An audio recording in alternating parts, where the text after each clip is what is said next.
I'm calling to order this hearing. This is a public hearing of the Committee of the Whole of the Council of the District of Columbia.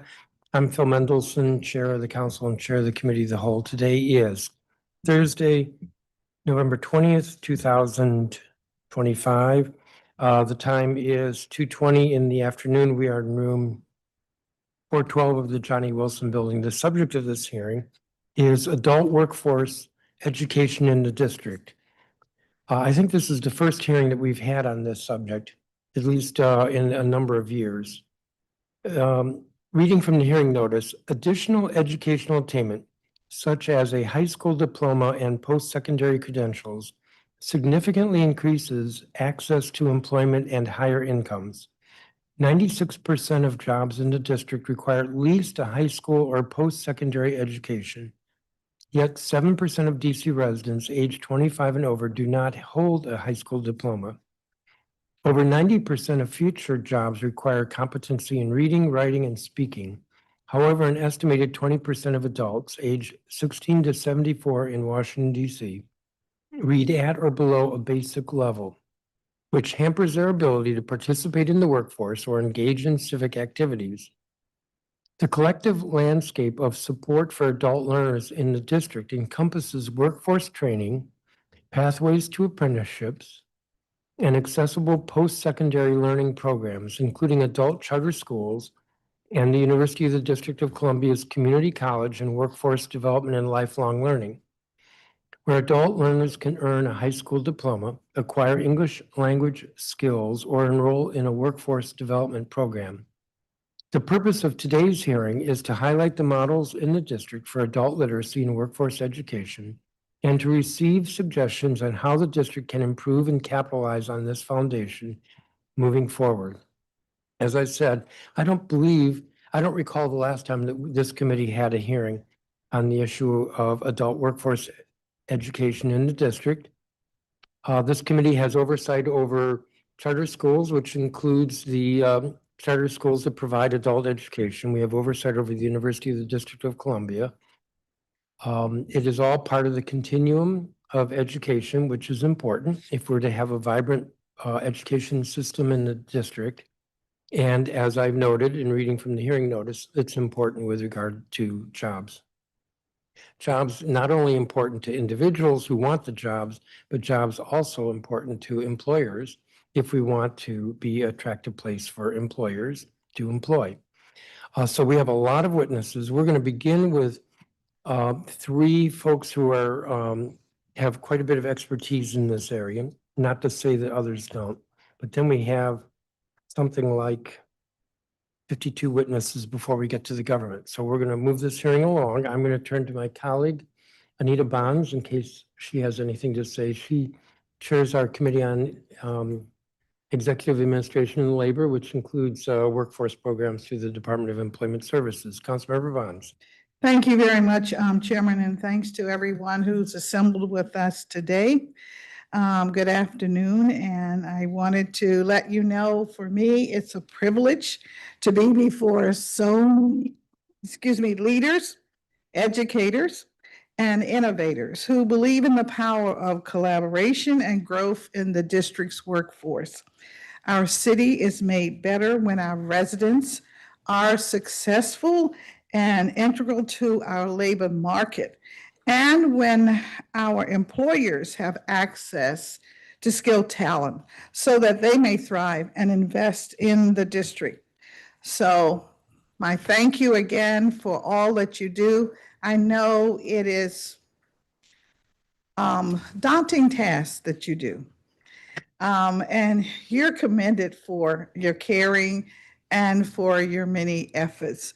And I hope through today's hearing, we'll learn about how we can do even more. In speaking frankly, I think we have to address the barriers in workforce education and development. I know that you're looking for the right talent, and it doesn't always come easy with the changing demands and the evolving of the industries, but it does mean that we have a shortage of our residents that want to contribute. And so it's your job and our job here at the council as well, our government, to figure out how we can do a better job so that everyone who wants a job, everyone who wants to contribute to society has that great opportunity. And so I am going to listen to hear just where you are on this scale, because that's what we're talking about, moving the dial up so that more of our residents have the opportunity to earn a living, take care of their household, and most importantly, cherish the germ that you're putting in their sense that being able to take care of yourself and to contribute to your society and to your city is of utmost importance. So that's why I'm here today. And I'm looking forward to hearing from all of you. So thank you very much for being here again. And we adore you. Thank you. Thank you, Councilmember Bonds. Councilmember Fruman. Thank you very much, Chairman Mendelson. And thank you to everyone who's come out to testify today. See old friends in the audience. I now chair the Committee on Human Services, and the work that you are doing is particularly important to the work that we are trying to do now. One dimension of the situation that we're in now is we're going to see work requirements taking more and more, having more and more teeth in the public benefits world. And so connecting people to work is going to be very important to preserving our social safety net. And that would be a good enough reason to put our shoulders down to try to think about how do we strengthen this critical function. But there's also the dignity of work. There's the sense of independence that folks get from work. There's the independence that folks get from work. And we really need to do everything we can to help people get on their feet and be able to provide for themselves. I've been to a number of the different places. I saw folks from Academy of Hope earlier in the hallway.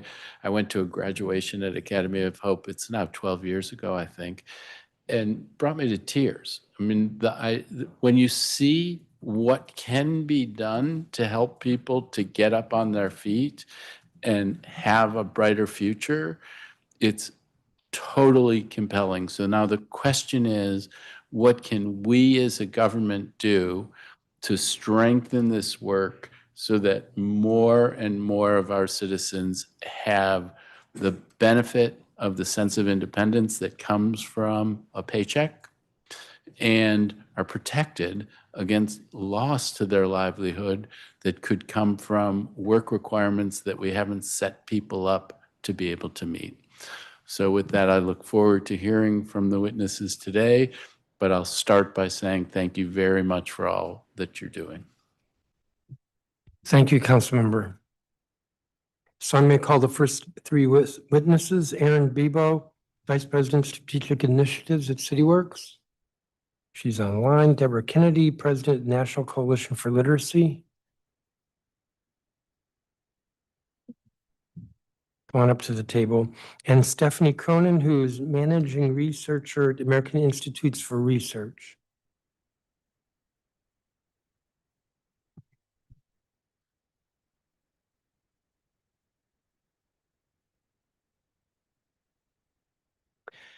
So we'll start with Ms. Bebo, who is online. Good afternoon, Chairman Mendelson, Councilmember Bonds, Councilmember Fruman, and staff. My name is Erin Bebo. I'm Vice President of Strategic Initiatives at CityWorks DC, a nonprofit that is focused on achieving two inextricably linked goals. First is to ensure that more of DC's youth and young adults are prepared for, hired into, and succeeding in the good jobs in our city and region. And secondly, to ensure that more of our local industries are more confidently relying on local talent to meet their workforce needs. I'm also a Ward 6 resident and parent of 3 DCPS students, a Banneker Achiever, an Elliott Hine Eagle, and a Maury Cougar. Thank you for the opportunity to testify today on adult workforce education in our city. This hearing is incredibly timely. Adult learners are facing an even steeper challenge getting hired into jobs as our region's employment market is flooded with educated and credentialed individuals who've been laid off from federal or federal adjacent jobs. These learners and the organizations that aim to prepare them for career and lifelong success need more support than ever before. At this moment in time, when it can be easy to be overwhelmed with where to start and what's most important, here's what's most top of mind for me. First, our adult workforce education programs must have a mechanism to allow them ongoing access to specific industry needs, priorities, and feedback. In order to successfully prepare adult learners for jobs, providers must know which companies are hiring for what roles, when and how many, as well as what specifically they are looking for in a candidate and how their candidates meet a company's need and expectations. The Hire Local DC industry-led sector partnerships, which we co-convene with the Federal City Council, were established at the request of local construction and hospitality leaders. The feedback loop these partnerships have established between industry leaders and local education and training providers have resulted in enhanced clarity and outcomes. Here's an example. In the summer of 2022, leaders from the hospitality industry asked us to pilot efforts to help them meet their urgent post-pandemic hiring needs. Industry leaders were confident that job-ready candidates were out there, but that they were just struggling to find them. When we engaged the education and training providers with hospitality programs, they agreed. They had plenty of job-ready candidates, but navigating the hospitality industry was a black box. By the end of the summer, over 200 candidates from partner organizations and schools had applied for roles with partner properties, yet only 5% were identified as interview-ready by employers. There was clearly a significant disconnect between industry and providers about what exactly constituted job readiness. With this outcome data in hand that refuted these initial assumptions about candidate readiness, we asked industry partners to identify what specifically they were seeking among entry-level candidates. With this feedback, we developed resources to produce better candidate outcomes, and we shared these resources with education and training providers who incorporated them into their curricula. Within a year of the resources being implemented, employers assessed 74% of candidates coming from Hire Local DC education and training provider partners as job ready, a steep increase from that approximately 5% of candidates being deemed job ready during our first round of hiring efforts. We've established a tech system and process to share employer feedback on candidate resumes, elevator pitches, and interviews. Providers can access this feedback and use it to help candidates and their programs continuously improve. United Planning Organization, CC Prep, Catholic Charities, Youthville Public Charter School, CSOSA, LAYC Career Academy, Next Step Public Charter School, UDC's Workforce Development and Lifelong Learning Division, and so others may be, are some examples of adult serving providers who have done an exceptional job incorporating this industry feedback into their curriculum, work-based learning opportunities, and student coaching.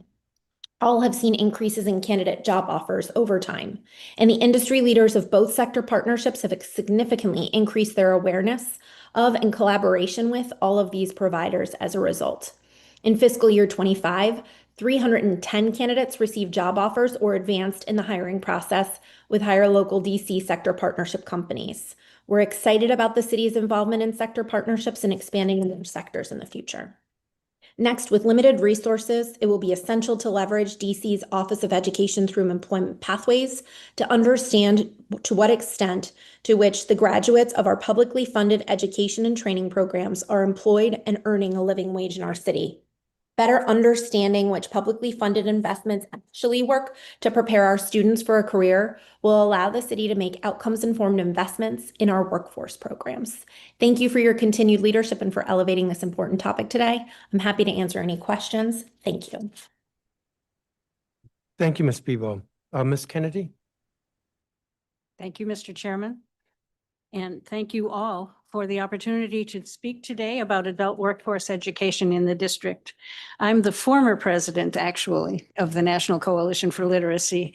I retired about a year ago, or I've been trying to retire since about a year ago, as the case may be.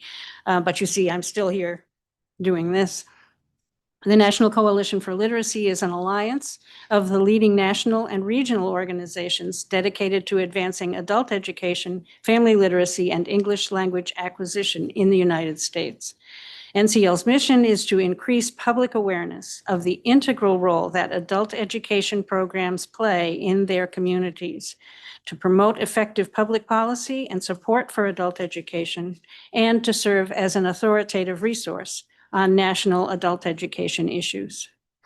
So my perspective on adult workforce education is informed by the larger landscape of adult education across the United States at federal, state, and local levels.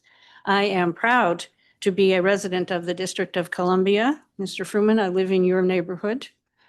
A city that values and supports educational opportunity for all of its residents, whatever their stage of life or their goals. Today, I'd like to make 3 brief points. First, about the pivotal role of foundational literacy, numeracy, and digital skills in workforce education.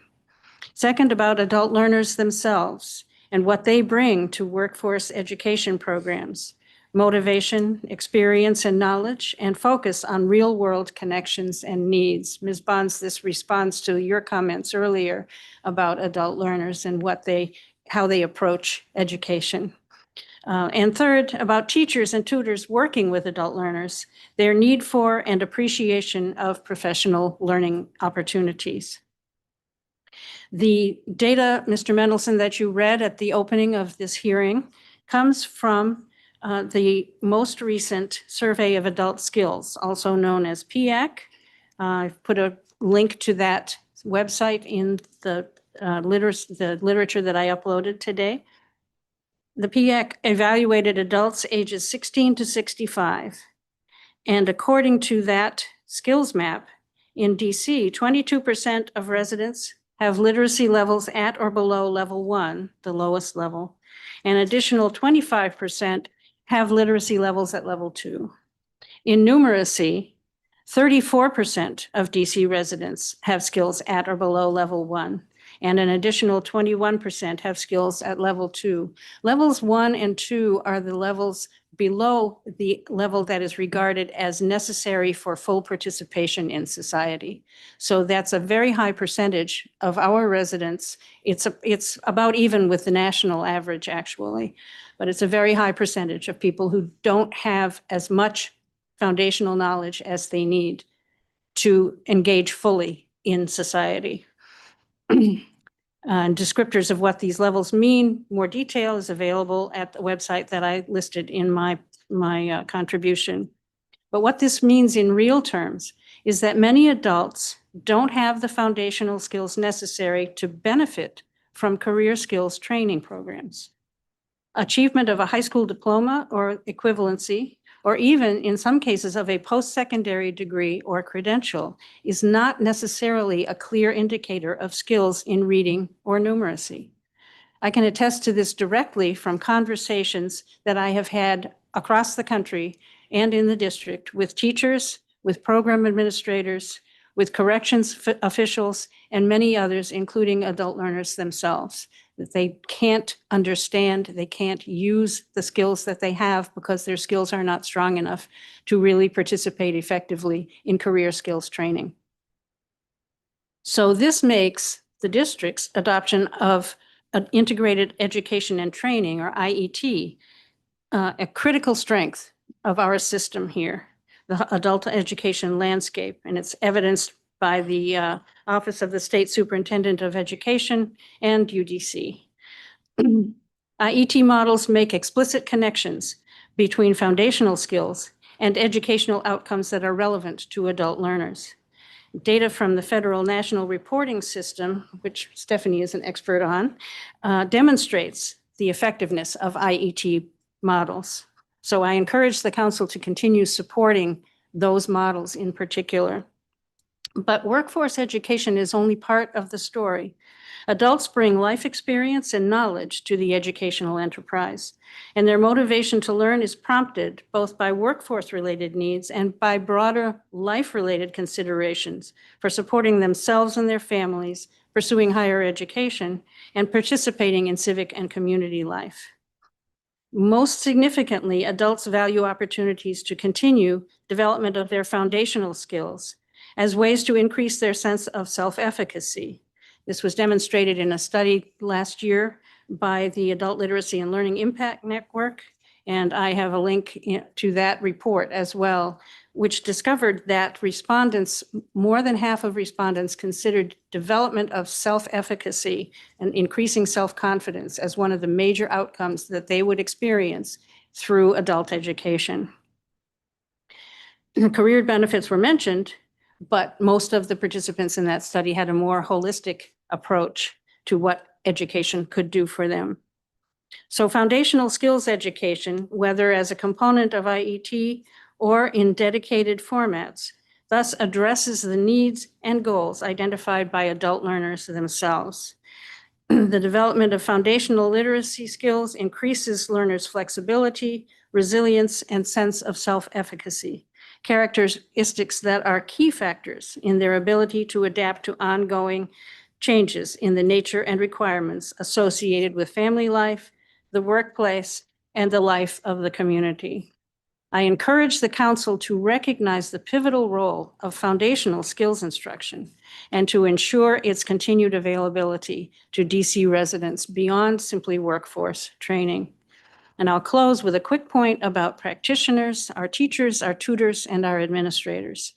Just as life for our adult learners involves being able to deal with rapid and radical change, the same is true for our teaching professionals, whether they're working full-time, part-time, or as volunteers. Their dedication to doing their best for and with their adult learners motivates them to seek opportunities to broaden and deepen their own skills. And I would encourage the council to support the work that DC, OSSE, and UDC do to provide professional development for our instructors. And beyond that, to expand it to opportunities that are longer lasting than individual workshops, particularly communities of practice through which teachers can continue to interact with one another and develop their skills as needed on an ongoing basis. So thank you again for the opportunity to speak today and to recognize DC's adult education programs and providers as essential contributors to the community's strength and power. Thank you. Thank you, Ms. Kennedy. Stephanie Cronin. Thank you, Chairperson Mendelson and members of the committee for inviting me here today to share approaches to adult education that may hold promise for the district. My name is Stephanie Cronin. I'm a managing researcher at the American Institutes for Research, a nonpartisan nonprofit that generates and applies evidence to expand opportunities and improve lives. I'd like to start by describing what we know from research about 3 specialized types of programming relevant to the district's priorities. These include high school credential preparation, post-secondary preparation and transition, and integrated education and training and similar career pathway models. These types of programming can be used alone or more powerfully in combination. First, we know that an important access point in a career pathway is the attainment of a high school credential. And that high school credential preparation programs offer learners significant advantage in entering and persisting in post-secondary education and training. For example, one study found that earning a GED increases the likelihood that learners enroll in college by at least 1/3 and are more likely to persist. Second, offering post-secondary preparation and transition support, such as bridge programs, is associated with significant learner progress. For example, in a study of a Bridge to Health and Business program, adult learners were 3 times as likely to enroll in a community college as the comparison group and were more likely to persist. Some bridge programs also offer articulated credits at local colleges to support persistence. Finally, integrated education and training and similar programs help learners obtain occupational skills and credentials. These types of programs engage learners by providing foundational skills education within an occupational context that is aligned with a learner's career goals. several studies have found significant impacts on learners' post-secondary and occupational credential attainment in high-demand industries. Reflecting on promising programs to expand in the district, most adult charter schools already offer programs for attaining a high school credential and with high median pass rates. This is a promising foundation to build on and scale up, given the number of adults in the district without a high school credential. Most district providers are also offering bridge or career pathways programming, including integrated education and training in fields such as healthcare, construction, and IT. This is consistent with the high demand industries identified in the district's most recent Unified State Plan.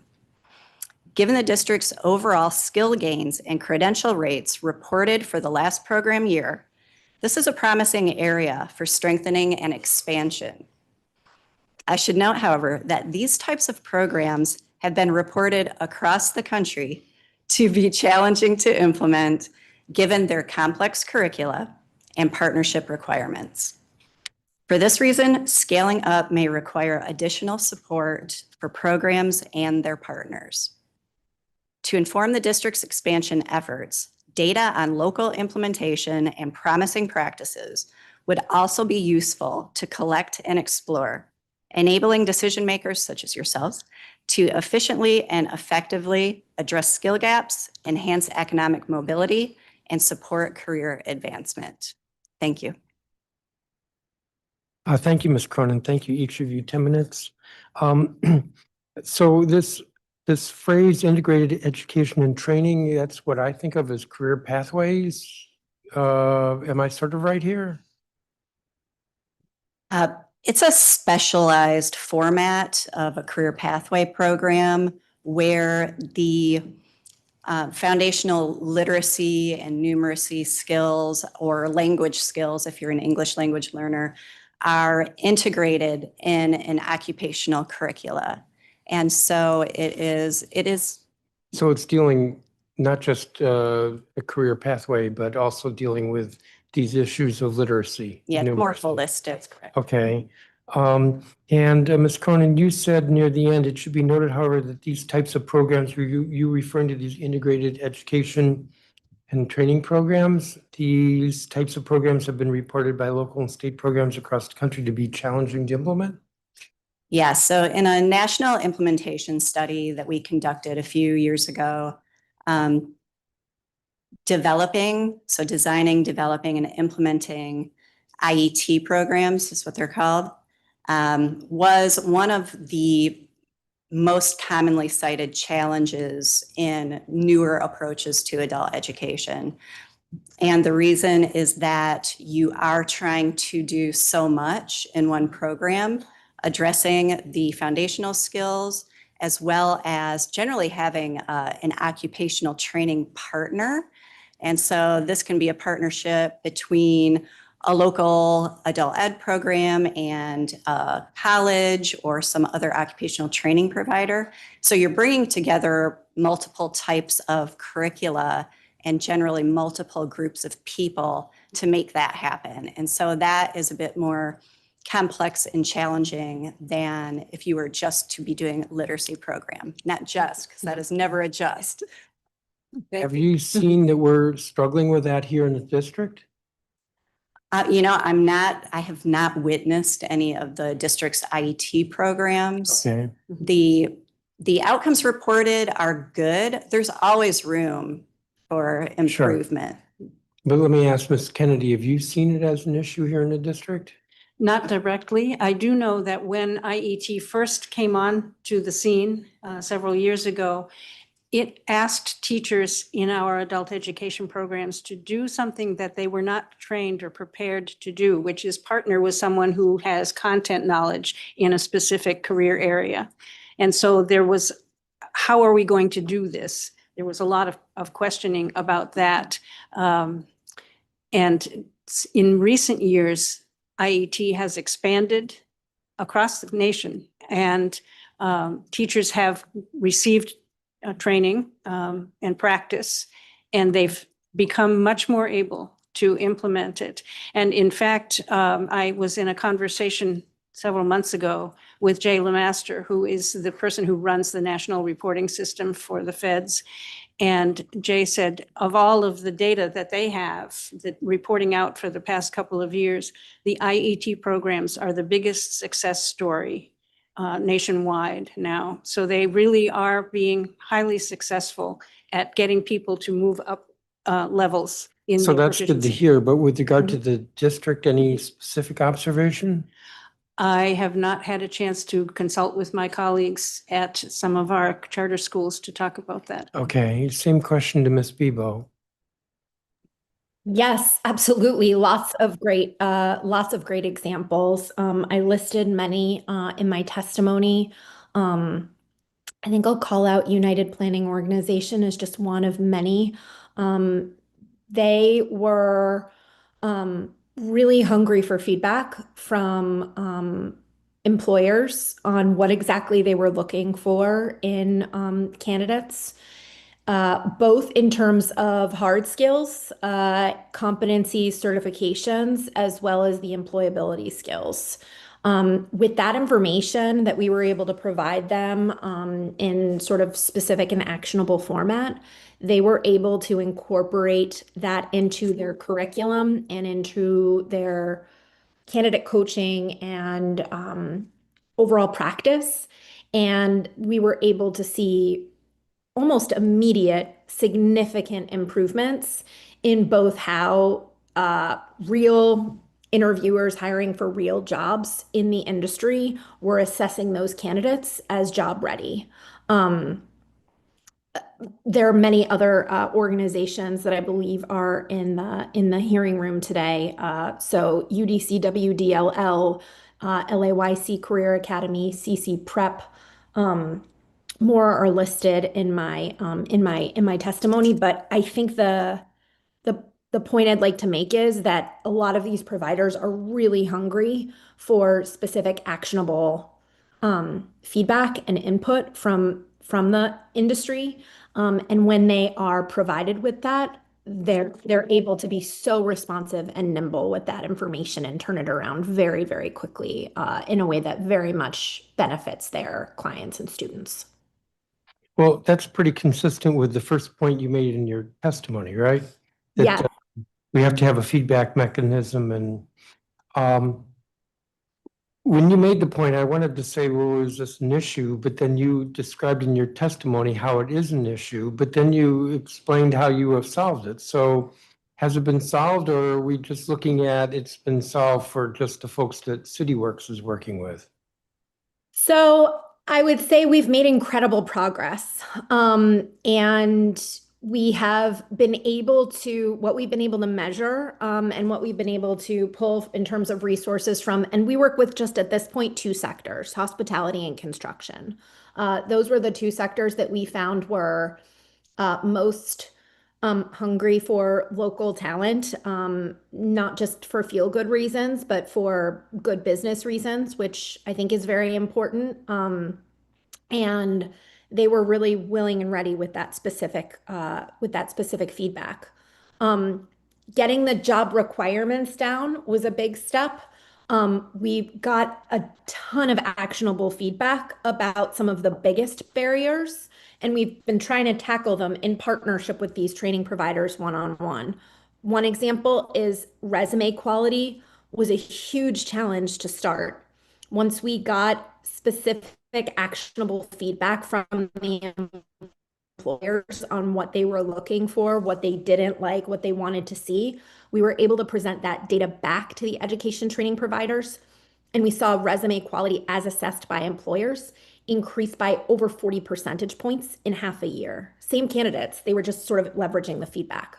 Our next big barrier to address, which is also a big remaining challenge, is an elevator pitch. Our candidates that we are seeing need more support and work in telling their incredible stories and promoting themselves effectively and making the connection between the skills and training and the adult education and workforce programs that they've participated in and the skills and abilities that they've built over time to make a compelling case to employers. So we're working to build that. There are more challenges but we're trying to sort of take them in baby bites. And over time, we're seeing tremendous improvement. So what I'm hearing is there's this problem, I'm going to simplify it as feedback, that you've identified it, you've kind of addressed it in your own work, in your own sphere, if you will, but more broadly, it is an issue and that it needs to be more broadly addressed. That's correct. We currently work with over 80 companies. So we in the Federal City Council work with over 80 companies. But only with hospitality and construction. Hospitality and construction, that's correct. And we work with 55 education and training providers who do work in the district. Before we run out of time, you also addressed, Ms. Bebo, or I shouldn't say addressed, but mentioned the Office of Education through Employment Pathways, which I think is in the Deputy Mayor's office. Can you say more about it? Because I think you really only had like 3 sentences in your statement. Is it effective? Does it need more resources? Not that we have more resources, but Yes, and yes, it is incredibly effective, and it's just gotten started, and it is going to shed light on what the employment and earnings outcomes are for the publicly funded education and training programs in the city. The team there is going to put together dashboards and resources that will inform all matters of stakeholders, including the employers, to allow them to be better informed about what talent is coming down the pike, and from what organizations are coming the most prepared candidates to meet the roles that they need. thank you. And I'm out of time. Councilmember Bonds, if you have a question. Thank you very much, Chairman. Thank you all for your testimony. I want to start at the beginning, and what I mean is, given your testimonies about your research findings, I'm curious about how each of you describes foundational skills. And the foundational skills, let's say, for an applicant that wants a beginner's job in construction or hospitality or even IT or maybe healthcare. I want the public to understand what is bottom line, where do we start, so that we can grow from there. We can talk about the nuances, we can talk about the financial resources that are needed, but there are people who want jobs. And so what is it basically that they must have in order to even begin to pursue, as opposed to us saying, y'all, come on, we got jobs. Please. Thank you for your question, Councilmember Bonds. Foundational skills, as defined by the Survey of Adult Skills, the long descriptions of what that means are on the website. I put the URL in my testimony. But basically at level 1, which is the lowest level, it means that a person can read a sentence at a time and extract information from one sentence at a time, but has difficulty maintaining the thought process through reading into further sentences to put together all of the material that's in a short paragraph. So you can imagine if you're reading a manual for how to operate a bulldozer, you need to be able to follow the sequence of things that one does. These people have difficulty doing that because the attention span does not continue through. So that's the kind of thing we're talking about at the foundational skill level. We're very reluctant in adult education to use grade levels for reading proficiency and numeracy proficiency, because that's not really what adults have. Adults have what we call Swiss cheese knowledge, all of us do, that we know more about some things than about others. There are holes. So I don't want to give you a grade level, but you can understand I think, the difference between being able to extract information from one sentence at a time versus a paragraph or a longer document. And I truly appreciate that because I wasn't asking grade level.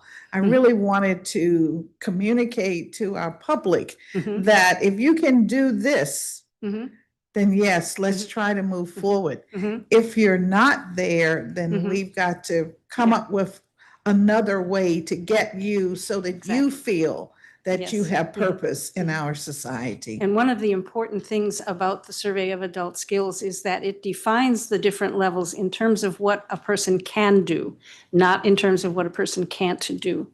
So you have the foundation in those descriptors for exactly what you're talking about doing.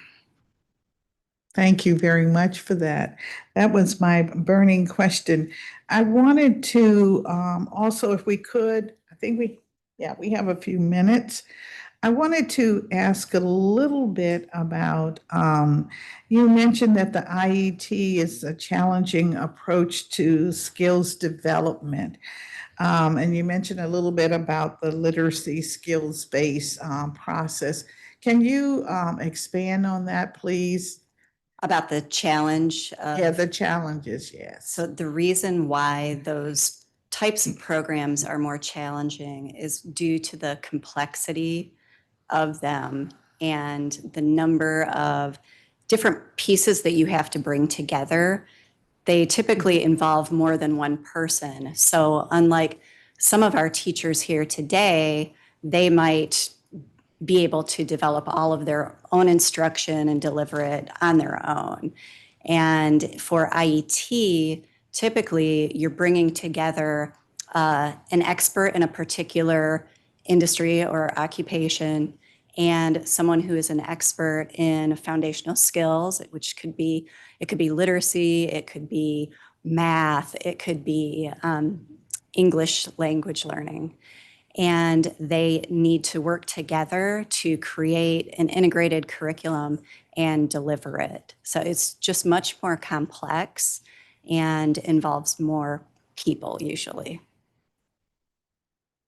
Well, thank you very much. Those were my two burning questions, Chairman. Thank you very much. Thank you, Councilmember Bonds. Councilmember Fruman? Thank you very much, Chairman Mendelson. Nice to see you. Albemarle Street. Davenport. Okay. My bad. Uh, It's okay, it's been a while, but not as long as it's been since I saw Mr. Mendelson in person. When I moved to McLean Gardens and you were in the process of saving McLean Gardens, that's the last time we saw each other in person. That was a couple of years ago. Couple of years ago. All right. Well, I don't want to use all my time on memory lane. I'm happy to. What's that? I'm happy to. All good, all good. So you talked about communities of practice, and one of the things that I'm interested about in this space, I mean, there are a lot of great players, but to what extent is there infrastructure around them that is supporting them?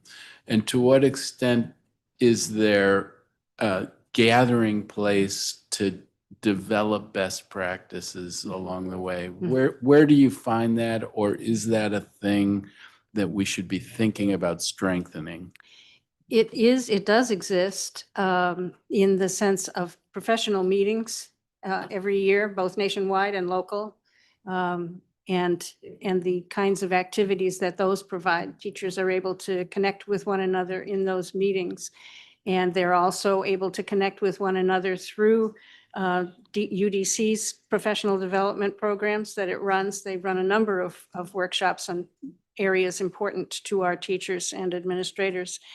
But what I'm referring to with communities of practice are longer-term relationships that people build with one another through online interaction or in-person interaction, at sort of on an as-needed basis. As you know, I need to start developing a lesson in my IET on construction activities, and I've never done that before. Have you? What kind of guidance can you give me? And I just call you up or approach the community of practice with that question.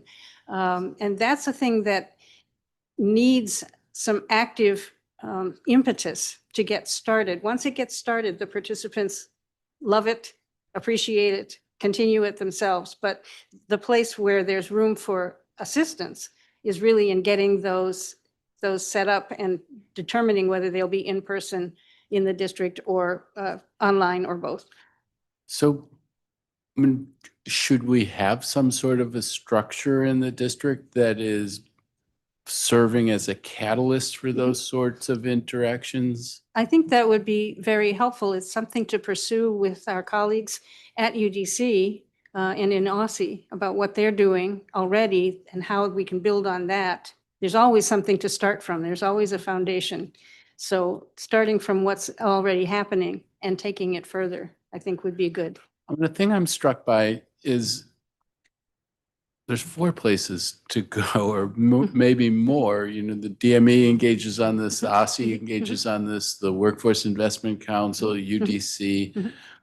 When you think about the Public Charter School Board that oversees Mhm. a whole, and some of these places are in that world, but some of them are Mhm. not in that world. Mhm. And yet that's an example of a structure that tries to promote best practices, does evaluation, connects people in different ways. Right.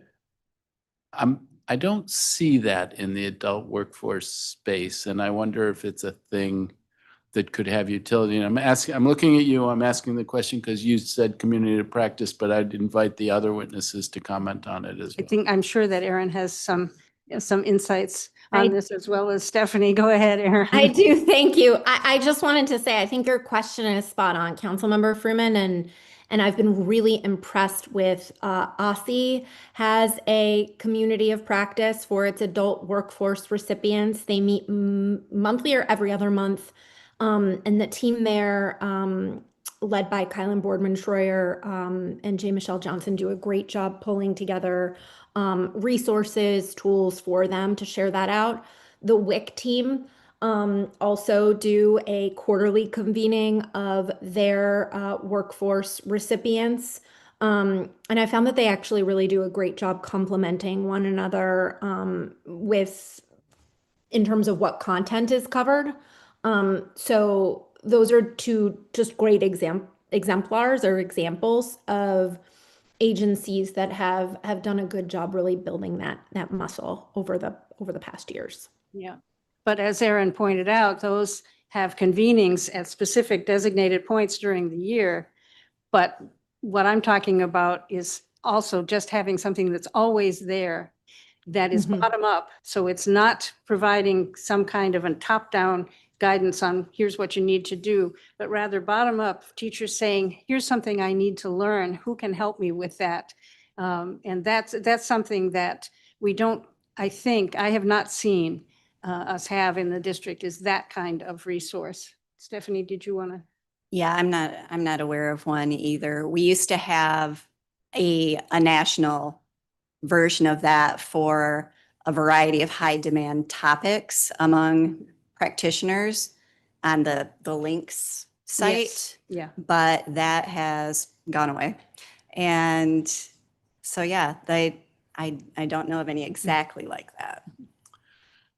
Yeah, so I mean, I'm worried, even as I ask the question, there are a lot of different organizations that are involved, and yet, and I worry about creating a new one, and yet there needs to be coordination. Mhm. There's also needs to be coordination in what's the next thing that we need.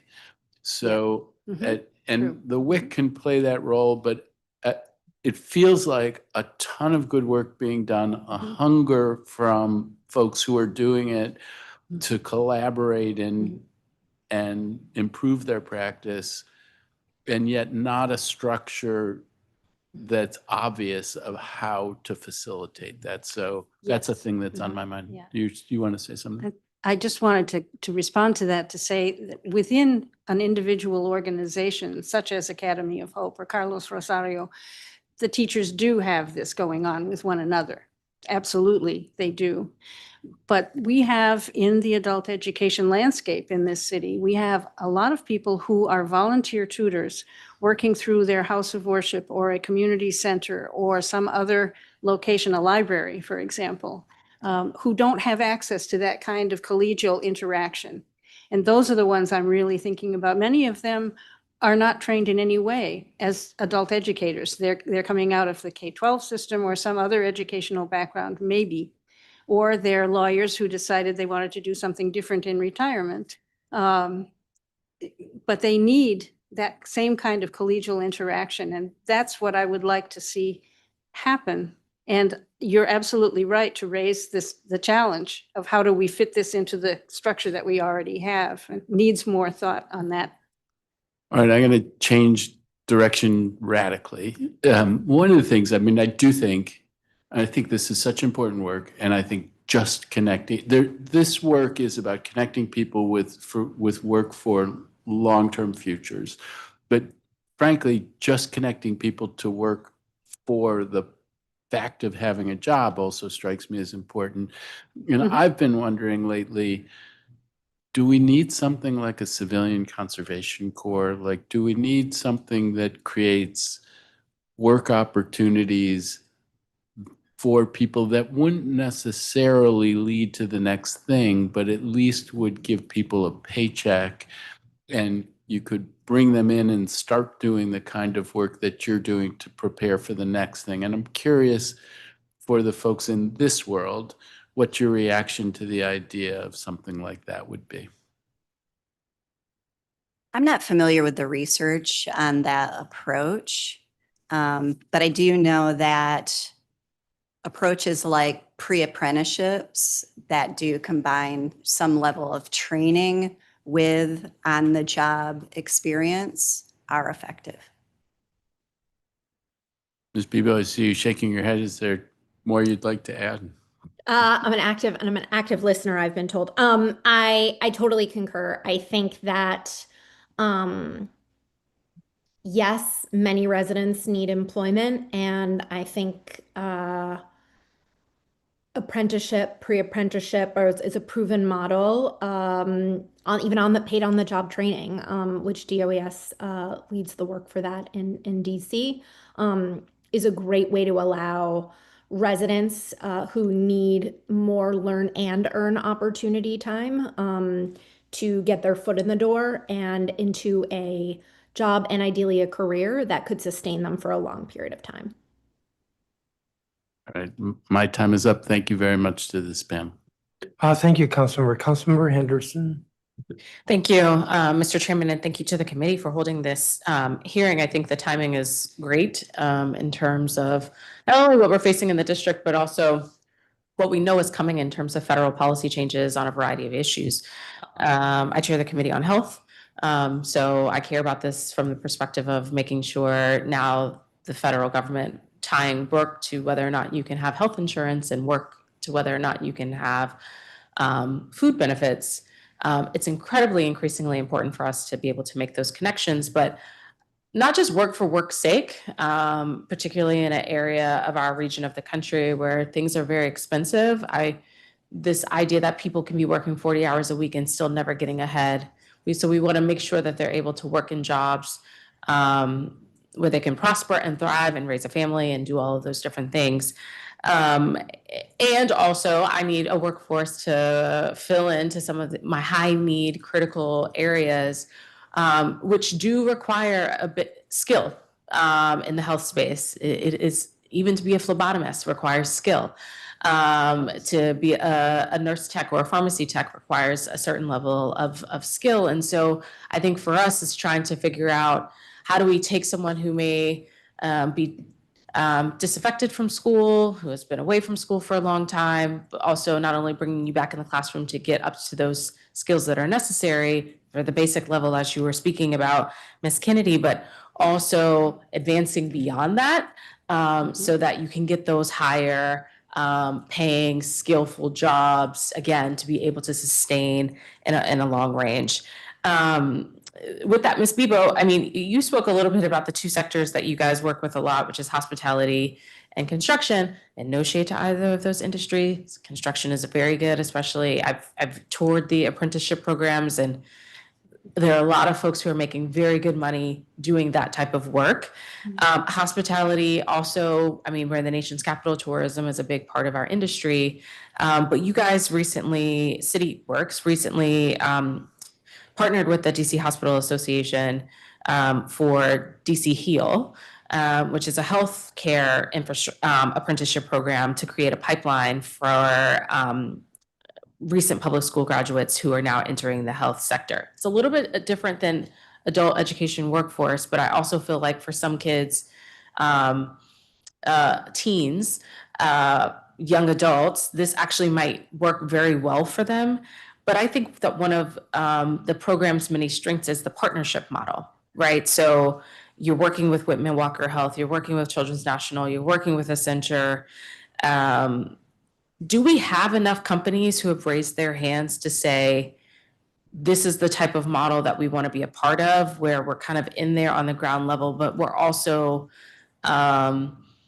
in some ways guaranteeing that if someone is successful in this, they'll be able to create a career path? I think the answer is not yet. And I think that that has a lot to do with our local economy. There's a reason that we started with hospitality and construction for the higher local DC work, and that is because those employers, I think, were feeling the greatest amount of pain in not having a reliable source of talent who's homegrown in DC.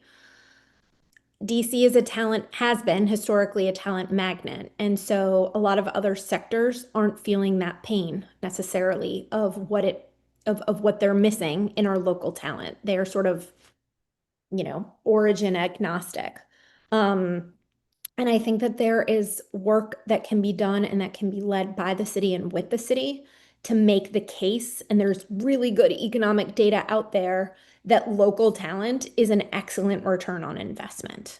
And I think that that is a really important opportunity that we could take on as a collective in the city, such that we do have more Whitman Walkers, Children's Hospital, Accentures, because these companies do need to want it in order for the apprenticeship program model, which is incredibly effective and very desirable for our young people, in order for that to work.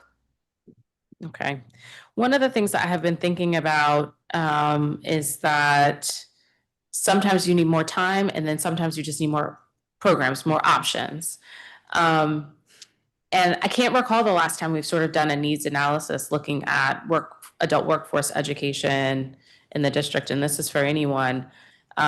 We have some really solid programs, and I know we have folks who will be testifying in the next panel, but it also seems to me that we're hitting the tip of the iceberg, especially with the number of folks for whom it will be especially critical in the next year that you find some way to education, training, or job in order to continue to be able to live and thrive. Well, I wouldn't necessarily, yeah. Yes, we hope for thriving, right? We hope for thriving, but I know that could be a bit of a challenge under even some of the best of circumstances that we're currently under. Like, what's our needs gap? It's pretty big, actually. And I think my colleagues from some of the charter schools can speak more clearly to this than I can, but we have seen in a study that was done a year or so ago by the All In organization that many adults simply don't know about the availability of these programs. And they don't realize that they are free. That's one of the real strengths of the district's landscape for adult education, is that many of these programs are available free of charge for those who need them. But people don't know about that. So it's a question ongoing, how do we make that clear? That you don't have to go back to high school at age 32 to get to continue your education. You can do it in a different way. The other issue is wraparound services. And again, we have an advantage in the district because of the support through the charter school system that the city provides, that our programs are able to provide transportation, to support childcare, the things that are obstacles to participation in adult education. So those are the two points that I would make in relation to what you're asking about. I don't know if anyone else wants to add to that. I would just say, council member, that the Education Through Employment Pathways Office, very recently, I believe within the last month or so, released a report on vocational education in the city. I learned a ton because it included a chapter with a lot of the history, decades past, I think about a century's worth plus of history, and then also just did a landscape analysis of voc ed, including career and technical education, adult workforce, UDC, WDLL, and DOES funded programs. Okay, I'll take a look at that. But it also feels, from the perspective of career and technical education, the technical part needs our curriculum framework of what the job possibilities there needs a facelift. Especially as things are sort of rapidly changing. I was listening to a podcast today that was talking about AI. And not from the perspective of, oh my gosh, AI is coming to take over everything, but from the perspective of who's programming AI. And even when we think about the so-called manufacturing jobs, yes, we don't have manufacturing in DC in general, but we do have some manufacturing in our region. And if we're thinking about it from a regional perspective, yes, I would love for everybody to be able to work, live, and play in DC. But if you have to live here and work in Virginia in order to take care of your family, we can kind of make that happen if it is a really awesome job at a manufacturing plant. But they're talking about, do folks have the skills to be able to operate the technology of the machinery and otherwise? And in many of these cases, the employers are willing to train folks. Their whole thing is like, I need you to be able to think and also be curious enough to want to be able to be a problem solver.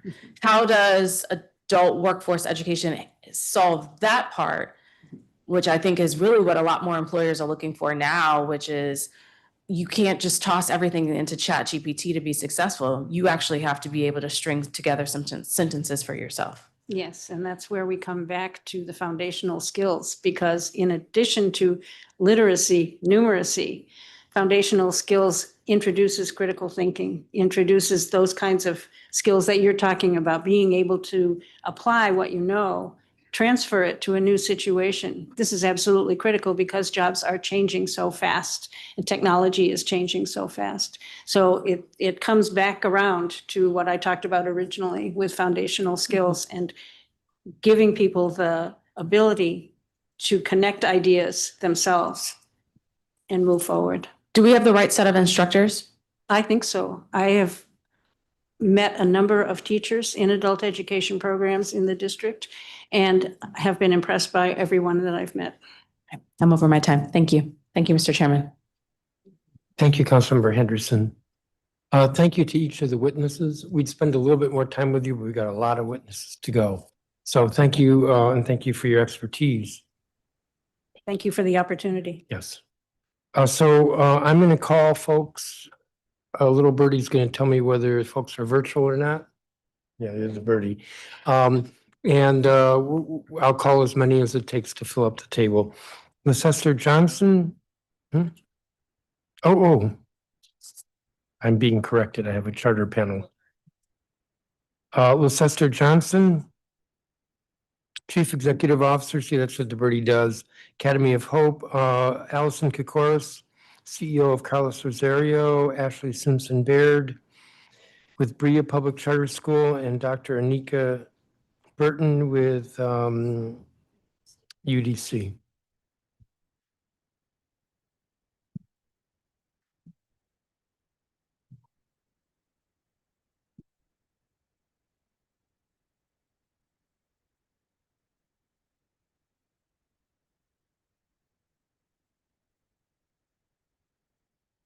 Ms. Johnson, when you're ready. I'm not sure if I should start with the questions you had in the beginning. We have lots of answers for you, so we hope you'll ask us questions. Good afternoon, Chairman Mendelson, members of the council. Thank you for the opportunity to testify today. My name is Leicester Johnson, and I serve as the CEO of Academy of Hope Adult Public Charter School, one of the district's 9 adult public charter schools in the city. For 40 years, we've partnered with adult learners to advance literacy, numeracy, digital literacy, high school completion, and pathways into living wages. We currently serve more than 1,000 adult learners across our Ward 5 and Ward 8 campuses. 98% of our learners, just a little bit about who we serve, are Black and African American. Nearly all experience significant barriers. 85% of adults entering Academy of Hope do not have a high school diploma and enter on average reading at a 6th grade level or below.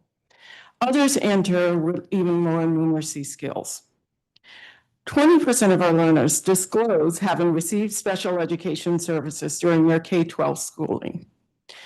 On a screening tool, the Paying Needs screening, results reveal even deeper needs, largely invisible in public databases, because adult learners age out of IDEA-supported programs long before they reach our doors. Yet every day, adult learners, many of whom you see in this room, succeed. Through district's investments via Uniform per Pupil funding, OSSI's Adult and Family Education Division, we deliver a comprehensive integrated education training model that pairs foundational literacy and numeracy with occupational fields in healthcare, IT, and cybersecurity. As an AFE grantee, the IET model allows adults reading at lower levels to build academic and technical skills in one place at the same time, removing barriers that have historically delayed their entry into the workforce. The results speak for themselves. Our certified nurse assistant program pass rate consistently ranges between 92% to 100%, the highest in the city. High school credential attainment is strong. 86 to 90% of folks who attempt the GED or start the National External Diploma program complete with a high school diploma. Graduates see an average wage gain of more than $10,000. And in our cybersecurity program, which is the Accenture apprenticeship program, we had 21 of 27 learners accepted into that program. They started at $60,000 per year plus benefits with a pathway to jobs paying over $100,000. Learners in our dual enrollment and articulation pathways can earn up to 16 college credits with us through our articulation agreements with programs like the University of the District of Columbia, passing the CLEP exam. We are a CLEP testing center. And that's provided us the ability to provide low-cost, accelerated access to higher education. And I will note that we also have a graduate support program called Hope Forward for learners who get their high school credential. They spend a year with us in Hope Forward, receiving additional support to pursue post-secondary and other programming. As you heard from the panel of experts, the numbers in DC, 7% of adults do not have a high school diploma. It mirrors what's happening nationally. As you consider future expansions, I respectfully offer 3 priorities, and I'm sure you'll hear more. First, protect and strengthen adult education funding through the UPSFF and AFE funding. It makes it possible for us to serve learners who are coming in at the lowest literacy levels. Second, establish dedicated supports for adults with learning differences who age out of IDEA. Many learners require accessible instruction and specialized support. And my third offering, sustain access to comprehensive wraparound supports such as transportation support. Most adult schools have student support teams, and it is not just a nice to have, it's a must have to help learners persist through their education. When the district invests in adult learners, the return is immediate. Stronger wages, stronger families, and a workforce ready for the changing economy. Thank you for your leadership, and I'm happy to answer any questions you have. Thank you. Ms. Kokoris. Thank you. Good afternoon, Chairman Mendelson and members of the council. Again, my name is Allison Kokoros, and I'm the proud CEO of the Carlos Rosario International Public Charter School. And on behalf of the entire community, thank you for your continued commitment to adult education and for shining a light today on the role that adult education and workforce development plays in the district's workforce, economy, and public education system. For more than 50 years, Carlos Rosario has been a place of learning, opportunity, and belonging for adult immigrants and adult learners across Washington, D.C. We were the first adult charter school in the nation, and today we serve more than 2,000 adult learners from over 75 countries from all 8 wards of the District of Columbia. Our model is highly effective. We've maintained a Tier 1 rating for all the years that the school has been tiered by the DC Public Charter School Board, and we've been formally recognized as a national model in adult education by the United States Department of Education. Our students and our graduates are parents, early childhood educators, healthcare workers, kitchen managers, small business owners, and longtime DC residents seeking stronger pathways for themselves and for their families. They're also taxpayers, they're caregivers, and essential contributors to our district's success. The district's adult ed charter schools are a national model and an inspiration for adult and workforce development practitioners around the nation. Just for example, 2 weeks ago, at our school, we hosted and advised leadership of an adult serving charter school in California to support their enhancement of school performance and student support services. Our graduates are now employed and relied upon by DC Public Schools, the Washington Hospital Center, Sibley Memorial, and hotels, including the Ritz-Carlton. In recent years, for example, we've graduated nearly 100 bilingual teaching assistants who work in classrooms across the District of Columbia, at Mundo Verde, at Elsie Whitlow Stokes, and Tubman Elementary, and others. Adult education is public education. It has been part of DC's public education system for decades. And our schools, again, are national models. Adult charter schools demonstrate what is possible when learning environments are flexible, culturally responsive, designed around the realities of adult life.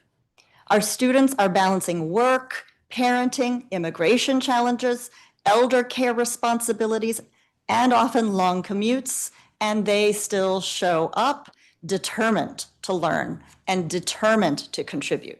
You should see what it looks like on registration days in the line around the block to get into our schools. At Carlos Rosario, education is a doorway, not a deadline. Every day, we see the ripple effects when adults return to school, parents gaining the literacy, digital skills, and confidence to support their children's education, workers earning credentials that lead to family-sustaining jobs, and communities growing stronger as students build networks of support with one another. Adult education is multi-generational. It lifts whole families. Our partnerships with employers, like, for example, the Washington Hospital Center, demonstrate this impact in action. To date, over 100 of our nurse aid training program graduates are employed at the Washington Hospital Center, moving up the healthcare career ladder from nurse aid to patient care technician, where they make more per hour, then, of course, to registered nurse. And they are filling a critical healthcare need. Later today, you'll be hearing from instructors and alumni whose stories illustrate this impact much better than what I can convey. You will hear about career pathways in high-demand fields like healthcare and education, about students who arrive in DC with interrupted or inaccessible formal schooling, and about adults who persist through enormous challenges because they want a better future for their children. Their testimonies will show you what it means when the city invests in adult learners. new patient care technicians staffing our hospitals, bilingual paraeducators supporting multilingual students in DC classrooms, small business owners strengthening local communities, and GED graduates moving into college and career training. We are deeply grateful for the investments the council has made in adult and family education, including the UPSFF, adult learner weight, and the critically important transportation subsidy that has been mentioned a few times now. And as you consider how the district can best support adult learners and the schools dedicated to serving them, I'd like to make 3 specific requests. Continue and deepen investment in adult serving charter schools. Leverage us. So the second one is leverage adult schools with district-wide innovations and solutions. When you're identifying, for example, that we need to build our healthcare workforce, or when you're identifying, for example, that we need to build our bilingual educator workforce, leverage adult charter schools. We're nimble and we're ready, and we're here to work with you. And then the third is please create a robust ecosystem, including grant-funded programs, in particular grants, to fund proven and promising practices and innovations that tackle emerging needs and opportunities. And I would just tag on to that based on the earlier conversation, grants that might support building and deepening communities of practice to support our work. Thank you so much for your time and for your steadfast support of DC adult learners. Thank you, Ms. Kokoros. Ms. Baird. Good afternoon, Chairman Mendelson, Councilmember Bonds, and Councilmember Fruman and staff. Thank you for the opportunity to testify, and thank you for holding this very important hearing today. My name is Ashley Simpson Baird, and I have worked in adult education in Washington, D.C. for over 20 years. First as an ESL teacher, then administrator, board member, and now as a consultant supporting several of our adult public charter schools here today. That long view has shown me just how exceptional DC's approach to adult education truly is, and how distinct it is from the national perspective on adult education. DC is so unique because it fully integrates adult education into its public education system. The School Reform Act was visionary in defining adult education as a grade band, affirming that learning doesn't end at 18 and the world-class city invests in its education across the lifespan. Thank you for bringing adult education to the foundation level in the UPSFF. That investment allows adult schools to hire and retain staff at salaries competitive with the rest of the education sector. It brings dignity to adult learners and ensures the professionals who support them have the resources they need to be successful. In my testimony today, I want to spotlight Berea Public Charter School, where I lead their research and policy work. Berea is DC's first 2-generation school, serving more than 900 students from all 8 wards, about 700 adults and 200 children ages 0 to 5 who attend school alongside their parents. Our early childhood classrooms are bilingual and grounded in outdoor learning. And meanwhile, adult learners improve their English literacy, complete high school, gain valuable workforce credentials such as Child Development Associate or medical assistance. Both of these pathways are under that integrated education and training model that we heard about earlier in the hearing. And Councilmember Bonds are rooted in developing those foundational skills in tandem with their career skills. Berea's outcomes are exceptional. We are a Tier 1 school. Our adult learners exceed national performance rates every year. Last year, 100% of our Child Development Associate candidates passed their credentialing exam, along with 92% of our medical assistant students. Our community is linguistically diverse. 96% of participants speak a language other than English at home, and 85% of families have incomes qualifying them for free or reduced price meals. Later this afternoon, you will hear from 2 Berea students who will share their incredible stories with you. And I must say, one of them was a former student of mine. I'm so very proud of her. I also want to thank the council for expanding the adult learner transit subsidy. Transportation remains one of the biggest barriers to attendance, and this investment has already improved persistence across the adult charter sector. However, we regularly hear from students that the funds are insufficient to last the entire month and need to be increased to at least $100 per month. We are also deeply concerned about projected reductions in adult and family education funding. With federal WIOA 2 cuts looming and potential decreases in local AFE dollars, providers will be forced to reduce their enrollment in these essential programs. Programs like Berea's medical assistant pathway that rely on specialized clinical equipment like blood pressure cuffs, phlebotomy trainers, needles, scrubs, and medical grade scales. These are all costly and are consumable, so need regular replacement. Without stable and reliable funding, these high demand workforce programs are at risk. I urge the council to protect local AFE funding and consider establishing a specialized grant program to support technical, high-cost workforce training across adult charter schools and community-based organizations. Lastly, as you propose legislation, I encourage you to consider whether bills should apply to compulsory or non-compulsory grade levels. Adult learners are public school students, but they're also parents, workers, and caregivers navigating complex responsibilities. Policies designed for K-12 that impact, say, attendance, or like last year's cell phone bill as it was proposed, may unintentionally create barriers for adult students. Thoughtful carve-outs or distinctions, like eventually happened with the approved cell phone policy bill, help ensure that well-intentioned legislation supports rather than hinders adult learners' ability to persist. Similarly, any workforce training laws, like the proposed Pathways to Prosperity bill that we've seen from Councilmember Pinto, should leverage adult public charter schools as a resource. Just as Ms. Kokoros just said, we are nimble, we are flexible, we do this work every day, and we know how to do it well.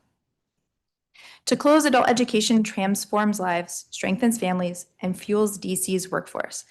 Thank you for your time. I've also included additional detail in my written testimony, and I'm happy to answer any questions. Thank you, and I do have your statement, your fuller statement. Dr. Burton. Good afternoon, Chairman Mendelson and members of the council. Thank you for the opportunity to testify today.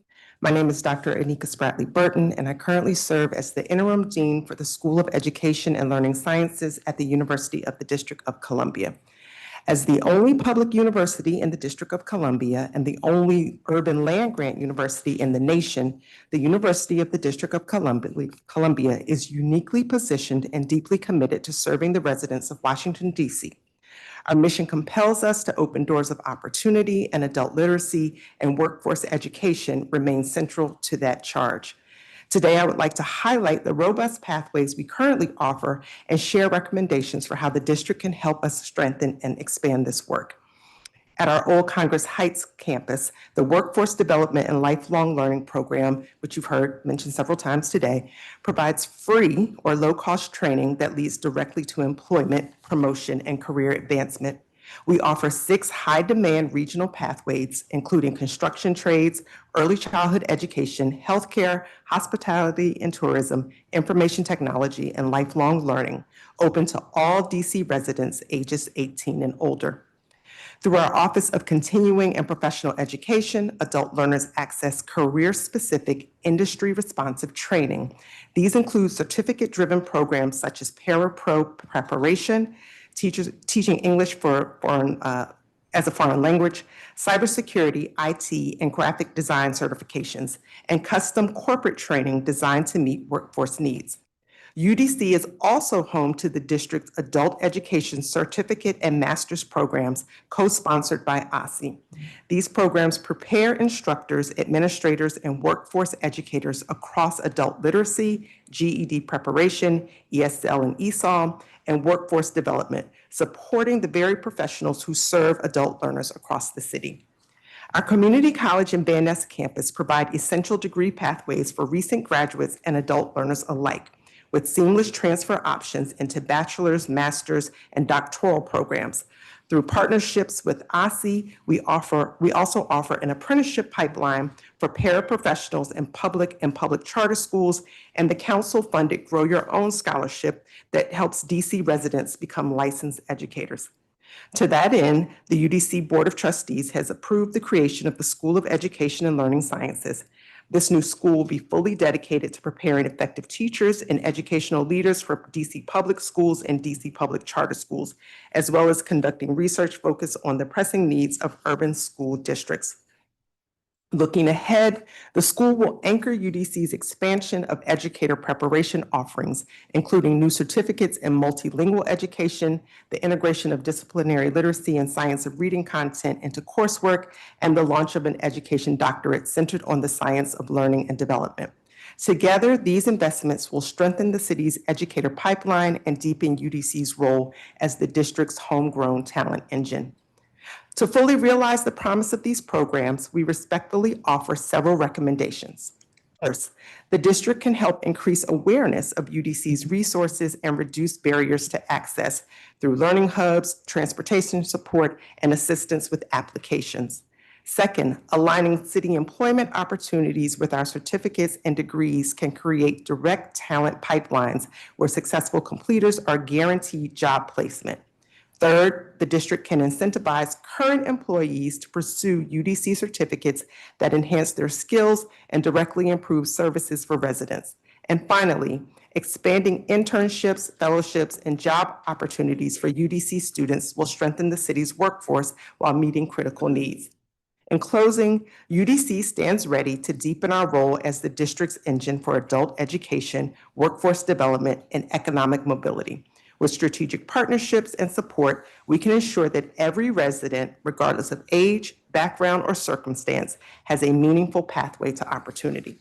Thank you for your time and for your commitment to the residents of the district. I'm happy to answer any questions. Thank you, Dr. Burton. Thank you, each of you. So 10 minutes. Ms. Johnson, you sort of tempted me when you started by saying, well, can we ask you the same questions? Why don't you just answer what you want to answer? Yeah, I think we were all saying, we do that, we got it, this is happening. I hope they ask us some of the same questions. I think my colleagues hit the nail on the head when they said that, you know, the district is a leader. This set of adult charters is very unique to the district, but I don't think we always know how unique it is because we're used to seeing them. Other states, other jurisdictions often ask, I'm sure each of us, how did that happen? How do you get to an adult charter? And we know Academy of Hope specifically coming from a community-based organization, and as Deborah mentioned, you know, a largely volunteer program. Having the resources to pay professional teachers to step into a classroom to deliver those services makes a difference. It makes a difference in the ability to move people quickly, to have professionally trained teachers who know how to support learners and scaffold instruction. When you're working with the volunteer pool, you have to do that kind of training. And we made that transition as an adult school. I think you'll find anyone at this panel, the work support for graduates, graduate support programs, wraparound support programs, a lot of the things that you are looking for, I think you'll be able to get the answers from this panel. Okay. All right.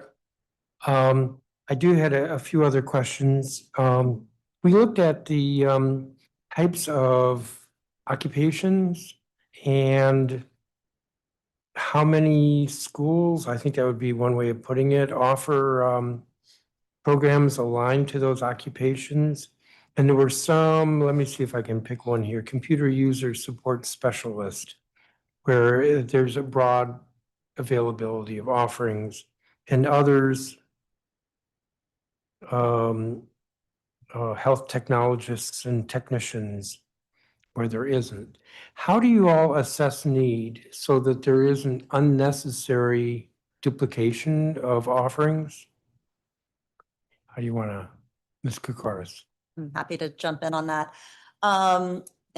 We go through, I can speak to our experience at the Carlos Rosario School, a process of what we call sectoral analysis, and we've been trained in how to do that, really looking at what was mentioned earlier around what does the data show where do we see projections in the next 5-10 years in terms of demand for the workforce, and where are there gaps? And then we go through a set of analyses on, you know, where is there alignment with what our learner community is interested in and have the talents for. You know, sometimes they've come to this country and we're working in the education field, for example, and really interested in reconnecting with it. So that's another data point. So we go through a whole process called a sectoral analysis. And then we might identify certain areas of training that seem to be worth our considering offering to our community.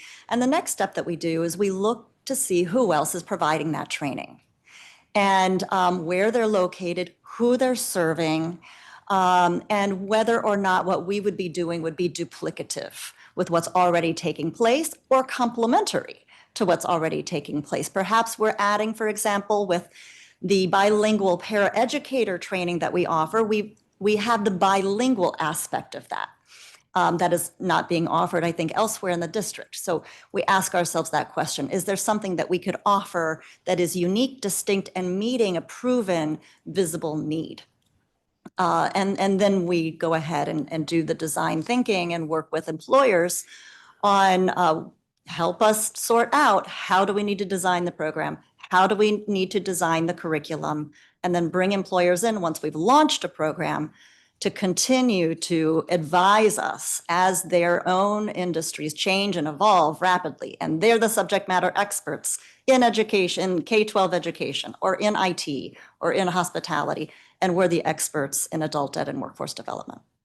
So do the others of you do the same thing, Ms. Johnson? Yes, we do a labor market analysis and look at what are the high demand, and particularly for Academy of Hope, we look at low entry point for our learners. Most of our learners are coming in without a high school credential, so they're getting that first credential, and then we're helping them to progress. But you do periodically, generally every 3 to 4 years, you do a labor market analysis to see what the high demand areas are. Right now, we're looking again, because as we know, automation is creating a lot of displacement. What we know about the offerings that we currently have, these are some of the displacement-proof career fields: healthcare, IT right now, adding on AI literacy and some other additional credentials to stack them to make them stronger, are some of the things that we're looking at as we're adding on additional programming. But labor market analysis, generally 3 to 4 years, to see if those projections are still relevant and still real. I'll give an example of a program we were offering: hospitality. We sunset hospitality many years ago, actually at COVID, because what we didn't want to do is keep training people for jobs that weren't there. And we're looking at it again. What are the potential? But one of our goals is to get folks in at low barrier of entry. We need to also make sure that there are opportunities to progress. And if there aren't opportunities to progress in that field, and we can't help scaffold that support and help them to move, we don't want to offer a program that's there.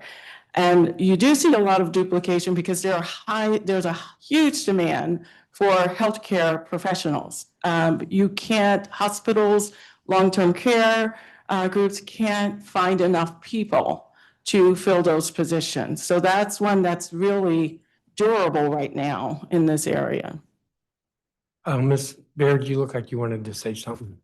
I echo the things that they've already said. The only things that I will add to that, at least at Berea, is that we're also, our 2 pathways are very intentional because we can provide on-site experiential opportunities for students to complete their practicums and internships, either in our early childhood classes or at Mary Center for the medical assistance program. We also rely heavily on our employer advisory boards, which let us know sort of what demands are there in the field. And then the third point I wanted to make is that we're also always listening to the interests of our students and their sort of demand for further employment. Dr. Burton, do you want to add? I think in higher ed, we always are doing program review, if you will. So all programs are pretty much on a 2 to 3 year cycle to see if those programs are still in demand in terms of workforce development and continuing ed. And even some of our licensure programs, we're looking at data from the district. What are the high demand fields? Where's the need? And then making sure that our programs are meeting that need. And we do that also in partnership with the schools or industries that we work with. So I only have so much time. Some of you might have touched on this in your statements, but I'm going to ask it this way fairly simply, and that is, what challenges are you seeing in the adult charter sector with regard to being able to do your work? Something that the district isn't doing? Actually, one thing that comes to mind is we increased the UPSFF weight from, I think it was 0.91 to 1. I think the adequacy study recommended 1.3. I don't know if that's a challenge. Of course, you're probably all going to say it is. But my question is, what challenges do you see to yourselves in the adult charter sector? Well, I will start, and I'm sure my colleagues will have some have additional input. But Academy of Hope has a significant percentage of learners who either disclose that they've were receiving special services when they were in school, or through our screening tools indicate that they might have and they were missed. We also have a large learner group of individuals who are deaf or hard of hearing. And I can tell you that we spent close to $500,000 on interpreters supporting learners in our programs over the years to help ensure that there are interpreters in the classroom, even at the lowest literacy level. So making sure that learners have the support they need or the funding to bring in those interpreters or assistive technology is a big part of the work challenge that we have. We are also, there was a point that I was going to make that was very connected to that. Yes, come back. I'll let my other colleagues chime in. Mr. Cars? There are probably many things that we could share at this time, but one thing that comes to mind that was spurred by what was asked earlier about communities of practice. We've really been blessed as a cohort that we've been meeting together monthly across our adult ed charter schools. And we started this just before the pandemic. And then the pandemic came about, and boy, did we need to have that time to support each other through the pandemic. The purpose of our group is to provide mutual support to each other so that no one's needing to reinvent the wheel, and to coordinate on what feels most important to us to advocate for as adults serving charter schools. And we don't have resources in place to support the work that we're doing as this cohort. We're funding it ourselves because it matters that much to us. But there's that much more that we could be doing if it were further supported. We, for example, through that idea of mutual support, we thought, well, let's hold a conference.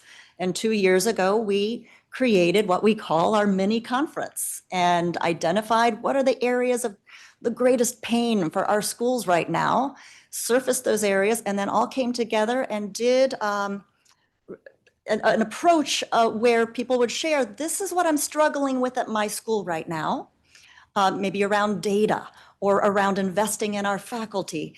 And here's how we're addressing it. What do the rest of you do? What do the rest of you think? So it's different than a typical conference where it's, I'm the expert, I've figured everything out. It's we're really learning together and sharing together. So we had that for a second year. We're planning a third year now. We would love to expand that. We would love to have support to cover the costs for running this and to better capture the learnings that are coming out. And I would say to expand this to include our faculty as well. Ms. Baird? I think I would say safety is a concern for many adult learners across many schools. There are the very present safety concerns right now that are related to increased federal presence in DC that target certain groups in our community, but I also know that there are other adult learners who have historically faced safety concerns or over-policing in their communities, and that raises concerns for them going to school. The OSSE now does the DC Says survey every year, and this for adult learners was the lowest rated item about safety going to and coming from school. And Dr. Burton, even though you're not a charter, but you have challenges. But I would think in terms of the challenges that are raised from the charters, from our side, we would like to know. So if we are preparing, people who are going to work in the charter sector and with adult learners, there's a lot of information that's being shared. That's great information that can inform the work that we're doing so that we're not working in a silo. So we do have partnerships with OSSE and we're running professional development that was mentioned before, but boots on the ground in, schools that maybe aren't always at that table would be very helpful, especially as we're launching the school and we're thinking about program review and revision. We want to make sure what we're doing is relevant and serving very immediate needs. So that would be, I think, a challenge for us to make sure we're getting the information we need to make sure our programs are effective. Thank you. Ms. Johnson, do you remember what you forgot? Absolutely not, but. Oh, it'll come to you while Councilmember Bonds is asking you questions. Thank you very much, Chairman. I appreciate that. I was thinking as you all were presenting that what I'm concerned with is how can you impact the youth, public, and charter schools to do the work that is assuring that all graduates from the high schools or those that drop out leave the school with level 1 or above skills, foundational skills, so that they can perform critical thinking. What would it take to get all of our public schools and charter schools for our young people to that level? That's what I'm interested in. Fund adult education. No, I'm not, I'm being serious in that the research supports that a mother's literacy is the greatest determinant of a child's literacy. And support, it's an upstream solution to the issue that you're trying to do on the K-12 side. So adult educate, we also know that the research supports that the length of time that a child spends in poverty, even beyond young adulthood, is determined by a mother's education. So if your parent does not have a high school credential and they don't have a high school credential, the time that you spend in poverty as a young adult is much more than a parent who has a high school credential or a college degree. Now that's my snide answer. I think, I think the schools do a really good job and they make a great effort. And my position, this is my position only, that despite our best efforts, we do lose people. And I think the moment, this is controversial, that we come into acceptance of that and create the systems where there are opportunities for people to get back in, then we can address that issue. I just don't think, I think we're sort of setting ourselves up for failure. We've been having this conversation for years and years, and we haven't figured out how to fix it. And part of fixing it is understanding that, when you talk to adult learners, the reason that they left school so often isn't that they didn't care about school. It's all of those social issues that impact their ability to continue their education. But then when they leave, as Ms. Kennedy mentioned, they can't find other places to continue, to pick it up when they stabilize. So I think that's one. It's a controversial position.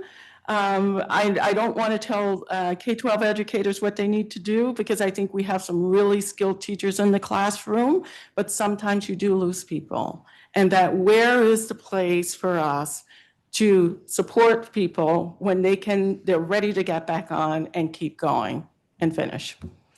All right, I want to just examine that a little more. When you talk about making sure that the parent is somewhat educated or feels that they have the foundational skills and skill set to navigate the community, what does that tell us about how we are currently doing adult education? Now, I've heard from the panel that in one instance, we know we have a situation where the young person and the parent they're learning together. Okay. I know a lot about Carlos Rosario and their models. I don't know as much about your models, and I know a little bit about UDC. And my point is that there are many different models. So how do we embrace the truth of the community, looking at the data that we've already collected and make that data sort of go away, those statistics go away? How do we modify what we're doing so that all of what we are focused on is making sure that the parent and the kid are having the opportunity to learn and that they're invited into these systems. So it's not a shame or what have you, because that's part of it. So how do what can we do? Because you want the money, we want you to have the money, and we want our people to have the skill set so they can take care of themselves. So my question is, what can we do differently? More of. You know, I think listening to how you're framing that, Councilmember Bonds,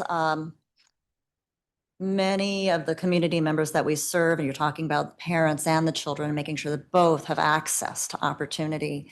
There are so many barriers. The cost of transportation is one that has come up multiple times, and we so appreciate what the council has put in place. And you've heard that still our learners are burning through the amount pretty quickly that is provided to them. So the social safety net, I'd say first, is crucial. Transportation support, healthcare support, support for access to childcare so that a mom can go on and advance their own education and training. All of those come to mind. And then I'd also add, you know, something that's not currently provided in the funding structure for adult serving charter schools are stipends for adult learners while they're enrolled in our programs and career and training. But it is something that has been proven, the research shows, can make the difference into access or lack of access for those that have so much potential and appetite to advance themselves, to equip themselves, but are working 2 and 3 jobs and simply are not able to carve out the time. Okay, and so in thinking about that, that model that you just put out, have you given thought to a dollar amount on an annual basis? Because that would be very helpful to us.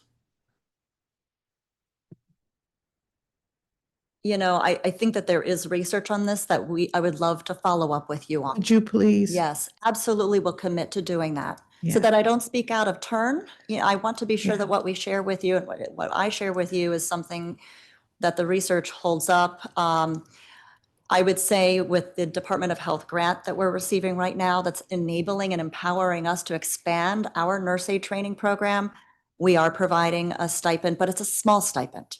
Yeah. It's not covering, honestly, it's not replacing wages. Okay. And I do think we need to look at replacing Yeah. wages. Where I am on this conundrum that we have focused on today is let's move the dial and let's see if we can move the dial quickly. We have the, what is it, $22 billion budget, annual budget. And how can this budget work more effectively for all of our residents? And you mentioned things that we do, but we do them on a very limited scale. We don't do stipends yet, but that's something that we need to do if we're going to train you, and you have to have some substance for your household. So I would like to know where you are with the dollar amount. So I'd appreciate that. We at some of our agencies have a plethora of programs, training programs. These training programs, I want them to relate to moving people off of level 1 or below so that they can have the good life that we say that everyone has when you have the opportunity for employment and you can take care of your household. And I also want to see people who are in some of these beginner or starter jobs to have the opportunity to move up. Otherwise, you lose the incentive to be a part of the workforce. So that's why I'm asking these questions. And I know I've been kind of pushing this. I know you're collecting the data. I know you're doing all kinds of analysis, but let's talk about the real deal. And that's the folk who really need you and need the help of our government. So thank you very much. Thank you. Thank you, Councilmember Bonds. Councilmember Fruman. Thank you very much, Chairman Mendelson. And really, a deep, deep thank you to this panel. I mean, these are institutions that have made a giant difference in the lives of thousands of people. So somebody said we need to hold up how great we are at this, and we really do. And it just because we're great doesn't mean we can't get better. But these institutions really, we all, it's coming up on Thanksgiving, we should all be thankful for you. I am going to stick on the theme of coordination and how we're more efficient and improve collaboration. I heard folks talk about doing a labor market analysis and figuring out where the puck is going. But the Workforce Investment Council does a labor market analysis. And if each of you are doing a labor market analysis, we have a lot of people doing labor market analyses.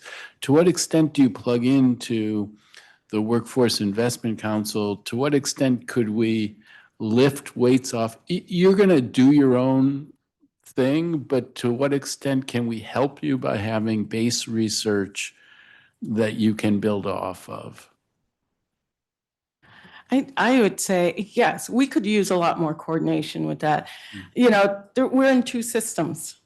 There's a WIOA-funded labor system, and then this is the local funded, you know, UPSSF. And so the rules are slightly different. There are, I think the coordination between the two could be mutually beneficial. Our first stop would be, in terms of a labor market analysis, is, you know, what's the data that Department of Employment Services has or the WIC has first? That's your first point. What's out there? What's the federal market information says about growth? And then you go to employers to validate that. Like, what's your local employer saying about what your local government? And so there is some access to that, some use of that information. But in terms of a coordinated effort, I would say better coordination would be beneficial and pulling, but I think folks forget about the adult charter sector. If you're a school, schools operate like schools, right? And labor focused sort of entities operate under the things that guide them. But we don't always see the two coming together as coming to the common outcome, which is helping people to leave school and become employed or better educated. We talk about it, but in practice, the systems don't always line up nicely. Yes. Were you trying to answer as well, or no? I would just really to plus one to what Leicester was saying, that we use and refer and rely to what has come out of the WIC, what has come out of the Federal City Council, what is coming out of the Washington Region Partnership. So anything that has come out research-wise is useful to us, and we always find it and use it within our own decision-making as a school. I think I appreciate the question very much, though, of, you know, how can we be better coordinated in getting this research? And, you know, perhaps it is that there is a more collaborative effort and schedule of doing the labor market research led by perhaps the WIC, but in partnership with regions employers, you know, not just Washington, D.C. employers. Yeah, and I mean, I am struck. One of you said, leverage us, and want to leverage you, but who is the entity that leverages? Who is the entity that says, okay, well, I see this need and now we go to you? I don't see that structure existing. And when I look at the way you described it, which is totally accurate, you have the collaboration amongst the charter school world, which is great. But then there's a whole nother world that's actually serving the same population and trying to do very similar things, and it's another world. And how do we bring them together? I will say there's some early traction with that. I mean, I think Erin in her remarks talked about the adult education group that meets bi-monthly or every other month. Is that bi-monthly, twice? But that's been a great opportunity for those groups to come together. There are adult charters that meet, community-based organizations, some of your workforce training. We're all coming together and sharing information. Now, have we coordinated efforts to have a greater impact? That's not quite happened, but a lot of these coming together happened as a result of COVID. And so I think formalizing those structures that are really informally meeting and working together could be a way to get at that.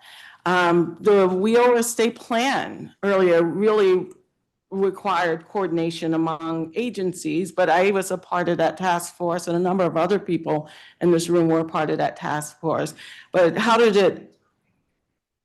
what it looks like on the ground becomes a coordination effort. You need someone really driving that coordination and those formal structures to do it. And I neglected to mention, I'm part of the Education Through Employment. Data sharing is important. Councilmember Bonds, one of the things I remembered was that, some of the data sharing, this will take a lot of analysis, but we know that our parents are, and I'll get back to your point, it's about the coordination piece, that our parents tell us that within the first few weeks of coming to Academy of Hope, they feel more confident as a parent, as a learner, and they go to schools to ask more about their children's homework. They also then, as they progress farther along, they become a role model for their children. So that's something that I wanted to bring up to you, but this education through employment, through data sharing, is there a way to look at an adult who's in adult education, there are a lot of hurdles to get over that, and match that adult to a child that's indicated through data sharing, and then match that to employment outcomes. So it's a lot, and it's a lot of hurdles you have to get through there, but there's some early things happening in the city that I think it's really good. I hear you, and I have to say, I was really struck by your answer about the best thing to help kids, the youngest kids, is to help their mother, and that resonated with me. And it not necessarily intuitive. You need somebody like yourself to say that, but super, super important. And I'm not trying to be critical in any way on this.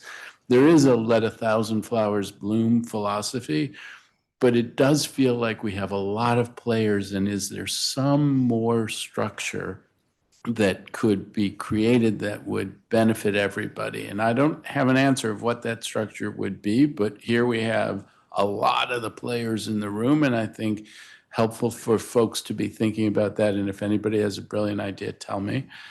On UDC, when you talked about very exciting, lots of very, very exciting things happening at UDC, when you talked about the School of Education, in this context, it struck me that you said that it would be to support public charter school teachers and DCPS teachers, and yet we have this whole world of adult education. Is that included in what the school? That was included in my thought of charters, because we do have in our adult education program, like I said, there are, I think, 5 pathways in the adult education program, and one of them is the adult basic literacy pathway. And those persons in that pathway do work in adult charter schools to get their practicum hours. So when I say charter, having worked in charters in Chicago, I think the broad landscape, but yes, DC is very unique in the adult charter landscape. But I hear you on that, except for that then there's this whole other world where there are also people doing instruction that is similar. Right. So it goes to the pillars. Right. The last thing, and I mean, somebody said that you were thinking about hospitality, and that hospitality is hospitality. The way I heard it was, is hospitality going to grow? Does it point as a place that you all should be investing, because where do the jobs take folks? And I am struck, it may be that a job does not have a path in the industry that you're in, but having a job is a path to the next job. And if there are job openings in hospitality, even if many of them, that's the only job that you'll do in hospitality, your odds of getting a job in another place go up dramatically. And I'm curious how you're thinking about that when you're thinking about the programs that you invest in. So I'll just speak briefly about the Workforce Development and Lifelong Learning Program at UDC. That's essentially opening up multiple pathways. And so those are free programs or very low cost programs, hospitality being one of those industries. So opportunities just to, like you said, open a door. And we look at it very much at UDC across a trajectory, because you could come in literally at workforce development, and as you build skills, as you build confidence, as you seek further education, you could walk out with a law degree or a PhD if you so desire. So we look at that as we take you where you are, we start wherever you want to start, and then those just build and build, like you said, to other opportunities. I'd like to add that we were mentioning earlier the wraparound services that we provide at our schools. And I think, what I see at Carlos Rosario is how critically important that is to supporting people to get that job right now that they need to be stable and to be putting food on the table, keeping a roof over their head. And so we have a team that responds to those needs. And then we have specialized teams in the industries where we provide training that help folks, once they've gone through career training, to break into that field, to break into IT, or to break into the nursing field, for example. So, and I would also add that we are offering hospitality training at our school, and it has been, I'd say, very effective. We have a culinary arts training program, and part of what has been, I think, uniquely effective about it is that there are different pathways for our learners to be able to grow in the field of hospitality. So you could go to nearly any restaurant in the DC region, and I bet you that there is a graduate of our culinary program there as sous chef, or maybe owner of the restaurant. So they've really gone into catering, ownership of restaurants, and also into hotel management. All right, thank you very much. Oh, very quickly. I do. I have an interesting response to that. I don't necessarily agree any job is important, because people stay in these cycles of long underemployment. And unless there is some intentional support to help them progress, they stay in these long cycles. I can see that for young people, that's that first job in building that. But when you're talking about adults who are trying to get food on the table, we do the right now job. But long-term, will this person, without support and continued help, to continue to progress? And so folks get stuck in these long jobs. If they fall off of a benefits cliff, there are a lot of for people who are really who've been in these long cycles of poverty, you want to get them in a quality job as quickly as possible. Thank you very much. Thank you, Councilmember. Thank you, each of you. Councilmember Henderson. Thank you, Mr. Chairman. I'm going to ask 3 questions because there are 57 people behind you. So please do not belabor the point, if you don't mind, for the 57 people behind you. I'm including the government witnesses who will be here way past the time that I will be here with them physically. Okay, so I asked a question on the last panel about workforce capacity, and oftentimes in adult workforce education, we never talk about how you recruit and retain teachers. If you wanted to speak a little bit about, do we have the right people? Do we have enough of the right people to meet the need? All right, I'm gonna jump in just from the teacher prep side for both adult educators and K-12, PK-12. So just honestly, right now, it's really hard to recruit people to teaching. It's just when people look at what's demanded of teachers right now and balance that with the pay, it's very hard. Now, programs like Grow Your Own are very effective, because what we find is residents want to stay where they went to school. Yeah. And so we are getting that group and working with them, whether they are just DC residents or parents that want to become. But I'm wondering though, Mhm. I can probably speak all day about the challenges in the K-12 space, PK space, but like from the adult workforce, like at Bria, at Carlos Rosario, at Academy of Hope, where you have professional programs as well, how is that recruitment going? So I'll say, at least at Bria, two great sources of workforce teachers are alumni of our programs who have gone and worked in the field for a number of years and are ready to come back, sometimes on a part-time basis, and teach our workforce classes. And then also reaching out to our employer advisory boards who might have members of their teams who are available to come teach maybe an evening class for workforce, something like that. Industry professionals are tough to get. That is really hard. So I would say no on that because you can't get them fast enough. And the price point for a nurse instructor or an IT, it's challenging. Or is that usually, are you like they're part-time? They're adjuncts. Adjunct, Mhm. okay, okay. All right, so I mentioned earlier in the other panel, sorry, I know you're gonna speak, Allison, about the work requirement changes in terms of benefits, and I'm trying to determine whether or not how the executive is preparing, and I'm curious, have any of you been contacted by any district agencies about your capacity to accept new students or connect graduates with jobs in light of these changes? Okay, so for everybody who's might just be listening audio only, everybody shook their head no, which is concerning because as it pertains to SNAP benefits, the work requirements went into effect in November 1. And I know everybody's saying, oh, they're not going to enforce until May, but like this is probably something we should have been working on, especially as we think about from a Medicaid standpoint. And I think this is one of the questions I have for DOES and some of the government witnesses is like, what's your plan? What's your plan? Because you got like I don't know, at least 60,000 people who might need to be connected with some type of program here. And if we're not having conversations with you all about how best to do that, then I think we're kind of struggling.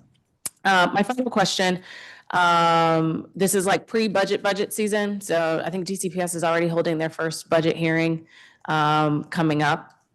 And then the mayor is sort of having these conversations. But like if there's the one thing that we should be focusing on for adult education and workforce for the FY27 budget, what should that be? One thing. Transportation support. Transportation, all right. The 1.3, the weight, and you're going to have a tsunami of people. I think all of us are seeing significant enrollment increases for folks who are reskilling and upskilling. So increasing the weight. Increasing the weight. Okay. Also childcare support for people who want to be in programs and have childcare issues. Yeah, we got a wait list now for childcare subsidy. Allison? It's hard to say one. I know. I'm going to cheat a little bit. UPSFF investment and the grant support. So that's the AFE funding or other innovation grant funding to help us meet the moment now more than ever. All right, thank you. Mr. Chairman, I've given you 5 minutes back. Thank you. 57 witnesses will thank you for that. Thank you all for your testimony. It's been very helpful. We're going to move on to the rest of the witnesses. We're going to move more quickly with you all. Sorry. And my goal is to fill up the table with 4 people, and Aaliyah will tell me if somebody is online when I call their name.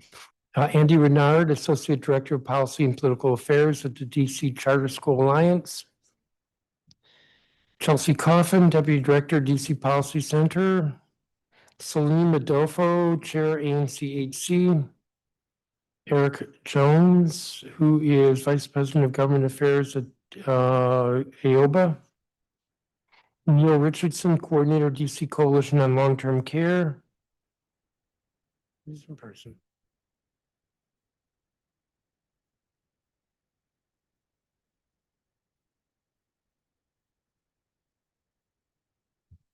Mr. Renard, you're first. Good evening, Chairman Mendelson and members of the committee. My name is Andy Renard, and I'm the Associate Director of Policy and Political Affairs of the DC Charter School Alliance, the local nonprofit that advocates on behalf of public charter school students to ensure that every student can choose high-quality public schools that prepare them for lifelong success. I want to start by thanking the council for holding this hearing as an opportunity to raise up the importance of adult workforce education.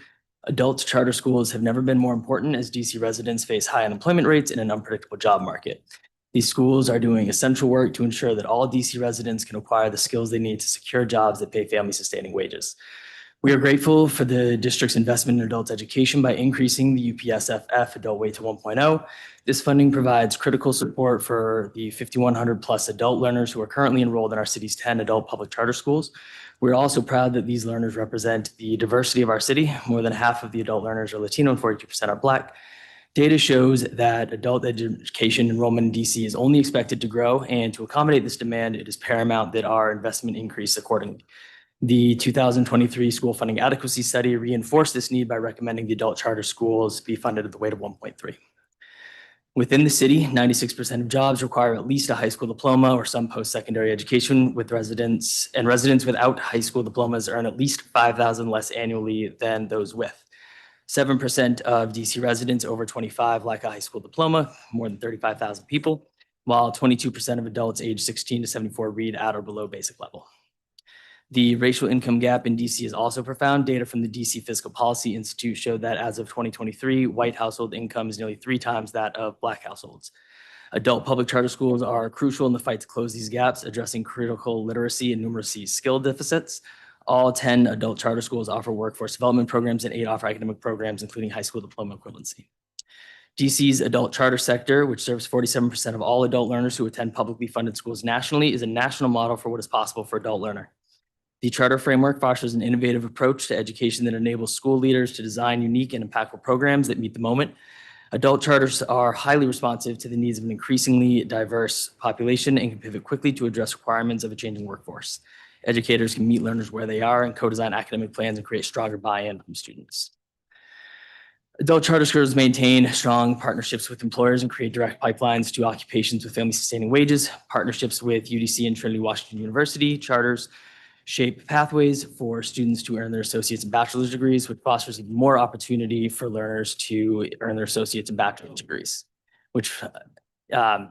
adult charters provide critical workforce development infrastructure for key industries where there's high demand, including healthcare, IT, childcare, education, development, construction, and more. Adult education through our robust charter sector represents incredible innovation that serves the city's workforce needs, and we urge the council to strengthen funding for these vital programs. Thank you for your time. We'll be happy to answer any questions. Thank you. Ms. Coffin. Good afternoon, Chairman Mendelson and members of the Committee of the Whole. My name is Chelsea Coffin, and I'm the Deputy Director of the DC Policy Center, an independent think tank focused on advancing policies for a growing, vibrant, and compelling District of Columbia. My testimony today focuses on how adult public charter schools are a crucial part of adult workforce education in the district, summarizing findings from our 2023 report, DC's Adult Public Charter Schools, who they serve, how they serve, and what they achieve, with some updated information. As you've heard, DC is unique in offering adult public charter schools that are funded in the same way as pre-K to 12 schools. 9 such schools in DC serve over 5,000 adult learners through a combination of academic and workforce supports, connecting learners to both post-secondary and workforce opportunities. These schools complement other offerings at training programs and alternative schools, and they represent 5% of all public school students. Enrollment is growing. Aside from a school year 2020-21 dip, adult learners have increased by 28% over pre-pandemic levels. Unlike pre-K to 12 students, the majority of adult learners are Latino, an estimated 53%, followed by 44% of learners who are Black as of school year 24-25. According to a 2020 survey, these schools tend to serve residents who are learning English and parents. 70% of adult learners reported speaking a language other than English at home, and 54% reported being parents of school-age children. By geography, most adult learners live in wards 4 and 8 and attend school in Ward 1. Adult public charter schools matter for improving economic mobility in DC because they can provide a bridge to college, a first job, or a better job. Looking at outcomes data from school year 21-22, or the most recent year, At schools offering pathways to a high school equivalency certificate, a median of 71% of those who took a secondary credential test, such as the GED or NEDP, passed. Attaining a high school diploma can boost incomes for DC residents by $5,000 and open the gate to a post-secondary degree, which can boost incomes above a high school diploma by $46,000. At schools offering literacy and numeracy instruction, a median of 61% of adult learners advance their literacy and numeracy skills. At schools offering English language instruction, a median of 64% of ESL learners improve their English language competency. Adult public charter schools also offer workforce and post-secondary supports, including helping adult learners acquire career assets that employers value and enrolling learners in credential granting programs in healthcare, construction, and IT. In school year 2018, 76% of adult learners who completed their education at an adult public charter school got a job for the first time or enrolled in a post-secondary institution. Adult public charter schools should continue to be considered a crucial part of the adult workforce education landscape. They have strong results for a population in need of an alternative setting to attain their high school diploma, learn English, increase their literacy and numeracy skills, acquire a credential, and more, as acknowledged by the recent increase to the adult weight in the per pupil formula. Thank you for the opportunity to testify, and I welcome any questions you may have. Thank you, Ms. Coffin. And Mr. Jones. Good afternoon, Chairman Mendelson and members of the council. My name is Eric Jones. I'm here today as a fourth-generation Washingtonian who serves as the Vice President of Government Affairs for the Apartment and Office Building Association of Metropolitan Washington. There, I also serve as a board member on our AOBA Education Foundation. If you will indulge me, I'm actually going to start with my favorite quote by the late Max Dupree. The first job of a leader is to define reality. The last is to say thank you. At all other times, a leader is to serve. The reality is that we need to reimagine and reexamine how we look at adult education. Adult education is not a place that you send someone because they didn't do good in high school, or we didn't believe they can get into college, or we believe that they need help because of the returning citizen. Adult education is how you deal with affordable housing. You give folks education and understanding so they can increase their income and earn a livable wage. Adult education is how you deal with crime, because those who are earning an honest wage and investing in their communities are the folks who are the first line of defense when we have problems in our communities. We've seen this time and time again from the adult education community, but we haven't seen it from our legislators and our executives. Adult education is something that we need to hold valuable. It's the programs that we see with the Sustainable Energy Utility Advisory Committee that I serve on and their Train Green program, where over the last decade, 300 district residents have come through our programs, 80% receiving placements and getting great jobs, not just earning a livable wage, but working with local CBE companies, investing and training our community. They're training our folks in environmental change, and they're investing in communities that they live in. This is workforce development. We're not just developing people to get daily jobs, but careers that they can grow in. It's the work being done at the Academy of Hope, where I serve as vice chair of the board, where just weeks ago, we were approved to increase our enrollment to 1,500 learners. It's where we're opening a third campus in the next few years because we're looking to provide resources, not just training for GED, not just training for entry-level jobs, but careers. It's long-term investment in ways that we want to see our folks improve. It's the type of work that we need to see from our government that we're not seeing. It's a situation where we just spent nearly $4 billion on the stadium, and there was no conversations about anybody working on that $4 billion project, talking to anyone who's in this room today. We talked about the unions based out of Baltimore. We talked about big companies based out of Virginia. I was here for every meeting. There wasn't one conversation about Carlos Rosario, Academy of Hope, UDC. We didn't have those conversations. As a member of the apprenticeship council in the district, I was appalled to hear folks talk about apprenticeship standards, but not talk to us. It's time to take adult education serious and understand that if we're going to invest in our communities, we have to be part of every conversation, not just the ones that aren't political or don't make folks look good at election time. Thank you. Thank you, Mr. Jones. Mr. Richardson. Hello, good afternoon. My name is Neil Richardson. I'm the coordinator of the DC Coalition on Long-Term Care. The DC Coalition on Long-Term Care is a 30-year-old collaboration uniting consumers, advocates, and healthcare providers to partner with the district government on long-term care policies and programs. I bring to this job a lot of experience in workforce development. I was the founder of the Division of Continuing Education at the University of the District of Columbia and part of the founding team that created Workforce Development and Lifelong Learning Division. No one has mentioned today that in adult education, we're spending over $100 million in workforce training.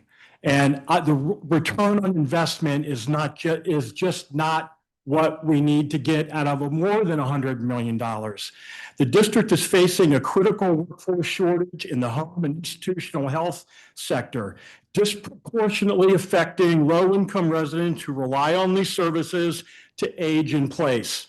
Low wages and increasing demand for care driven by our aging population have created an urgent need for workforce development solutions. Additionally, the city lacks sufficient training providers to meet the growing demand for skilled caregivers, further exacerbating this crisis.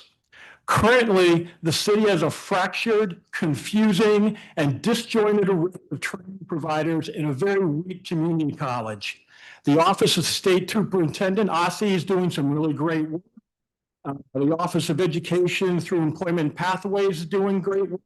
We've got the Advanced Training Centers that's doing great work on the secondary side. But once you graduate, there's a cliff where no one has one single place or a couple single places to go and find the training and the next steps they need in their career. The WIC could be part of this, but we need a coordinating body for that. Other cities and states bridge high school students with a comprehensive community college or career and technical institute. And we've been talking about technical education jobs, and we don't have that in the district. The district lacks a strong or comprehensive community college. I'm going to keep coming back to that because we pretend that we have one, and until we fix that 2-year program division, we're not going to get the success we need.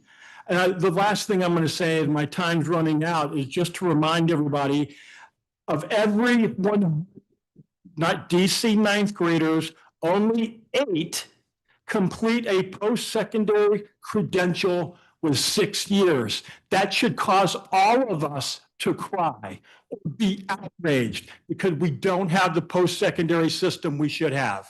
Thank you. Thank you, Mr. Richardson. 5 minutes. And I just have a couple of questions, maybe one, and I think it's more targeted at the Policy Center and the Alliance. It's a question I asked of an earlier panel, and that was with regard to, I didn't phrase it this way, duplication of programs.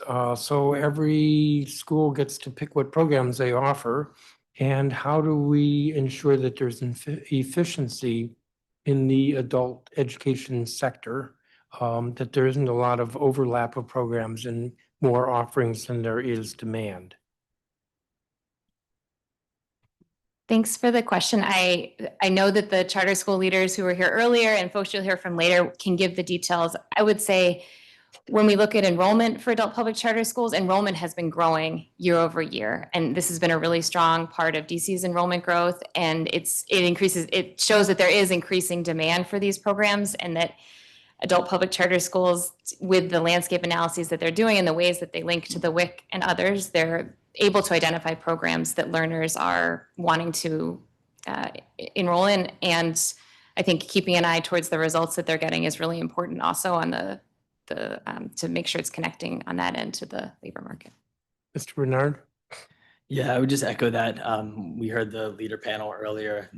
They're collaborating to a certain amount, right? Where they're doing these landscape assessments to figure out what programs they need to offer. So this is why you shouldn't have been in the room when they were testifying, because then you wouldn't have heard what they said. So another way to put this is neither of you are seeing any inefficiencies here. I think it's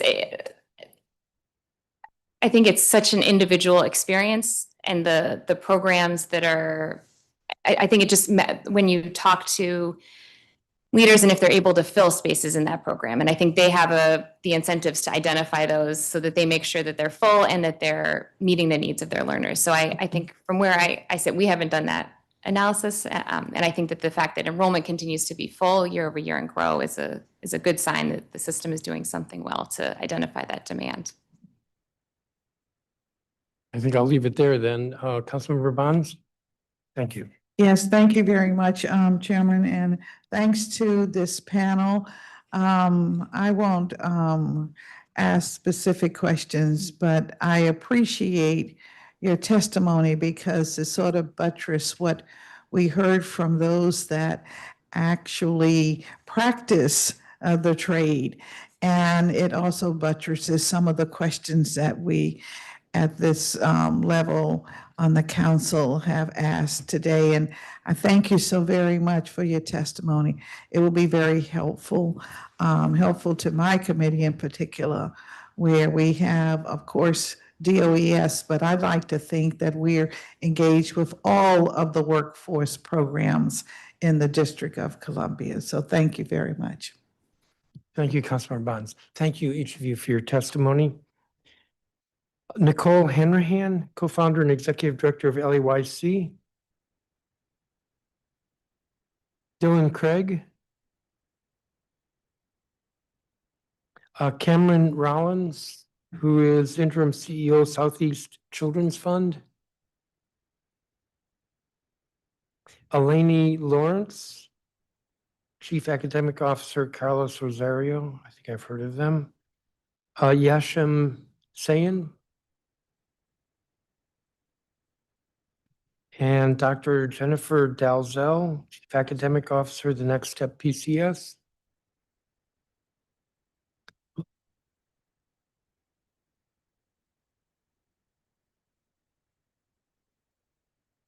Ms. Hanrahan. Good day, members of the council and staff. My name is Nicole Hanrahan, and I have the pleasure of serving as an executive director of LAYC Career Academy Public Charter School. I'm also a Ward 6 resident. Thank you for the opportunity to join you today.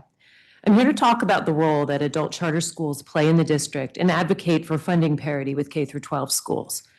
I often refer to the district as a tale of two cities. While almost 40% of residents hold an advanced degree, more than 1 in 5 can't read, and almost 1 in 4 students do not graduate from high school in 4 years. This inequality in education attainment is also accompanied by financial inequality. The average family in Ward 3 earns more than $250,000 a year, while that figure is only $50,000 a year for Ward 8. Adult charter schools disrupt this inequality by helping DC residents gain the education and skills needed to build a strong career. LAYC Career Academy is one of 9 adult charter schools in the city. Career Academy supports 16 to 30-year-old young adults by offering literacy classes, English as a second language, college credits, a state high school diploma, and career preparation. We offer over 30 information technology certifications, including the Microsoft Office suite and professional credentials needed for help desk, networking, and cybersecurity positions. We also offer the training and certifications needed to become a medical assistant and phlebotomist. Last year, a Career Academy students worked hard to realize strong outcomes. 95% of students were working or in college within 6 months of graduation. 82% of working information technology and medical assistant graduates reported finding employment in their fields with an average starting salary of over $22 per hour. However, that's just the starting wage, as our programs are designed to help students grow in their careers and compensation. Students report an average wage increase of almost $14 an hour, 6 to 12 months after graduating. And finally, Career Academy earned a level 1 rating on the PCSB Aspire framework for each of the last 3 years. Our students realize strong academic and employment outcomes, but this does not come easily, as 1 in 3 students is homeless and 100% qualify for free lunch. Our belief is that students can overcome extraordinary challenges with support. For this reason, each student is paired with a case manager who calls them every day to check on their needs related to shelter, food security, healthcare, clothing, or caring for family. We also offer on-site mental health counseling and a fully stocked food pantry. These supports fuel student success, but they require investment. I ask that the council offer funding parity with K-12 schools to help us pay for these resources. This does not only mean parity in the UPSF, but also funding to increase adult transit subsidies so students can afford to come to school, and supplemental funding like the OSSI Adult and Family Education Grant, as adult schools are not eligible for resources like Title I funding. Thank you for the opportunity to speak today, and I'm happy to answer any questions that you may have. Thank you, Ms. Hanrahan. Dylan Craig, who is virtual.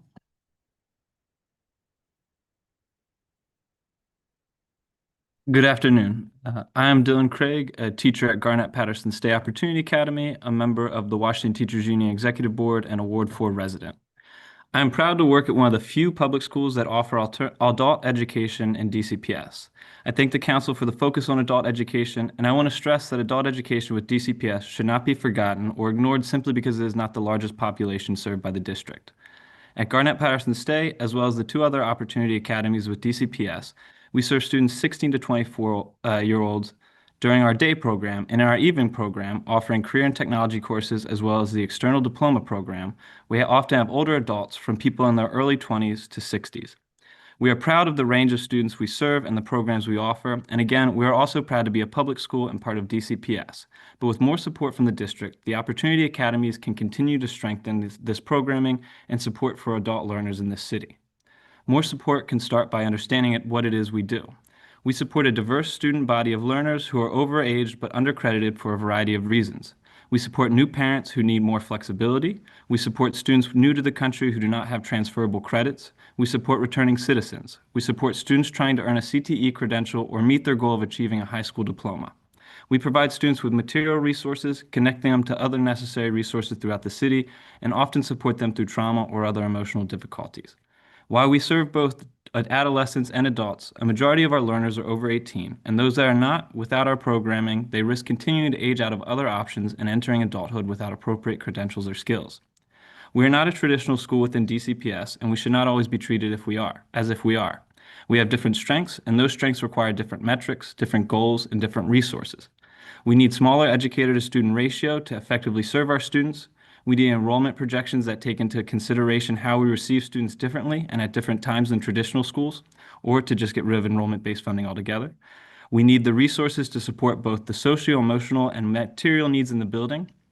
We need our fantastic group of international educators who support and connect with our diverse student body to have a pathway to green cards. And we need metrics that are aligned with goals that best support our population.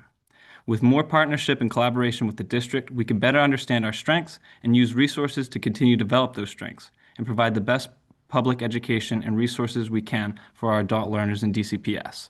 Thank you for listening. Thank you, Mr. Craig. I believe, let's see, Eleni Lawrence.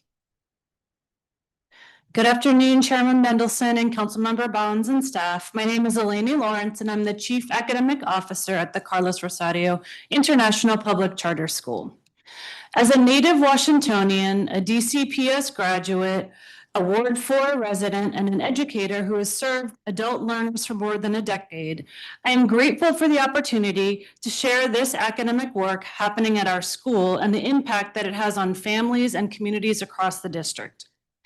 At Carlos Rosario, we offer a full continuum of high-quality academic and workforce programs that begin with English language instruction, extend through high school completion, technical training, college preparation, and U.S. citizenship.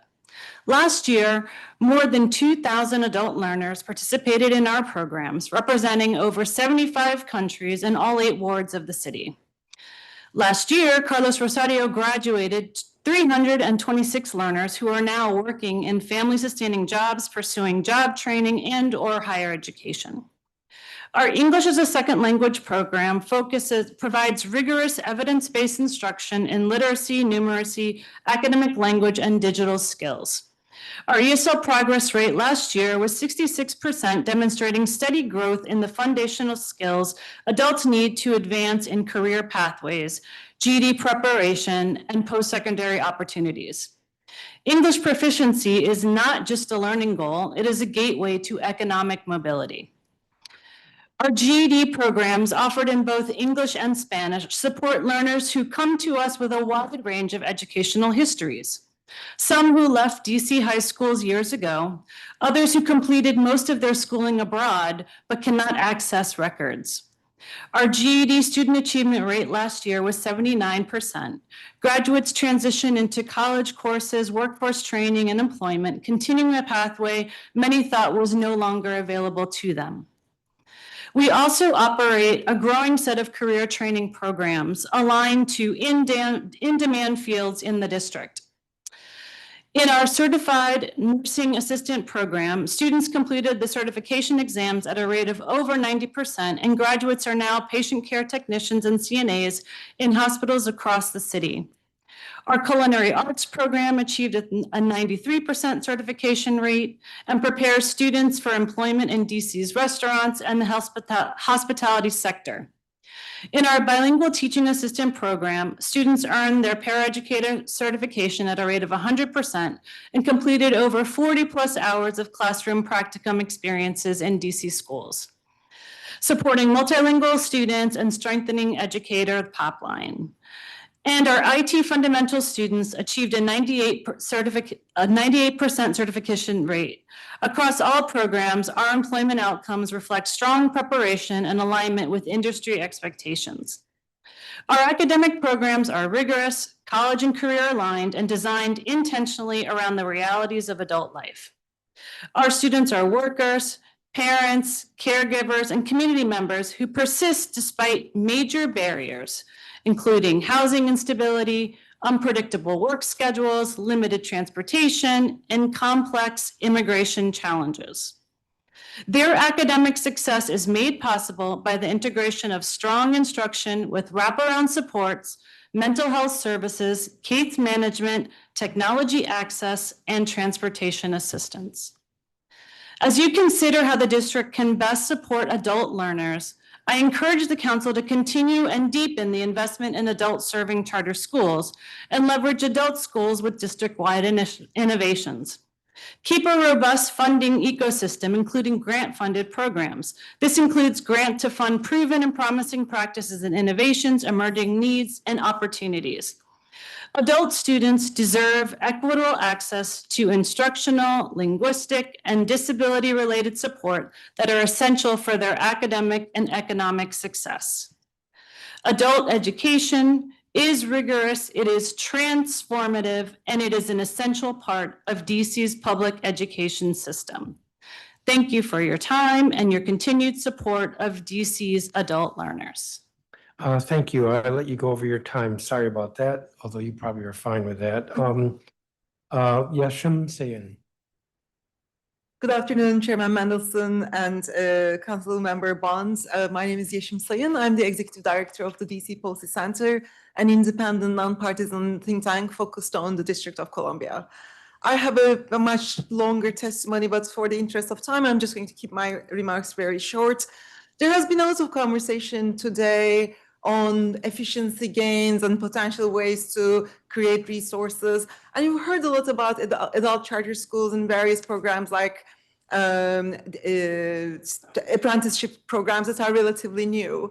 But what hasn't been discussed and maybe a source of potential efficiency gains is a myriad of workforce development programs offered across about 24 different departments. There are about 95 programs, 404 different activities that collectively spend over $200 million. So that tells us that even outside of charter schools, adult charter schools and the apprenticeship programs, there are lots of adult workforce development opportunities. They are resource intensive, which is not surprising because they're serving a community that has not been easily served by others. Now, the interesting thing is the Workforce Investment Council puts together an annual report, which is very boringly called the Expenditure Guide.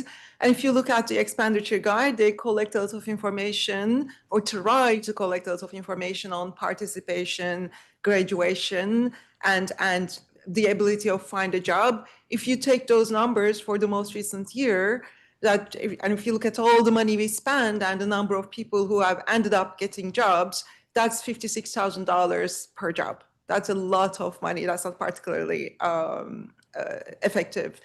There are some problems about scale. I looked at the programs with fewer than $50,000 in budget, and there are a lot of them. You know, you can't really do a very sort of like large scale program if your annual spending, not per student or per participant, but overall spending across a program is $50,000. There's definitely a lot of fragmentation. That's another area to look at. There's certainly gaps in accountability. You know, some folks mentioned the education to employment database that has just been created. The whole purpose of that is to collect as much data as possible. But when you look at the workforce programs that the WIC collects information on, okay, I've written this down. Of the 402 different activities, 145 could not report how many participants they had. Among the 345 that could report participation, 190 reported zero data on completion. Those who reported data on completion, 24 programs with a combined budget of $29 million that reported that none of the 2,600 participants that completed their programs got a job. So again, this is another area I think if you're looking for efficiencies for this council to consider. I have a few recommendations. I think part of the issue is it is a very fragmented strategy to workforce development. And that also makes oversight extremely difficult. You have 24 agencies. It probably touches every committee in the council. That's a hard job to do. So what are the recommendations from the DC Policy Center?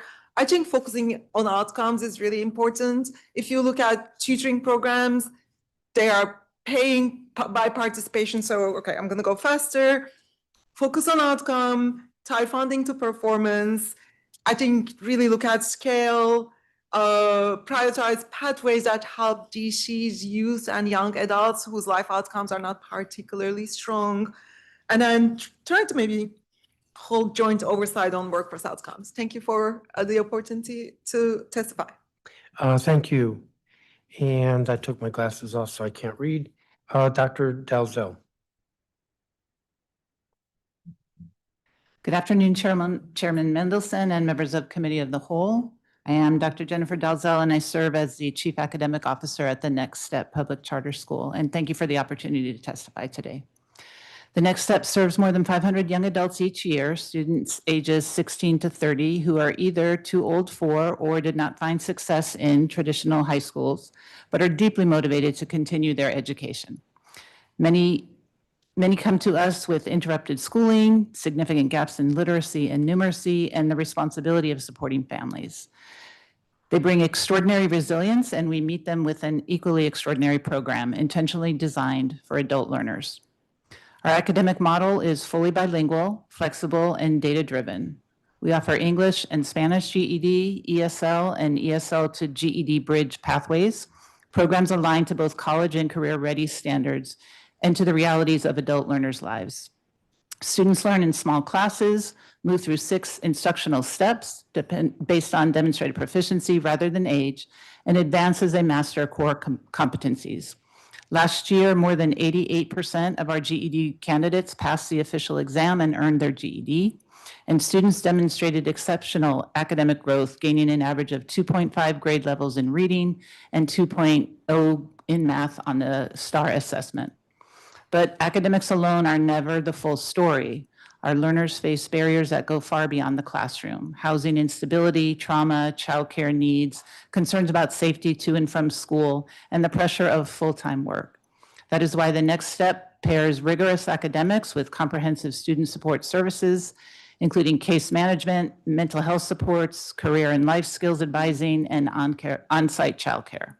Last year, every student was matched with a case manager. Many accessed therapy, workforce coaching, or emergency financial assistance. This holistic approach is what enables students to persist.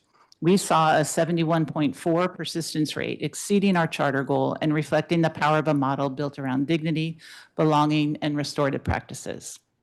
We are also building pathways to the future. Through early college partnerships with BARD, students earn college credit before completing GED with 100% retention and completion of our most recent BARD cohort. Our Summer Workforce Institute introduced students to IT, hospitality, and health careers. These opportunities do more than prepare students for employment. They expand what students believe is possible. To sustain this work, we ask the council to continue investing in adult education. Specifically, we urge continued increases to the adult education UPSFF weight and to consider grant-specific funding to replace reductions in the adult and family education grants.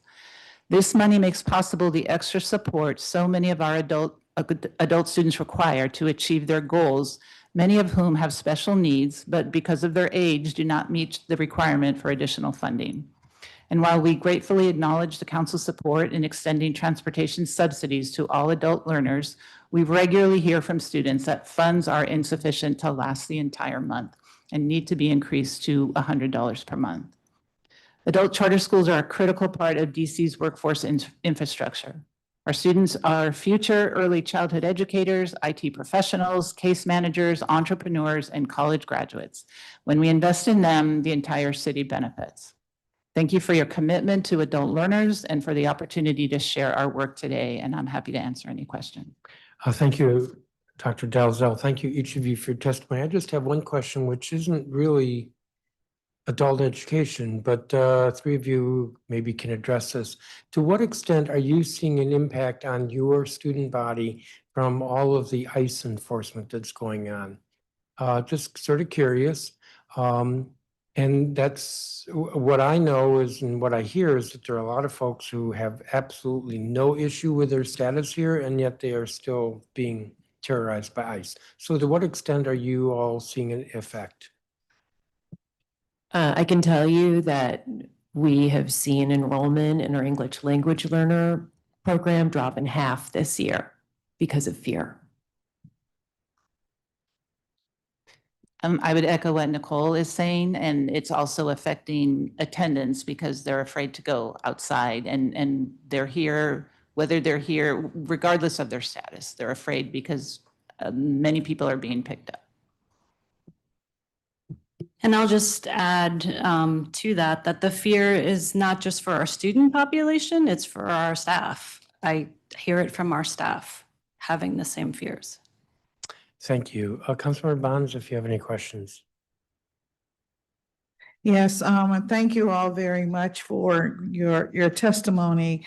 I think it's pretty clear from what we've heard thus far today that our charter schools provide very strong outcomes, and thank you very much for that. And we want you to continue to have that opportunity. So I've been listening to what you indicate you need more of. So, excuse me. But I'm very much aware of the information that Yesem shared with us. We've been hearing it almost year after year for the last 3 years. And we have to find another way for programs that are just training programs that do not seem to connect beyond just a training program for a moment. It doesn't seem to be working. I think a few years ago, I mentioned that we had 5,000 enrollees in training programs. We had 1,300 to complete the training. And then we ended up with, I think it was like, am I being crazy? Like maybe 50 that actually received jobs. And understanding that that's not cost effective. I know that Neil is thinking it's time for a revolution. I can say that here, and I know everyone seated here is thinking about that. And we need to think about how we do this revolution, because we want our dollars to really speak volumes for our people. We have, 9 or 10 charter schools now. We have to think about how some of our other programs can become charter schools of sorts. I'm just thinking that models that work are the models that we should be funding, as opposed to models that we've tried for years, some for 10, 15 years, and we're not getting the result that we need. But I think the time is now. So yes, I appreciate you putting that on the record. Maybe it's the first time that the chairman has heard it, but I've heard it a few times since Labor has been in my committee. But I thank you very, very much. You want to say something? No? All right. Yes, you do. Thank you, Doctor. I appreciate the data that you shared, and I can only speak to my public charter school, and we're a level 1 public charter school. And I know that the extraordinary needs that students bring to all of our adult public charter schools, it's not a linear pathway to success. And so when they come in with all of the multiple traumas, all of the things that they're dealing with, we're working on that before we can get to the academic success or the career success. So I hate to say, it's an expensive endeavor. It takes a lot of resources. Thank you. Thank you very much. Thank you to this panel, Chairman. Thank you, Councilmember Bonds. Thank you, each of you, for testifying, including Mr. Craig online. The next group, Chioma Aru, Health Justice Project Director, Advocates for Justice in Education. Tanya Barachi, Director of Education and Workforce Initiatives, Federal City Council. Don Gatewood, Senior Vice President of Workforce Development at So Others Might Eat. Lloyd Evans. Lloyd Evans, is that you?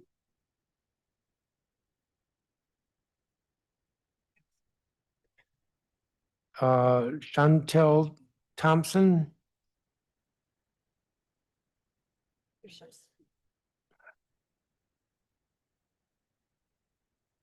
Miss Shay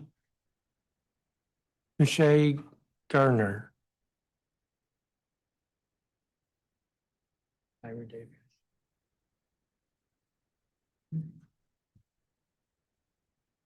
Okay.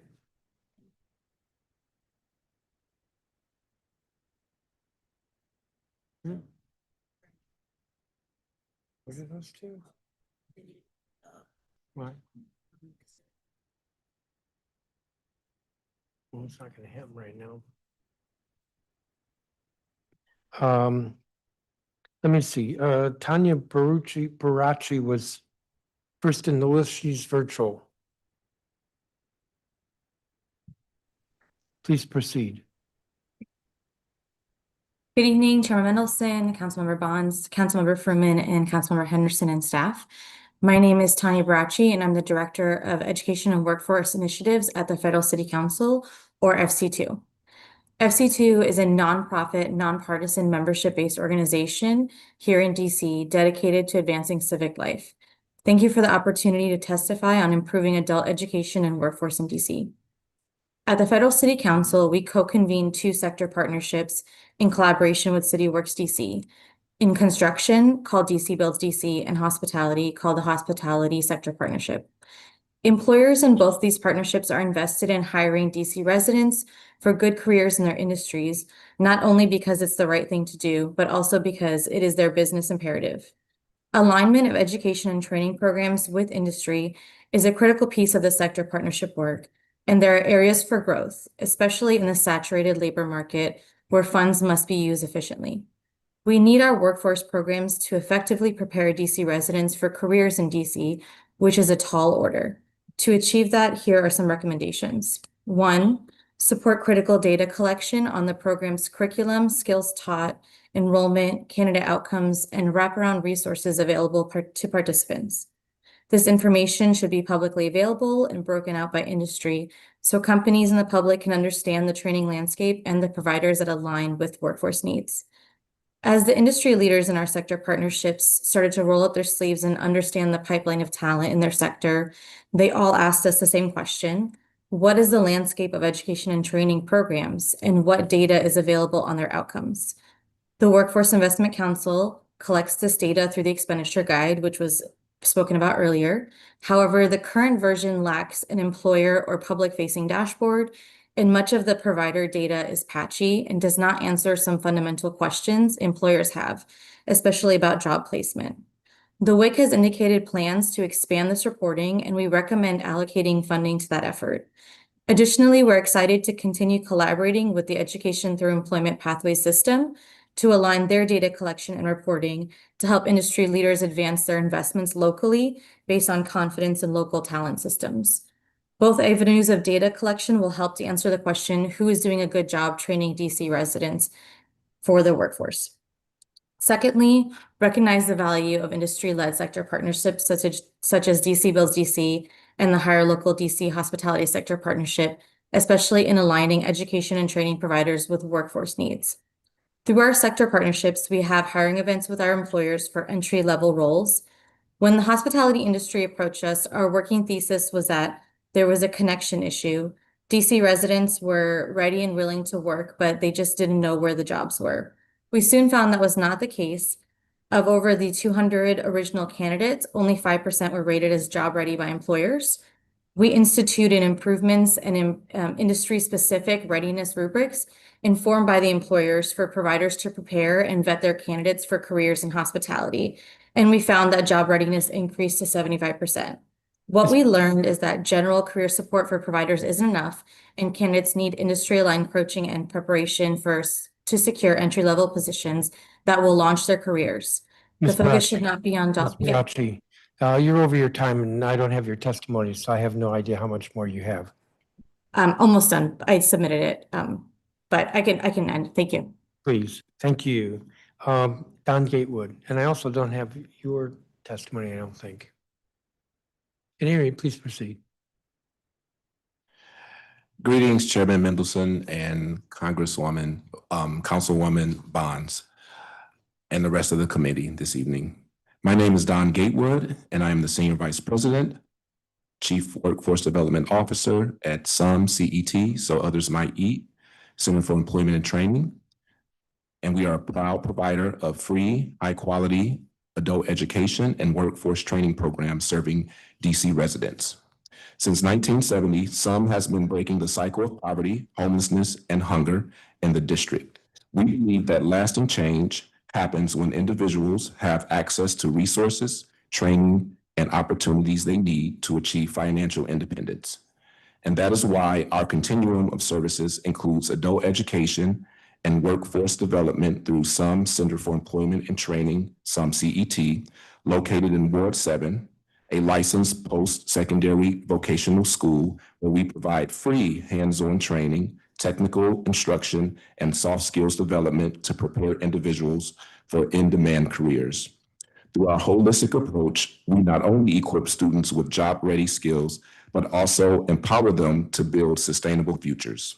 Today, I will highlight SUM CET's impact, discuss what is working well in workforce development across the district, and share key recommendations to strengthen job training systems for both trainees and providers.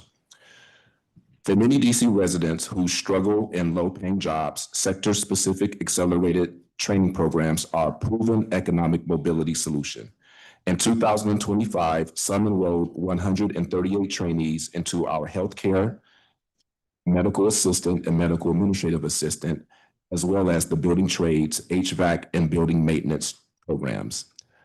Those enrolled, over 80% obtained job placements at the completion of the program, and 96% of the graduates earned certifications.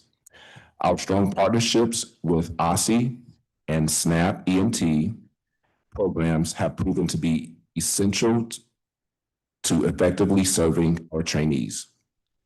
DC has made significant strides in workforce development through public investments that have expanded access to job training opportunities and provided critical support for individuals striving to achieve self-sufficiency. These initiatives have been instrumental in building the gap between training and employment, and our collaboration with local businesses has facilitated externship placements and full-time employment for our graduates. These employer relationships ensure that our trainees align with industry needs, increasing job placement and retention rates. Reducing public investments in adult education and workforce development would directly limit the number of residents we can serve and the wraparound supports critical to their success. Instead, we should focus on strategic funding and expand opportunities to remove barriers and align workforce training with the needs of our city. Key priorities include invest in stipends, expand childcare support second chance hiring, and provide comprehensive economic support. Sustained investment in adult education and workforce development is not just a funding decision, it's an investment in DC's economic future and its residents striving to build better lives. SUM is proud to be a partner of the district in this work, and we urge continued support to remove barriers and expand opportunity for all. Thank you, Mr. Gatewood. And as I say, I don't have a copy of your statement, if you could provide that. Lloyd Evans?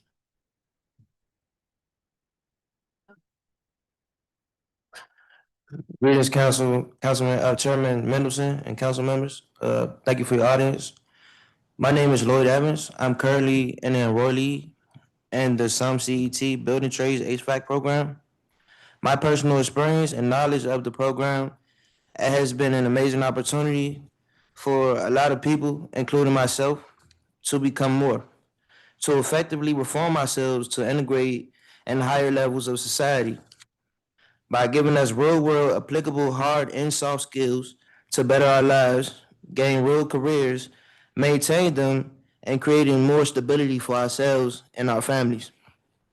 Since I've enrolled in the program, I've created a strong resume and cover letter, learned to make a 30-second pitch. I've learned to choose words wiser and to conduct myself in a more professional manner. CET has helped me with professional attire, taught me to tie a tie, and to dress in a professional manner as well. Currently, I'm getting help with obtaining my driver's license. I've learned to use hand tools, troubleshoot an HVAC system. I've learned to solder and braze, basic plumbing, and electricity. I've obtained my OSHA 30 certification. I'm currently studying for, and I look forward to gaining my EPA 608 Universal and PM Tech certifications as well. I've been given support from amazing staff and peers. Above all, I've gained hope for a better future for myself and my family, becoming more of an honorable and respectable man. A great example for my family and community. I'm breaking cycles. That's Thank it. you. Yeah. Thank you and congratulations. Chantel Thompson. Good evening, Chairman Mendelson and staff. My name is Chantel Thompson. I'm a resident of Ward 7 and a trainee at SUM CET. I came to workforce at SUM because they offer training in a high demanding career field that I'm actually interested in. I chose this program to become a certified medical assistant. The education and training that's offered, and with being able to have an externship and receive job placements, are a few of the reasons I knew this program was for me, and also because it's free. So many people in DC rely on programs like CET because of the financial barriers to quality workforce education. And having these types of adult education programs is important and really does have impacts on people's lives. Workforce programs like CET provide additional support for people with other barriers, such as transportation and childcare. This type of support is a huge factor for having trainees successfully complete the training. CET is a program that should be expanded and or replicated because of the trades you can receive through this program. So many people can't afford college, and CET is a way to help more people gain employment and work towards financial stability. Thank you for your time. Thank you, Ms. Thompson. And Ms. Shay Gardner. Greetings, Greetings, Chairman Mendelson and other staff. My name is Michelle Garner, and I'm a Ward 7 resident of 20 plus years. And today I'm speaking on what brings me to SUM CET, which is also part of the Ward 7 community. What brought me to SUM CET was the outstanding things I heard about their program, which offers medical administrative assistant, medical assistant, building maintenance service tech, and HVAC. Coming straight out of high school, I've always had the passion to be a part of the medical team. I just didn't have the opportunity to pursue my dreams due to financial struggles and struggling to gain employment as a young adult. I found out about CET at a job fair in Northeast DC back in July of 2025. That's when I got the information and applied. I learned how convenient this program could be for me, and it fitted my daily life. Excuse me. CET has been the best resource to support me and my 2 school-aged children. This free program has been the key to my success in so many ways. It has also been the most supportive in my workforce goals, mentally and physically, by helping me gain the knowledge and hands-on experience I need to pursue my career in the medical field. CET also helps and allows me to further my education, ultimately to become the registered nurse I've always wanted to be. The importance of having these programs in DC, like CET, is that they have been providing me with the tools and support I need to become trained, certified, employed, and to thrive in my career. These workforce and adult literacy programs are important in so many ways to residents of DC, and I believe it is one of the best ways that makes DC different from everyone else because of how many resources and support goes into these programs that offers real opportunities for people. Thank you for your time. Thank you, Ms. Garner. Thank you, each of you, for your testimony. I don't have any questions for you. Councilmember Bonds? Thank you very much, Chairman, and thank you to, it's wonderful to hear your testimony. It's inspiring. So thank you so very, very much for coming and talking with us today. Thank you. And I echo that, so thank you all.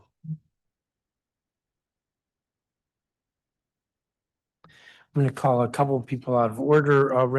Randrika Bowman, who's an adult learner at Academy of Hope Adult Public Charter School. Florenda Bates, an ELA teacher, Academy of Hope Adult Public Charter School.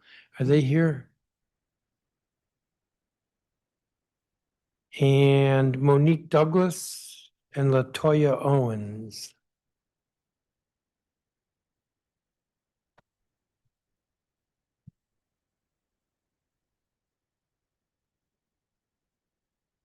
So let's start with Randrika Bowman.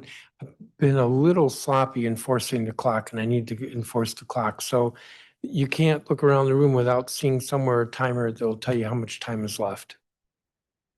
So Ms. Bowman, you are first. Good afternoon, Chairman Middleton, members of the committee. My name is Randrika Bowman. I am a proud adult learner at Academy of Hope Public Charter School. I'm a resident of Ward 8. Thank you for the opportunity to share why adult education is important for me and so many other people across the district. I believe we need strong adult education programs because so many older middle-aged adults in our city still struggle with basic reading, writing, math, and computer skills. These skills is not optional. They are essential for working, for supporting our families, and participating in the world around us. Many adults want us to expand the education. Many want a second chance, and many like me wants the opportunity to go back to school and finish what we started. I'm gonna go ahead and give it to somebody else because we only have 2 minutes left. No, it's 2 minutes for you. You can. Okay. I know what it feels like to have life get in the way of your education. I was a high school dropout. I stopped going to school in the 12th grade because my mother was sick with cancer. At the time, I was going back and forth to court and dealing with house arrest. Everything in my personal life felt heavy, and all of it stopped for me from finishing school and earning my diploma. But I never stopped wanting my education. I never stopped wanting better for myself and my diploma. And never for myself. Being at Academy of Hope has shown me that it's never too late. Every day I am learning, growing, and rebuilding the confidence I lost when I was younger. I see adults from all walks of life who show up because they want to do better, be better, and be better. I'm nervous. And set an example for their families. We deserve a chance to keep going. And adult education makes it possible. My message today is simple. We must keep encouraging adults to return to school, building their skills, and pursuing their goals. We must continue to stand up for adult education, support schools to make this work possible. Every adult learner deserves to be educated, supported, and believed in. Thank you for your time and hearing my story. I am grateful for the opportunity to speak, and I am grateful for Academy of Hope for giving me the place to start again. I am happy to answer any questions. Thank you, and thank you for being willing to go back to school and continue your education. Ms. Bates. Lord. That might help. Good evening, Chairman Mendelson, members of the council and staff. Thank you for the opportunity to testify. My name is Florinda Bates, and I currently serve as an English language arts teacher at the Ward 8 campus of Academy of Hope. And I have also previously taught in the K-12 system. And my experiences across both settings have fundamentally shaped how I understand adult literacy, family engagement, and the transformative power of education. When I first began teaching in K-12, I often struggled to understand why some parents appeared disengaged from their children. It seemed unimaginable to me that loving parents would leave their child to navigate school alone. It was not until I began working with adult learners that I came to understand a deeper truth. These parents were not uninvolved because they did not care. They were uninvolved because they were overwhelmed. Many felt intimidated, underprepared, or even ashamed when it came to supporting their children academically. For many, this was rooted in their own unfinished education and painful memories of school. 20 years later, this realization continues to shape my work. At the start of every term, I meet at least 5 to 7 adult learners who tell me that their main reason for returning to school is their children. Some want to help with homework, others want to show their families that it is never too late to return and finish what you started. Their why reminds me every day that adult education is not just about individual achievement, it's about breaking generational cycles, strengthening families, and creating lasting change that radiates throughout our communities. It would be unrealistic, however, to believe that diplomas alone produce these powerful shifts. While earning a high school credential is transformative, another critical factor in the success and stability of our learners has been access to school-based mental health support. For several years, we benefited immensely from the presence of our mental health therapist, Mr. James. His departure due to funding cuts left a noticeable gap. I watched learners struggle with challenges that they once had support navigating. The ability to process trauma, manage stress, or cope with major life events is not separate from academic progress. It's foundational. Restoring comprehensive mental health services is not optional. It's essential for our adult learners. Adult education changes lives, but it cannot thrive in isolation. When we invest in instruction, mental health support, and experiential learning, we give adults the comprehensive tools they need to transform not only their own lives, but the lives of their children and communities. Last year, we exceeded PMF targets for participation and subject test pass rates.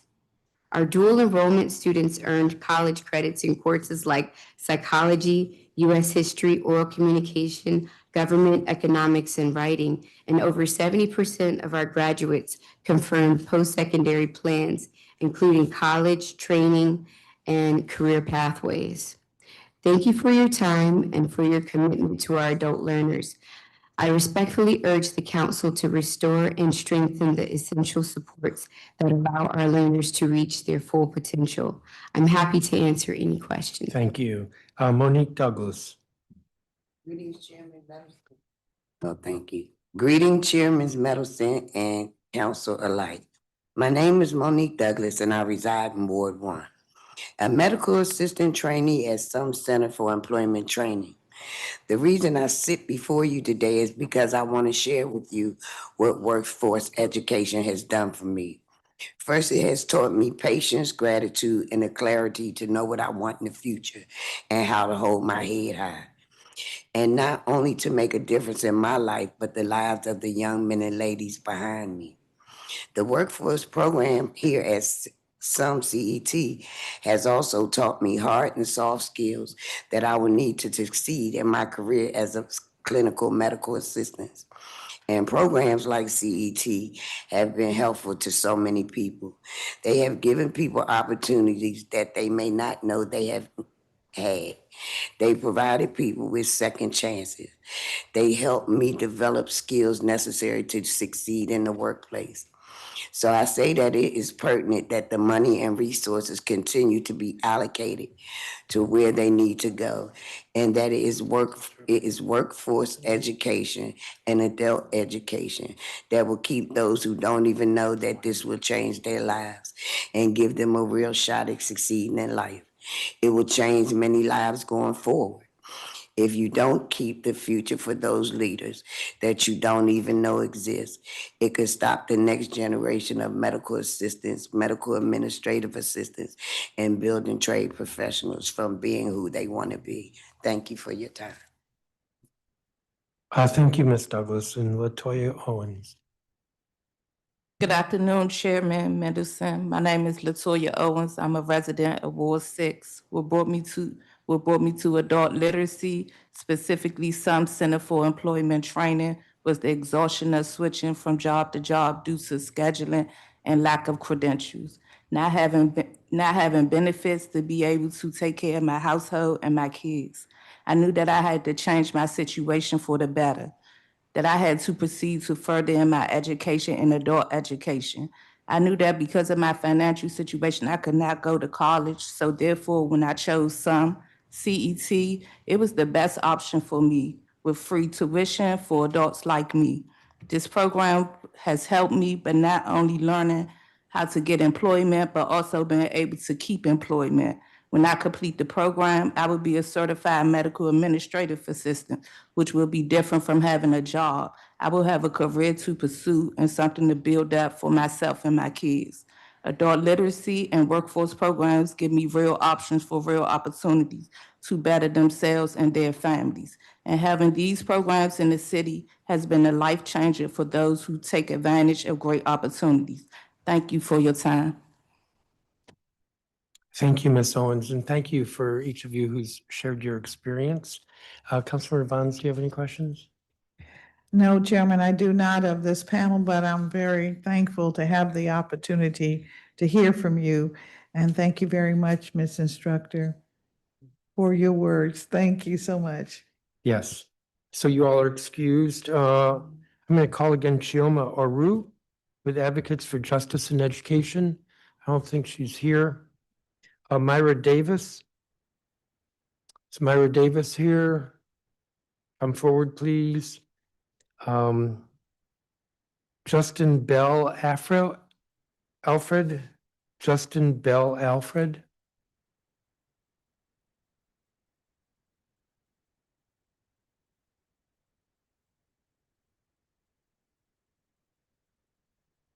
Raymond Bell, who's CEO Hope Project Training Academy.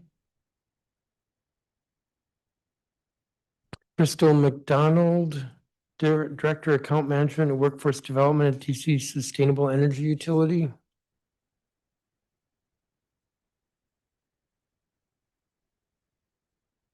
Kaylin Wainwright, Educator at Carlos Rosario. I called Raymond Bell and Raymond Bell's not here. Double checking. Okay, I think we've got 4 people. Myra Davis, please proceed. First, I would like to give all glory to God. Greetings, Chairman Mendelson and the Council Board. My name is Myra Ann Davis, and I am a resident of Ward 7. I am currently a medical administrative assistant trainee at some Center for Employment Training. This program has helped me pursue a career that I love and enjoy. I also continue my GED with support and dignity. I am confident enough to say that this is a life-changing, remarkable program. It is an irreplaceable opportunity enriched with life-changing love, support, and integrity. The countless lives that have been impacted by the workforce and adult education programs at some Center for Employment Training is not just for the trainee, but it also impacts the community and their families. With so many choosing to become trained, certified, and employed, the economy will benefit from it and taxpayers will thank you. But more importantly, you have provided an opportunity for many people in the district. And with these opportunities come employment, comes financial stability, and comes dignity. Thank you so very kindly for your consideration and time. And overall, produces a pillar of the community like myself. Thank you. Great, thank you. Justin Bell Alfred. Good evening, Councilman Mendelson and the rest of the committee. My name is Justin Bell Alfred. I would like to tell you why I came to Adult Literacy Program. Getting let go from jobs unlawfully brought me to some Center of Employment Training. I've been working since I was 15 years old, and out of all the occupations I've had, I've never lost a position for a legitimate reason. I knew that I had to take control of my life to dictate my future, which is why I chose CET. I'm enrolled in the certified HVAC program. I chose the trade because it's something that I'm passionate about, and the knowledge and experience that I get from it, I can pass down to my kids and give them an actual option other than college for stability. In the long term, I plan on moving my mother away from DC and starting my own HVAC company that will give me the opportunity to take my business wherever I take her or move my family. I am grateful that there's a program like CET here in DC that give us that option. Life is about having options and making choices, and CET workshop programs give us those options. Also, whenever I have problems at CET, the staff has made it easy for me, including transportation, professional clothing, and lunches. There should be more programs like this throughout the city for people who can't make it on Benning Road. If everyone is working, they can feed their families, be better citizens, and be proud of what they have accomplished in life. Hope and guidance is what CET has blessed me with, and I'm grateful for these types of programs in the city. Thank you. Thank you. Thank you for your testimony. Crystal McDonald. Good evening, Chairman Mendelson and Councilmember Bonds and the full committee. My name is Crystal McDonald. I am the Director of Account Management and Workforce Development for the District of Columbia Sustainable Energy Utility, also known as the DCSCU, and I'm also a proud resident of Ward 4. On behalf of the DCSCU, we appreciate the opportunity to testify and provide our perspective on adult education and workforce development here in the district. I would like to tell you more about how DCSCU's workforce development and Train Green programs are both reflective of a positive model that supports workforce education and professional development, and it enhances the green labor force within the district. The DCSCU is a community-minded organization committed to making energy efficiency and clean energy more accessible to every person and business in the district. We provide industry-leading learning opportunities, expert hands-on assistance, and vital financial support that save our communities both energy and money. Part of the DCSCU's mission is to ensure that district residents and businesses are benefiting from the district's investments in energy efficiency and clean energy. This means making more district residents and advancing their skills and seeing opportunities for employment. And district businesses, especially the certified business enterprises, are advancing their experience and getting opportunities to do this work and grow. Since 2014, through our workforce development program, we've been able to partner with local companies and organizations, many of whom are CBEs, to mentor and provide on-the-job training and for district residents. The program enables DC residents from all walks of life the ability to explore new opportunities, get soft skills training, get experience on the job with mentoring organizations, and pursue training and certification at no cost, all while still making at least the DC living wage. To date, this program, we have graduated nearly 300 DC residents, and prior to the recent economic challenges in the district, achieved an 85% placement rate or higher for graduates finding employment with our mentors and partnering organizations. Our primary goal is to give district residents access to training, certificates, and employment prospects and ongoing investments in the DCSU, and these programs are more important than ever. As energy costs continue to rise and the district works to meet its clean energy and climate goals, the jobs within this industry, which include solar installers, electricians, HVAC techs, service managers, and other green professional career opportunities, will remain in high demand. The DCSU continues to play an important role in supplying this labor force that services the district, and we look forward to continuing to build and grow the green workforce. I welcome any questions for the committee now or after the hearing. I'd like to thank the District Department of Energy and Environment and the Sustainable Energy Trust Fund for supporting this program. Thank you. Thank you. Kaylin Wainwright. Good evening, Chairman Mendelson and Councilmember Bonds. My name is Kaylin Wainwright, and I am a Ward 4 resident and an educator at the Carlos Rosario School.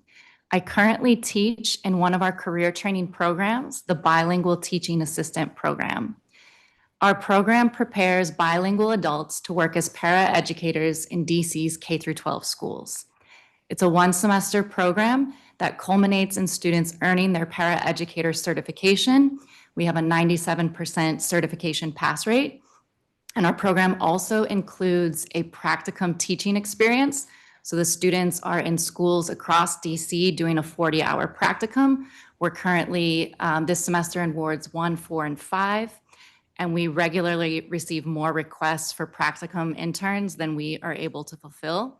So there's a large need for bilingual paraeducators, and our program is help filling that gap. All of my students are very motivated to give back to their community, but I'd like to share just 2 student stories. One of my recent students is a mother who had worked in retail for many years, and the hours were very challenging for her and her family. After completing her GED at our school, she joined this career training program, and now she's working full-time at a local charter school as a bilingual teaching assistant in a much more family-friendly, predictable schedule. She has a professional pathway, and she has a chance to contribute to her community with her bilingual super skills. Another student of mine came to the United States as a child with a visual impairment. Her mother really struggled to navigate special education services for her in the DC schools because of her own lack of English. As a result, this student did not receive all of the support she needed. She graduated in spring 2020 into the pandemic and started to give up on her goal of attending a college. She stayed out of the workforce and out of school for several years, and she was able to join the Bilingual Teaching Assistant Program in spring 2024. She successfully completed the program and is now enrolled in a local college, getting her degree in special education. Her plan is to become a disability rights advocate and special education coordinator, specifically as a liaison with immigrant families who are also struggling to access special education services. Her story really shows how adult education was able to step in and fill a critical space when the K-12 system didn't do what it needed to do for her. So I encourage the council to continue to deepen the investment in adult serving charter schools, and I thank you for your time and your commitment to DC's adult learners. Thank you, Ms. Wainwright. Thank you, each of you, for your testimony. You know, I appreciate the students who are here sharing their experiences. And I also am thinking about the fact that sometimes it might be a little scary to be testifying, even though I don't think we're scary. So I want to thank you for that, acknowledge that as well. Councilmember Bonds, do you have any questions? Thank you, Chairman, and thanks to our witnesses. And we hope we're not scary at all. And we hope we come across as sincere and interested. And I just have one question. You know, earlier I said, oh, the charter schools are the way to go. And I do feel that. I feel it from what has been the testimony today.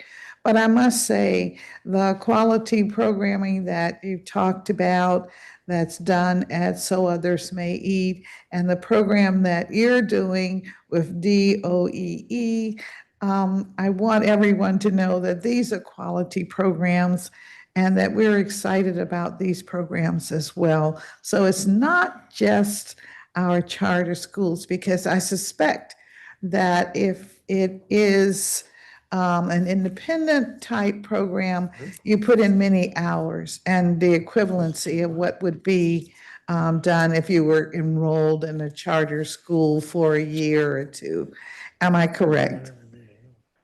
Yeah, I thought so. Okay, very good. Thank you. Thank you very much again. Thank you. Thank you, Councilmember Bonds. Bradley Hare, educator, Carlos Rosario. Doris Medina, educator, Carlos Rosario.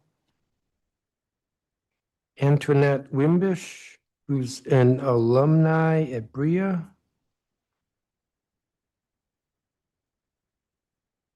Asadong Fidel Yusaka, also an alumni at Carlos Rosario.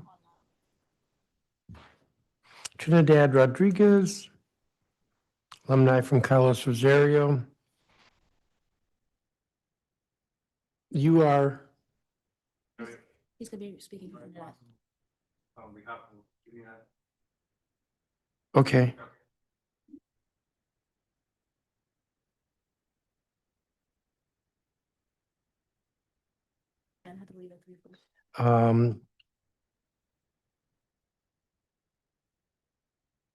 Kiara Brito Ruiz, alumni at Carlos Rosario.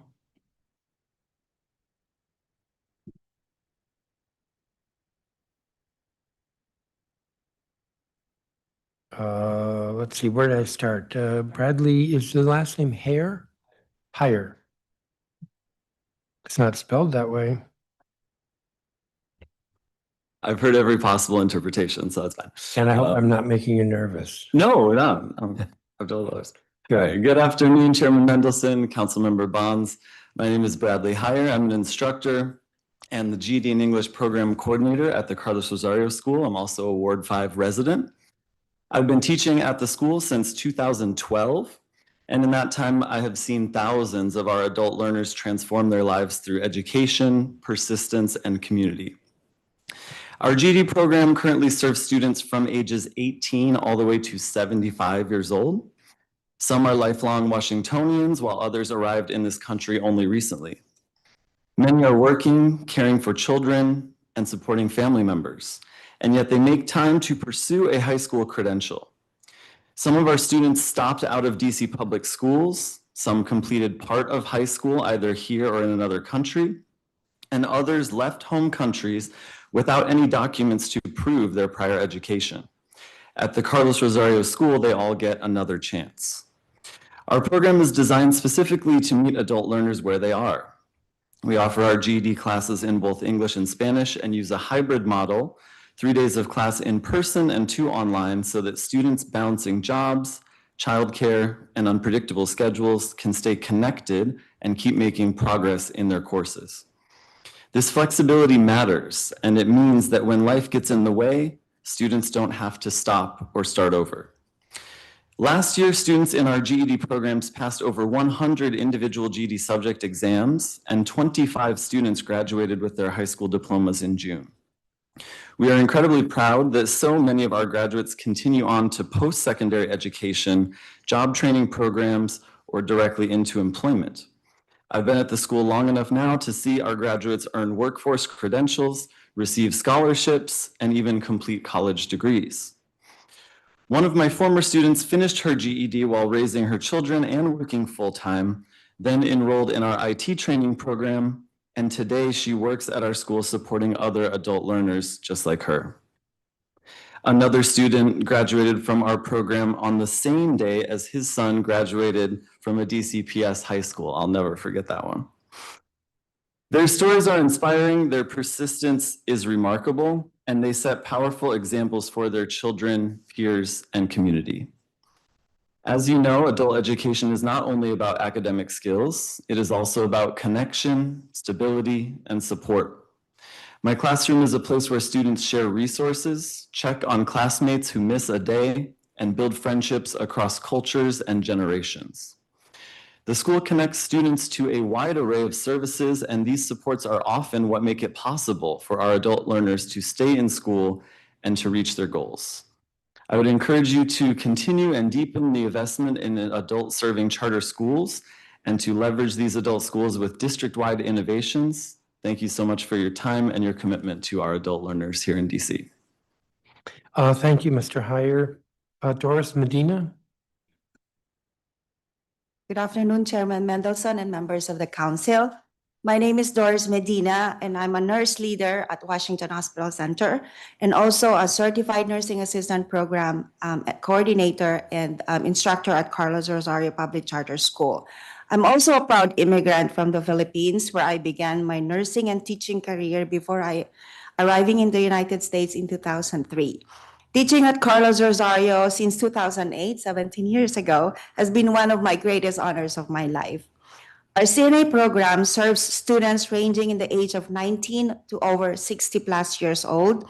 Many arrived immigrants and others are DC residents, but they all share the same goal that I had when I arrived: to build a stable, meaningful career and contribute to their community. At Carlos Rosario, students complete a rigorous 6-month CNA training program aligned with DC's healthcare workforce needs. I'm proud to say that our program consistently achieves CNA exam pass rates of 92.75 in the last 5 years on the average. And in our most recent summer, which is our initial summer cohort funded by the Department of Health, 22 out of our 24 graduates have passed both the required exams, an achievement that DC Board of Nursing personally praised. In most recent years, Washington Hospital Center has hired 80% of our CNA graduates to work as patient care technicians at Washington Hospital Center in the different units of the hospital. And I now have 10 former students that have gone to become fully registered nurses, and three of them now work in the ICUs. Watching students enter the field, grow their careers, and return to lift others up is the most gratifying part of my work. These outcomes are possible because Carlos Rosario provides not only excellent instructions, but also the wraparound support adult learners need to succeed. Many of my students are balancing parenting, multiple jobs, long commutes, and they rely on the school for support of transportation, case management, and access to the technology needed to study and succeed. And before I close, I raise an important challenge that the council can help us address. With the implementation of a new DC health insurance rules impacting adults over 21 and older, services like immunization coverage will impact the student's ability to comply with the mandated immunization requirements by the affiliating hospital and by the DC Board of Nursing. We need to continue offering our students the support that they need to ensure that they can fully participate in these high-demand career pathways and be successful healthcare workers. Teaching at Carlos Rosario is my happy place. It's where I get the support to support people who remind me of my own journey, people with determination and a deep desire to help serve the community. And when our students succeed, Washington, D.C. succeeds. Thank you for your time and your commitment to adult learners. Thank you. Antoinette Wimbush?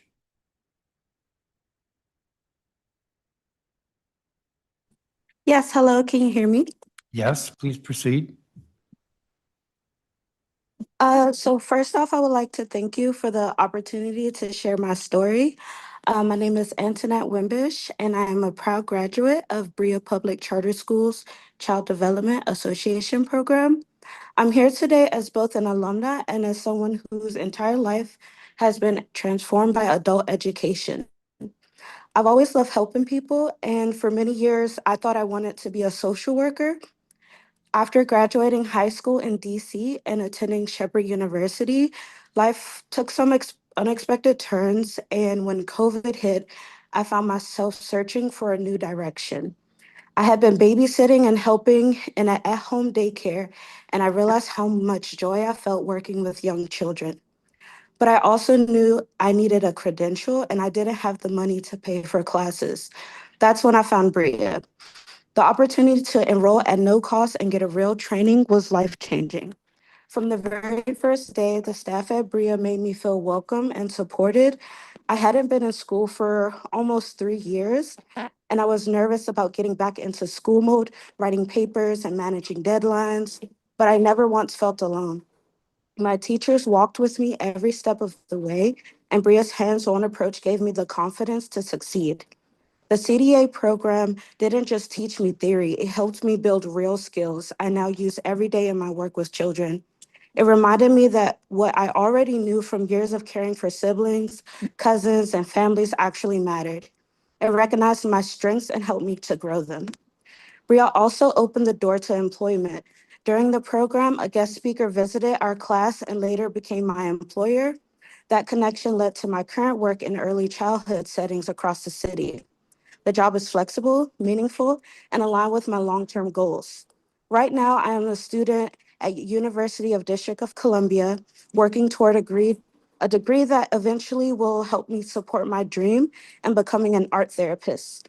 That dream is combined with my love of art and my desire to help people heal. I hope one day to run my own studio and even build a rehabilitation center that supports community members regardless of their ability to pay. None of this would have been possible without adult education. Programs like BRIA give people like me a second chance to build a future that reflects our passions, our strengths, and our potential. In high school, you learn a little bit of everything, but it doesn't always connect to your real life. Adult education is different. It is focused, practical, hands-on, and designed to help you move quickly to a career that can support you and your family. It is truly education that changes lives. I hope the council continues to recognize that adult education is a vital part of DC's public education system and our workforce system. When you invest in adult learners, you invest in stronger families, stronger early childhood classrooms, and a stronger DC. Thank you for listening to my story, and thank you for supporting schools like BRIA that make stories like mine possible. Thank you, Ms. Wimbush, and thank you for sharing. I just want to say it's not a question of whether the council continues to recognize. We're having this hearing because we want this opportunity to hear from folks and see how we can make it better. Fidel Yusaka, who's also online. Okay. Good afternoon, Chairman Mendelson and members of the council. My name is Fidel Yusaka and I live in Ward 7. I came to the United States from Togo just 3 years ago. And when I arrived, I had big dreams, but very few clear pathways. My father, who had once taken computer literacy classes at Carlos Rosario, told me to go there. They will help me build a future. And he was right. I started my journey in the digital literacy program at Carlos Rosario. Those first classes changed everything. I earned my IC3 and CompTIA certifications, and those credentials opened doors I never imagined. But the school gave me much more than technical skills. They provided Metro passes, a laptop so I could complete assignments, and even a scholarship that helped me begin my master's degree in cybersecurity. For someone new to this country and rebuilding from the ground up, that support meant hope. My learning turned into leadership.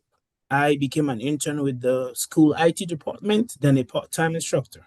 I learned firsthand how powerful adult education can be when it is culturally responsive and built around the real needs of adult learners. Today, after only 3 years in the United States, I am a cybersecurity professor at Howard Community College, and my journey continues as I'm currently working on a PhD in education, so I can mentor and teach others just as my instructors did for me. I often say that Carlos Rosario was like a rocket that launched me into opportunity. But I'm not unique. Every year, thousands of adult learners, immigrants, working parents, adults restarting their careers come to schools like Carlos Rosario looking for a chance. With strong adult education programs, their potential becomes our city's strength. We become skilled workers, taxpayers, caregivers, educators, and community leaders. When the district invests in adult education, the return is exponential.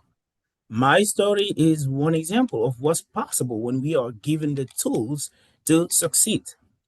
I respectfully urge the council to continue fully funding adult education to protect and strengthen the adult and family education grants and maintain strong support through the uniform per student funding formula. Adult learners deserve the resources required to meet rigorous workforce demands, learn English, earn credentials, and contribute fully to the well-being of our families in this city. Adult education launched my dream, and it is launching dreams of 4,000 more. Please continue to invest in this pathway. Thank you for the opportunity to testify. Thank you, Mr. Isaka. Where is Howard Community College? It's in Columbia. Okay. So Howard refers to Howard County. Howard County, yeah, in Columbia. Excellent. Trinidad Rodriguez, you are testifying for her. And your name? Eric Quinteros. Okay, please proceed. Good afternoon, Chairman Mendelson and members of the council. My name is Eric Quinteros, and I'm going to testify on behalf of Trinidad Rodriguez. He started in ESL level 1, and little by little, he learned English all the way through level 6. He met incredible teachers who helped him feel confident in a new country. He even met his wife, Carlos Rosario. They built their whole family and their whole future on the foundation the school gave them. He always worked in a restaurant industry, mostly in the front of the house. His wife and him tried to open a small restaurant before the pandemic, but they didn't have the business knowledge they needed, and they were not prepared for everything that came with owning a restaurant. They had to close, and it was a difficult moment for their family. But he decided not to give up. He went back to Carlos Rosario and enrolled in the full-year culinary arts program. The school didn't only teach him cooking techniques, it taught him how to design a menu, how to control costs, how to manage equipment, and how to understand the business side of food service. Teachers and staff connected him to people who helped him learn licenses, regulations, and how to start a small business in DC. Because of that support, Trinidad and his wife opened a food truck, La Choza del Chef, last November. They used their savings to buy an old UPS truck and customize it into a kitchen. It took 6 months, and the last semester of the culinary program helped him turn the idea into a real business plan. Today, they operate every day at 2100 Vermont Avenue Northwest. They have regular customers, a contract with a local bar, and even when they close for family emergency, people in the neighborhood ask where they work because they miss them. Right now, Trinidad works a full-time at another job because the business is still new, but his wife runs the food truck during the week. They have been able to hire 2 to 3 part-time employees.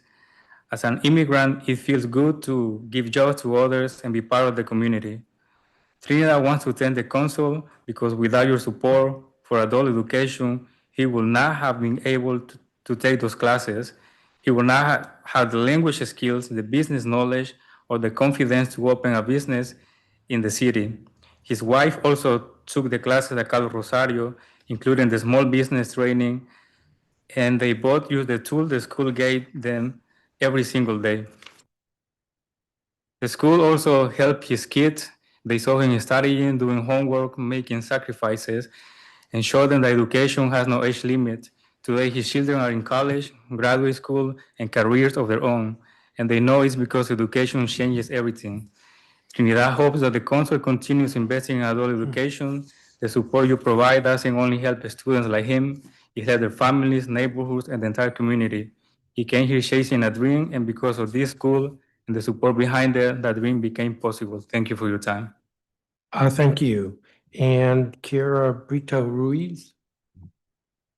Good afternoon, Chairman Mendelson and and members of the council. My name is Kiara Brito, and I am a proud graduate of the Certified Nursing Assistant Program at the Carlos Rosario's International Public Charter School.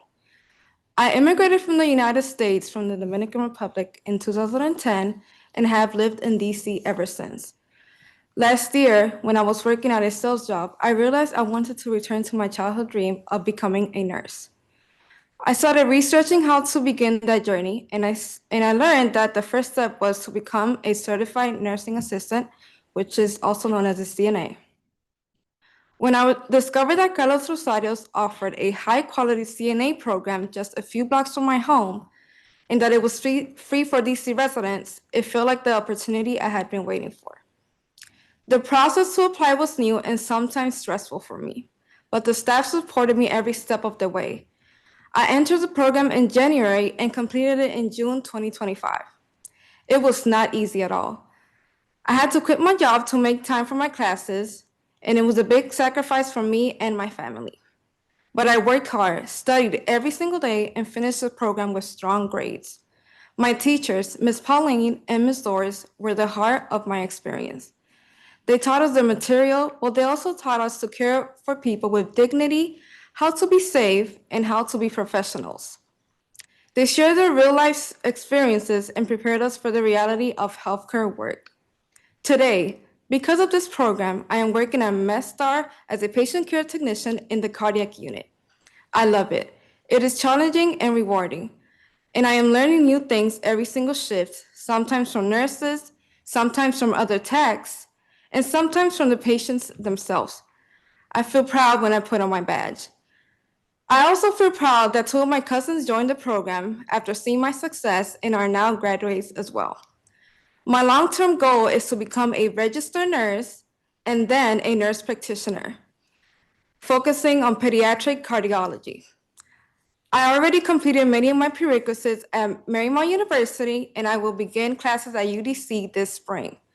MedStar is supporting me through the tuition reimbursement program, and the scholarship I received from Carlos Rosarios is helping me continue my education. All of this became possible because the CNA program gave me my start. For me, healthcare is personal. When I was a child, I had tachycardia and had to visit the Children's Hospital many times. The care the nurses gave me stayed with me. And when I was in 5th grade, I helped my mom during a medical emergency at home and called the ambulance on my own. These moments shaped who I am and why I want to work in this field.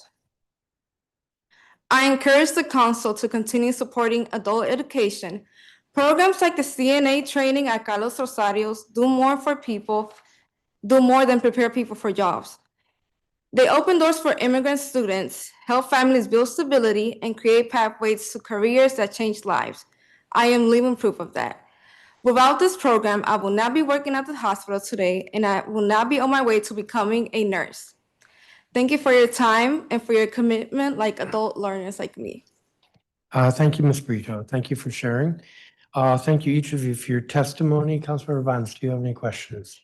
No, Chairman, I just want to add thanks very much for hearing the stories and knowing how powerful this movement we have in the city. Thank you so very much. So thank you for your time, and you all are excused. Sonia Terran, who's also an alumni from Carlos Rosario. Kofi Jacati, an alumni from Carlos Rosario. Eric Quinteros, an alumni from Carlos Rosario.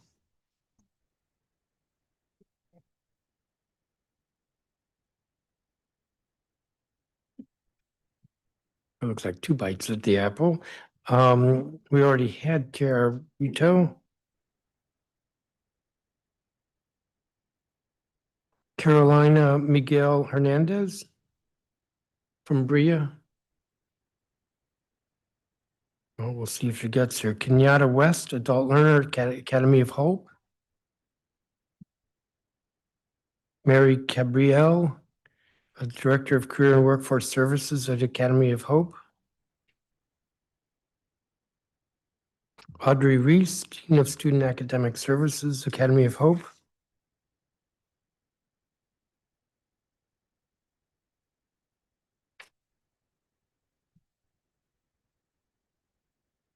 I'm on, just in case. Give me a second. Sorry, I didn't mean to. Angel Harris, School Administrative Assistant at Academy of Hope. A lot of folks online. Marianella Morales, Director of Operations at Family Place Public Charter School. And we will stop there.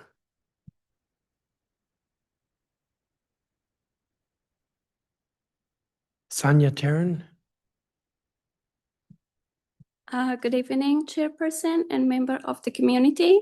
My name is Sonia Tarin, and I'm proud to speak with you today as an alumna and Carlos Osairos International Public Charter School, and a current employee on the school IT help desk team. I came to the United States from Afghanistan in 2022. Like many immigrants, arriving here was overwhelming. Everything changed when my colleague encouraged me to enroll at Carlos Osairos School. She told me it was a school that opens doors for immigrants. She even helped me send the first email. I joined the school in 2023, starting with IT fundamentals and advanced English. From the very first day, I felt welcomed, supported, and encouraged to dream again. Because of Carlos Osairo, I'm not only working in my field again, I'm rebuilding my future, and I'm currently studying for my CompTIA A+ certification through Academia for Hope.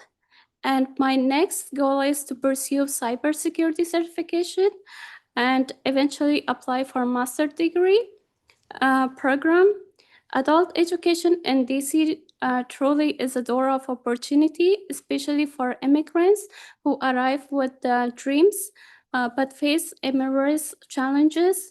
Free high-quality adult education programs like Carlos Osairo allow people to learn English, gain technical skills, and become contributing members of the city. When you support adult education, you are not only helping individuals, you are strengthening families, communities, and the DC workforce. I also want to share that I'm here in DC with my sibling, but my mother is still in Afghanistan. Being away from her is very difficult for me, but having a school community that believes in me and support me, give me hope and stability. Carlos Osairo has more than a school for me. It has been a lifeline. I'm grateful for the opportunity DC provides to adult learners, and I ask the council to continue investing in adult education so that more people like me can build strong futures here. Thanks for listening to my story and for your continued support. Thank you. Thank you, Ms. Tarin. Kofi Jakati? Yes. Good evening, Chairman Mendelssohn and Council member.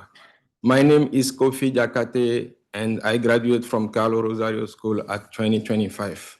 I'm proud to speak with you today.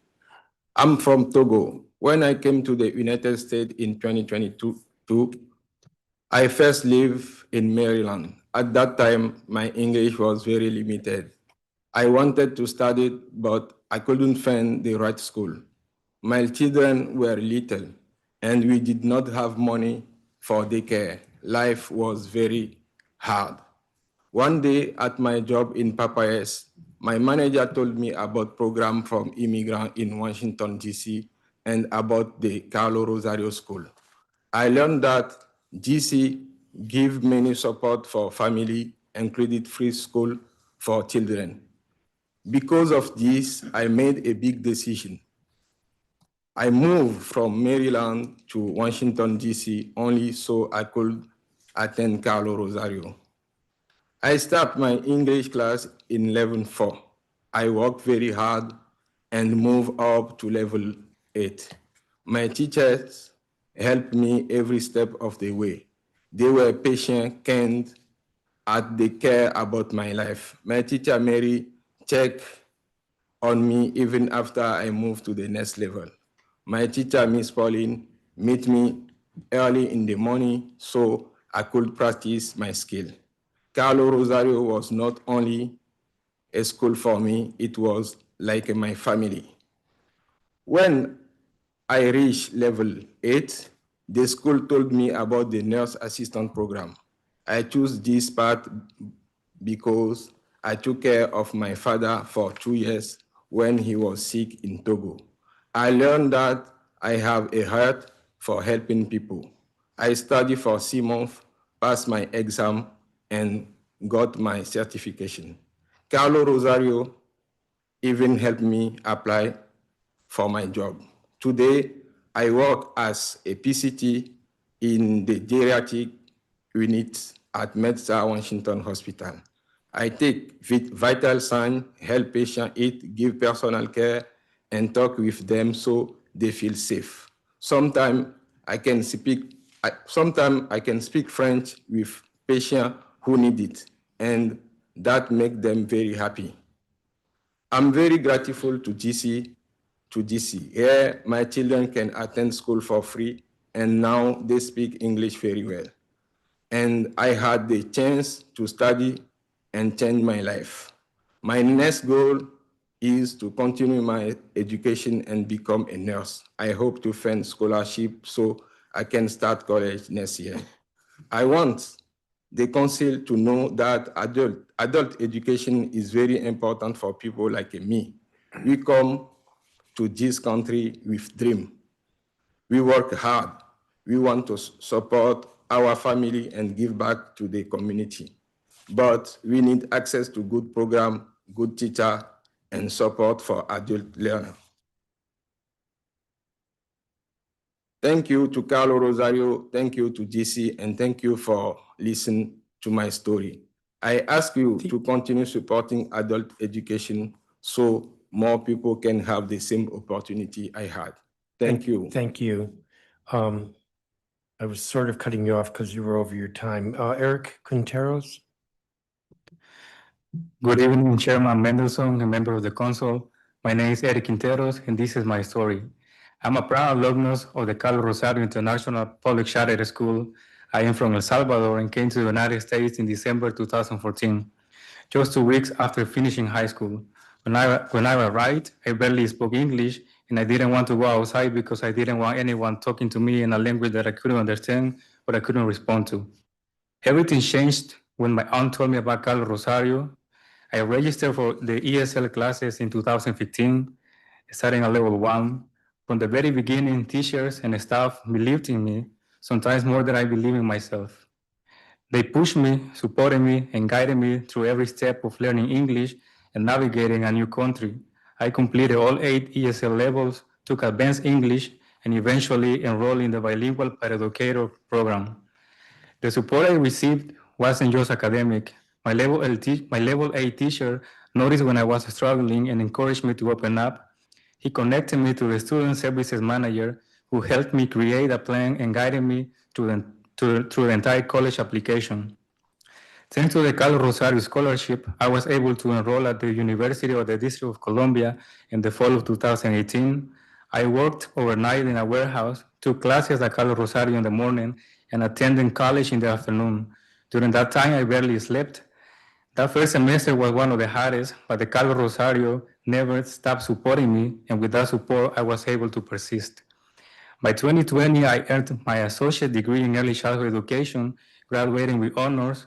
In 2023, I graduated with summa cum laude with my bachelor's in education, and today I'm living my dream as a third grade English language arts and social studies teacher at La Salle Barrios Elementary School. I also completed my master's degree in elementary education from UDC in 2024. And I'm also proud to be part of the CPS Brothers in Education, a network supporting Black and brown male educators. None of this would have happened without the adult education and without the opportunities that Carlos Rosario provided. The school didn't just teach me English, it opened every door that has led me to where I am today. It helped me find my voice, my confidence, and my purpose. It gave me the chance to give back to my community, to represent my culture in the classroom, and to be the kind of role model I didn't have while growing up. I want the council to know that I'm just one example. There are thousands of adults in DC whose life can change the way mine did, with the right programs, the right teachers, and the sustained investment in adult education. When you support schools like Carlos Rosario, you are not only supporting immigrants, you are building this year's workforce, strengthening families, and creating the future teachers, nurses, entrepreneurs, and leaders of the diverse this year's workforce. Diversity is beautiful. Just look around all the diverse people who are here today. And that is something that also makes Carlos Rosario unique, is diversity. Thank you for the opportunity to share my story, and thank you for supporting adult learners like me. Thank you, Mr. Quinteros. Kenyatta West, who's online. Yes, and it's Kenyatta. Good afternoon, Chairman Mendelson, members of the council, and staff. My name is Kenyatta West, and I am a proud adult learner at Academy of Hope Adult Public Charter School. I live in Ward 8, and I'm a mother of 3 beautiful blessings who motivate me every single day. I came back to school because I wanted my children to see my growth. I want them to be proud of me, and I want them to see that education can transform a life at any age. I have been an adult learner at Academy of Hope for almost 2 years, and I can say from my heart that AOH is truly family. The way they support us is actually like no other. When I doubt myself or second guess an answer, someone is always there reminding me never to be afraid of my own voice. Whether it's a teacher, a staff member, or any other student, there's always encouragement. They make us feel comfortable, they make me feel stronger, and they make me believe in myself again. What makes AOH special is not just the academics, it is the connection. They listen, they understand, and they're very consistent. No matter what you're going through, you never feel alone. From teachers to principals to administration, there is real support, real encouragement, and real hope. When we walk into the building, we are met with smiles, warmth, and motivation. That energy makes you want to learn. It makes you believe and feel that you can accomplish anything. Education means everything to me.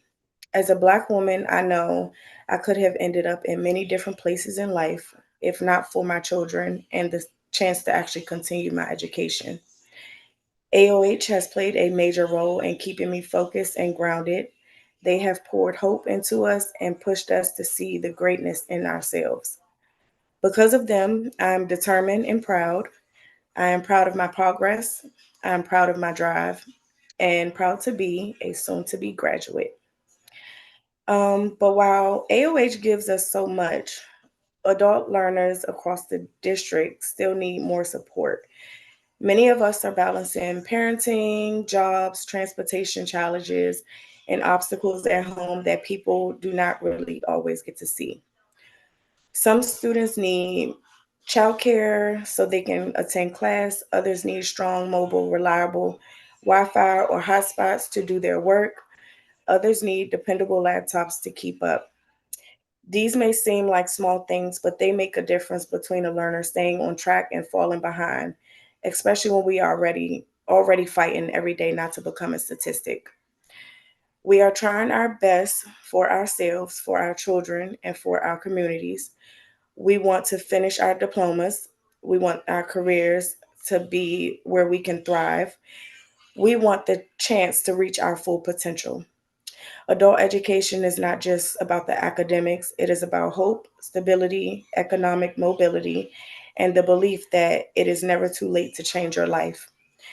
I am one of many voices at AOH, but I know that almost all of us would agree that AOH makes us feel comfortable and worthy. They have our backs, they give us support we've never had, they lift us up, and that's why I feel as though continued investment in adult education matters. Our future is worth it. Thank you for your time and for listening to my story. And thank you for your commitment to the adult charter school. Thank you, Ms. West. Mary Cabriel, who's also online. Okay.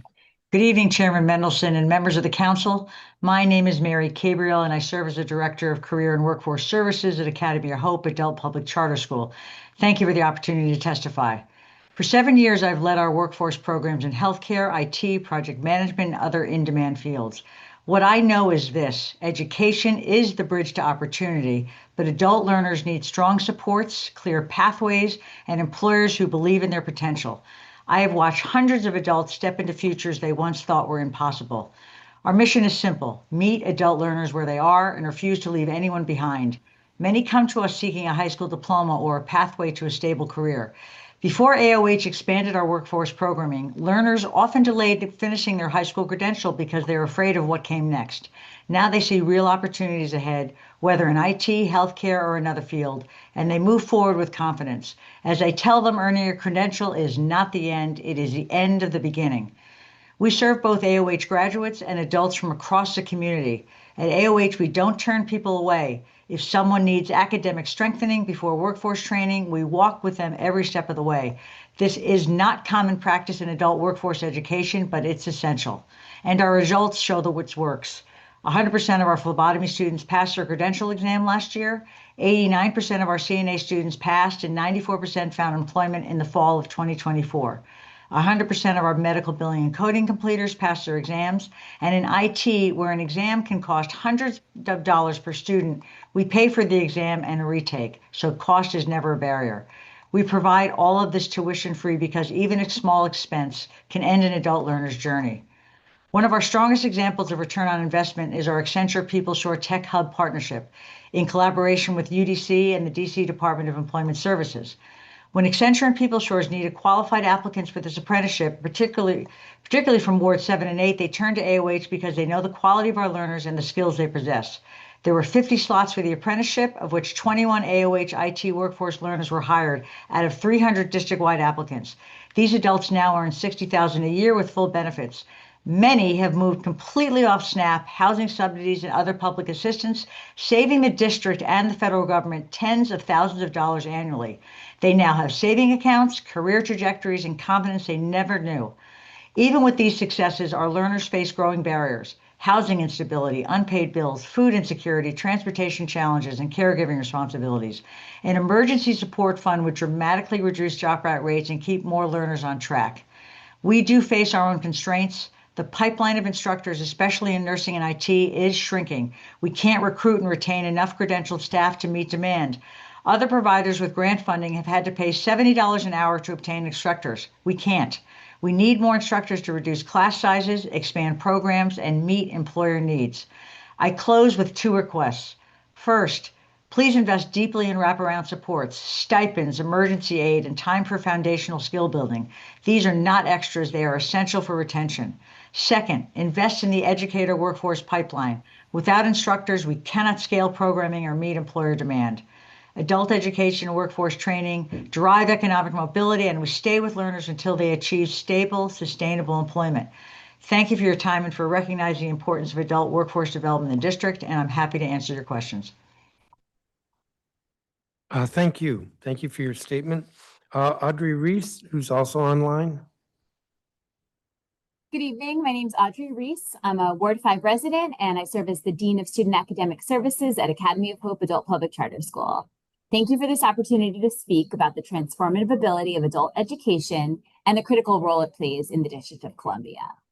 Since 2011, I've been proud to call Academy of Hope my professional home. What has kept me here all these years is simple: our learners.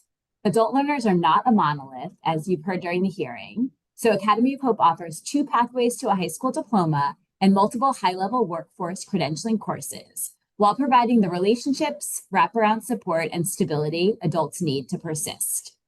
The AOH way is rooted in our founding belief that the real subject of adult education is not reading or math, it is hope. 4 decades later, learners still tell us that hope is what helps them persevere, even when they face personal challenges and system-level barriers. We're proud to offer in-house workforce certifications as well as career and college navigation. Many learners enter with the primary focus to seek a high school diploma, only to discover they want to pursue a college education, a workforce certification, or become interested in an entirely new career path. Our job is not simply to prepare people for a job, but to prepare them for a new trajectory in life. Adult learners choose courage, vulnerability, and hope every single day. To reiterate what I've heard from others today, when the district invests in adult education, you're not only preparing individuals for higher wage jobs, you're strengthening families, stabilizing communities, increasing civic participation, and creating a more educated, prosperous city for everyone. As I close, I want to share a few ways I believe the Council can continue to support adult learners in their educational journey with 3 areas where policy shifts could remove barriers and help more adults succeed. 1, align public benefits policies with adult education realities. Learners are told that they're not full-time students because adult charter schools do not mirror K-12 Carnegie unit structures. Some lose childcare vouchers, face housing eligibility issues, or are required to meet job search quotas while they're trying to earn the credential that would make better employment possible. This is counterproductive and discouraging. 2, invest in alumni and post-secondary transition support. Academy of Hope and other programs you've heard from change lives, but we need sustained investment to continue supporting learners after graduation. As our learners navigate college, workforce training, and early employment, they need support to ensure they thrive. Soft skills, persistence, and confidence building matter just as much as academics. Investing in adult learners should not stop when they get the diploma or credential. It should continue to see them through with the wraparound services they need by funding transitional support. And finally, 3, expand integrated education and training. Academy of Hope believes that embedding workforce skills at every academic level will help our learners succeed sooner and with more stability. We are ready to expand this work at AOH, especially as we prepare to open a 3rd site in the district and our 2nd in Ward 8. Thank you for allowing me to testify, and we invite you to come visit us at AOH or to come to our graduation ceremony in June. We would love to share the magic of the AOH way with you. Thank you for your commitment to adult learners. Thank you, Ms. Reese. Angel Harris, who is also online. Good evening, everyone. Thank you for the opportunity to address the council today. My name is Angel Harris. I am a school administrative assistant at Academy of Hope Adult Public Charter School and a proud alumni. Class of 2019 and a member of the DC Adult Family Literacy Coalition. I'm here to testify about the critical importance of adult education and the needs for continuing investments in programs that empower adult learners and strengthen community. As a native Washingtonian and alumni, I know firsthand how life-changing these programs can be. Academy of Hope mission is to support adult learners in changing their lives and transforming communities by offering education, career training, providing GED prep and workforce training, digital literacy, and more. We service learners across the DMV, across DC, my apologies. Today, I serve as the person who welcomes learners, staff, guests, and offering helping hands, a kind word of support in every step of the way. Years ago, I stood before this council and said, by supporting Academy of Hope, you create endless possibilities. I'm proud to say that you are witnessing the possibilities in action. Since earning my GED in 2019, I've earned my associate's degree and currently pursuing my bachelor's. The journey was not easy because it was possible because of the support I received at Academy of Hope. That investment changed my life, and now I pay it forward by serving others on their path of success. Still, many learners faces challenges that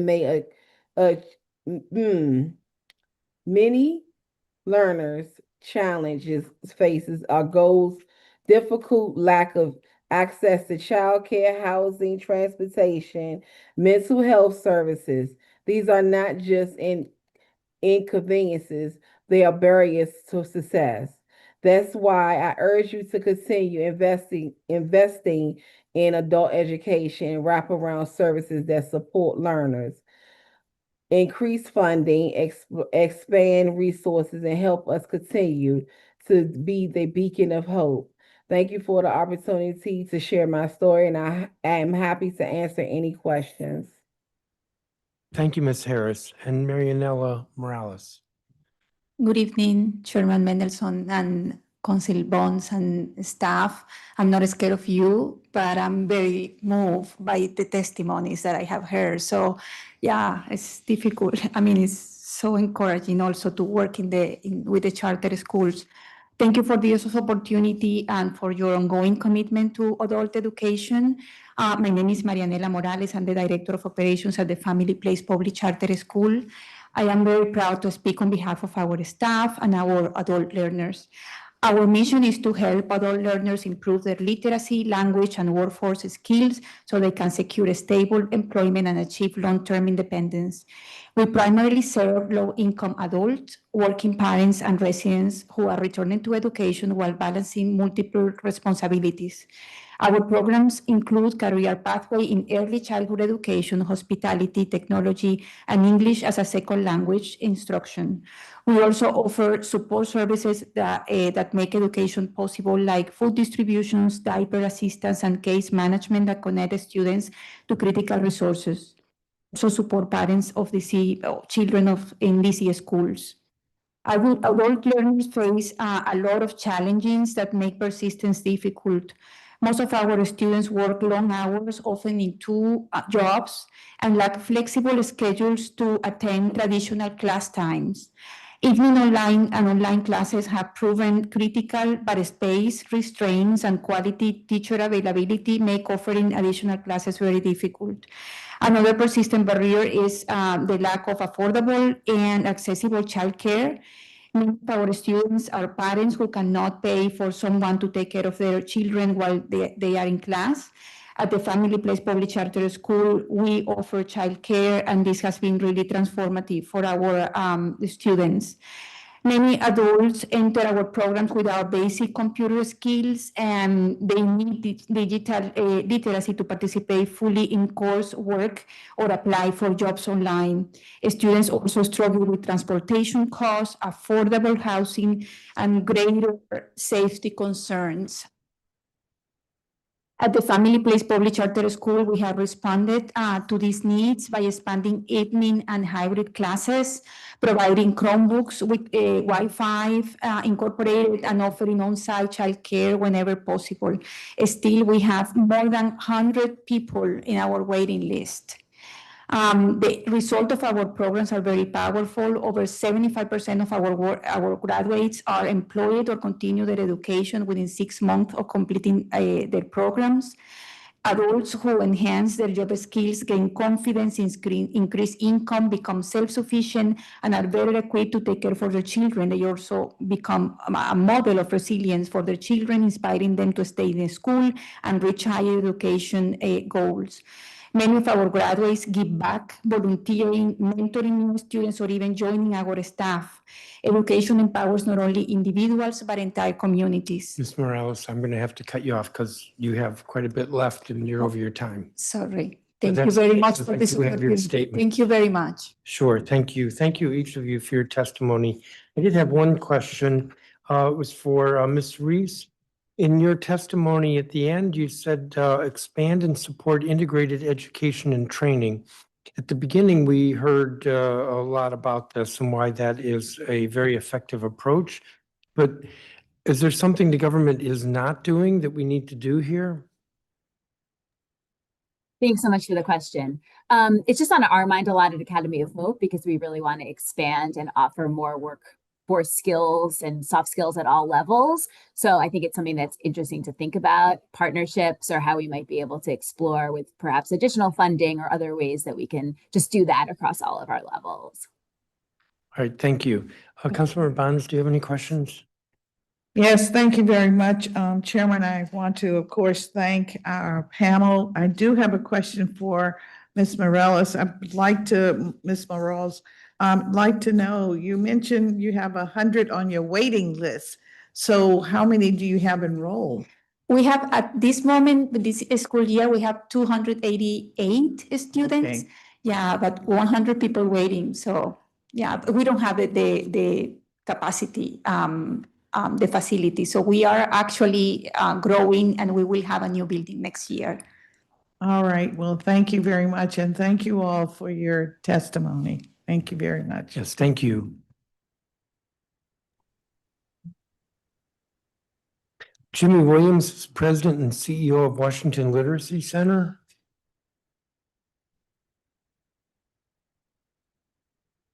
Eddie Ceballos.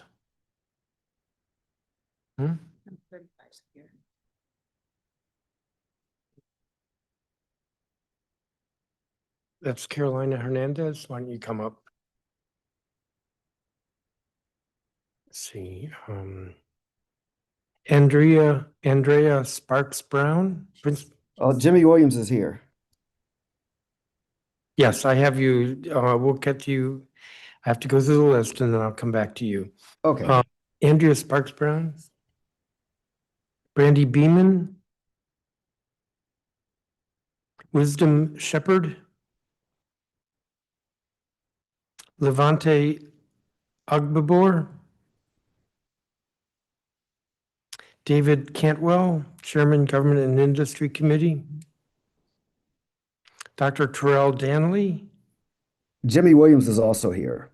I got that already, Mr. Williams. Oh, okay. Dr. Terrell Danley is virtual. Yeah. Yvette Banfield, Chief Economic Development Officer at the Coalition.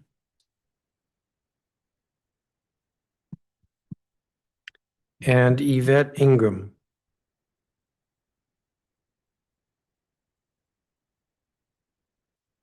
All right, let me go back to Carolina Hernandez. Please proceed. Good evening, Chairman Mallinson and members of the council. My name is Carolina Miguel Hernandez, and I am proud adult learner at Brilla Public Charter School. I first came to Brilla in 2008 when I was a new mother of my baby daughter, Leslie, in my arms.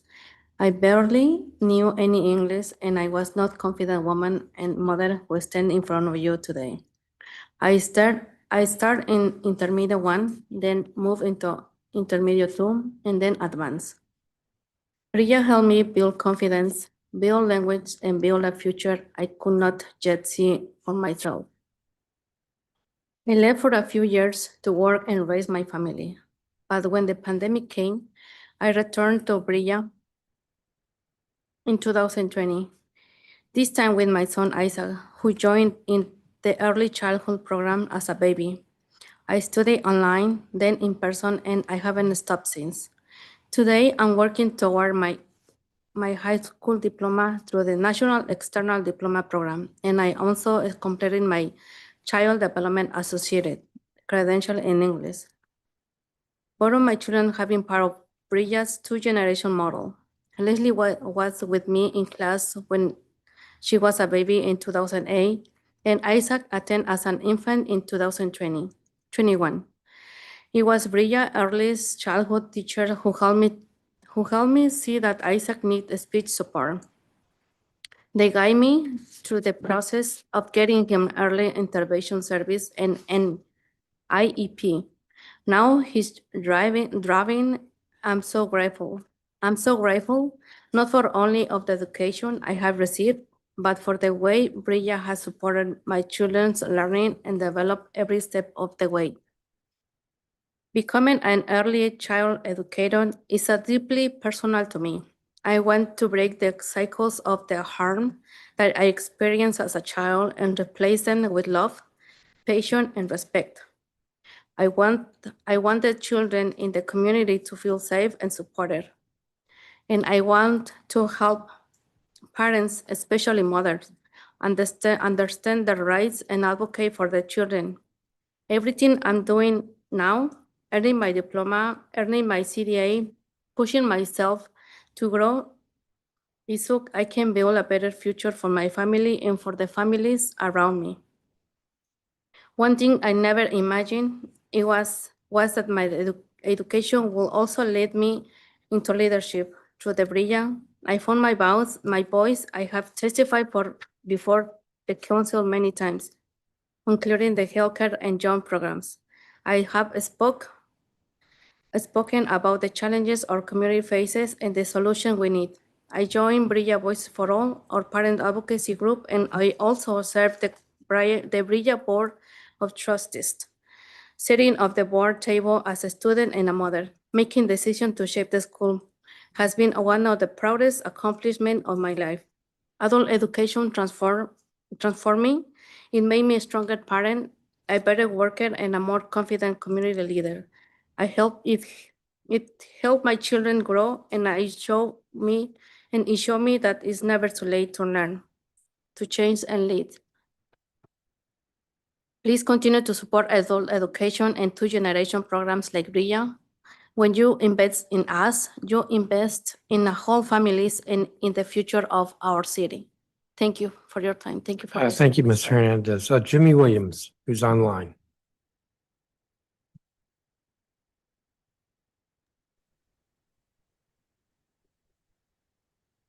Good afternoon, Chairman Mendelson and members of the council. Thank you very much for the opportunity to testify today. I'm President and CEO of the Washington Literacy Center. I'm here to talk about literacy not as an isolated issue, but as a workforce and re-engagement strategy for DC residents who've been left out of the local economy. For more than 60 years, we've worked with adults across the district, and especially in Ward 7 and 8, who struggle with reading and math and digital literacy skills. Today, an estimated 119,000 adults in the district struggle with foundational literacy. In some neighborhoods east of the river, nearly half of the adults face low literacy challenges. At the same time, 96% of the jobs in the District of Columbia or at least required at least a high school or post-secondary credential. Yet thousands of adults still lack a diploma, and only 1/3 of the adults without a high school diploma are employed. It's not just educational gaps, they are workforce barriers. If you can't read a safety manual, interpret a schedule, navigate a portal, or understand a pay stub, you can't fully participate in DC's labor market, no matter how motivated you may be. You've already heard today that access is not the only problem across DC. Tens of thousands of residents enroll in workforce programs, but only a small fraction of them end up in stable employment. The issue is often sustained engagement and re-engagement when life gets in the way. When housing, childcare, confidence falls apart, people disengage, even if the program is high quality. At WLC, we see that every day. Our learners are not only failing programs, they're navigating years of disconnection from school, work, and systems that weren't built for them. That's why our work sits at the intersection of literacy, workforce. We are not just teaching adults to read, we're building workforce critical skills, reading, numeracy, digital skills, health literacy, and financial literacy, embedding professional communication skills, problem solving in everyday classes, using small classes, one-on-one tutoring, and coaching to set clear goals. For example, our learning skills to life, which Dr. Terrell Danley, who's on the call with Infinite Minds, really developed, and he'll talk later, great person, I might add. A typical learner at WLC will enter reading at 3rd to 5th grade level, unable to complete an online job application. In other words, WLC is a front-end workforce partner. We prepare adults so that they can enter DOES, OSSE, and other programs. To better align adult workforce education with the realities you've heard about today, I respectfully recommend 3 things. Treat foundation literacy digital skills as an essential part of the workforce pipeline. Fund and formalize workforce partnerships and organizations with WLC and Infinite Minds into job training and employment programs, especially in high impact wards. I know I'm 7 minutes over, so I'll just say this. Second, invest in engagement and re-engagement supports, not just seats. Third, build performance measures that reflect both skill gains and workforce outcomes. Thank you for your time and your commitment to adult learners in the District of Columbia. Glad to answer any questions and have submitted longer written testimony with additional data. Sorry for going 31 minutes over. Seconds, not minutes. Thank you, Mr. 31 seconds, thank you. It's good to see. If it was 31 minutes, you would have heard. I do have your longer statement, so thank you. Eddie Ceballos. Good evening, Chairman Mendelson and members of the council. Thank you for the opportunity to speak today about the transformative role of adult education in our city and the impact it has on the life of our students, their families, and our local economy. My name is Eddie Ceballos, and I have had the privilege of serving as an information technology instructor at the Carlos Rosario School for the past 17 years. During my time at the school, I have witnessed firsthand how adult education changes lives. Many of our students come to us seeking a second chance, individuals who may have faced barriers to traditional education or stable employment. Through dedication and the high-quality training we provide, they develop not only technical skills, but also the confidence to rebuild their careers and meaningfully contribute to our community. Over the years, I have seen countless success stories that illustrate this impact. One of my former students is now a professor of cybersecurity at Howard University. That was Fidel Yusaka on the screen, shaping the next generation of IT professionals. Another graduate serves as the IT director at Brilla Public Charter School, leading technology initiatives that support both students and staff. Several others have advanced into management positions at Community IT Innovators, a well-known local organization providing technology support to nonprofits. And I am especially proud, very proud, that about 10 of my former students now work in our own school's IT department, coming to support the same institution that helped launch their careers. These stories are not isolated. They are the result of sustained investment in adult education and workforce development. Every student we train represents both personal and transformation and economic growth. They enter the workforce prepared to contribute to critical sectors such as education, healthcare, hospitality, and technology fields that are essential to our city's infrastructure and future prosperity. After 17 years of teaching, I can confidently say that adult education is one of the most effective tools for economic mobility and community resilience. I have seen students going from uncertainty to leadership, from learning how to configure their first network to managing complex systems and teams. Their success reflects the power of accessible, high-quality education and the difference it makes when our city invests in people's potential. Chairman Mendelssohn and members of the council, continued support for adult education, for the adult serving charter school is not only an investment in the individuals, it's an investment in our workforce, our economy, the long-term strength of our community. Thank you for your commitment and for recognizing the critical role adult education plays in shaping a more equitable and skilled Washington, D.C. Thank you. Thank you, Mr. Ceballos. Dr. Terrell Danley, who is online. Thank you. Good evening, Chairman Mendelson, Councilmember Bonds, and Jimmy, thank you for the wonderful endorsement. My name is Dr. Terrell Danley. I serve as Senior Director of Programs at Washington Literacy Center and founder and executive director of Infinite Minds, Inc. I am a native Washingtonian from Ward 7, and my career, which has spanned roles as a former chef and restaurateur, job trainer, adult educator, UDC workforce development adjunct, and now workforce reengagement researcher, has been dedicated to helping DC residents reconnect with stability and opportunity. Infinite Minds is a startup nonprofit committed to restoring connection and helping disconnected adults find their footing, reclaim their purpose, and move forward with clarity and confidence. We work with adults citywide, including emerging adults ages 18 to 25 and returning citizens who have cycled in and out of workforce programs for years. Much of the testimony you have heard today focuses on adult learners who are already motivated, already clear about their goals, and already prepared to navigate the structure of workforce training or adult education. But the question we rarely ask is, what about our residents who enroll in these programs when they are not yet motivated or equipped with the readiness to persist?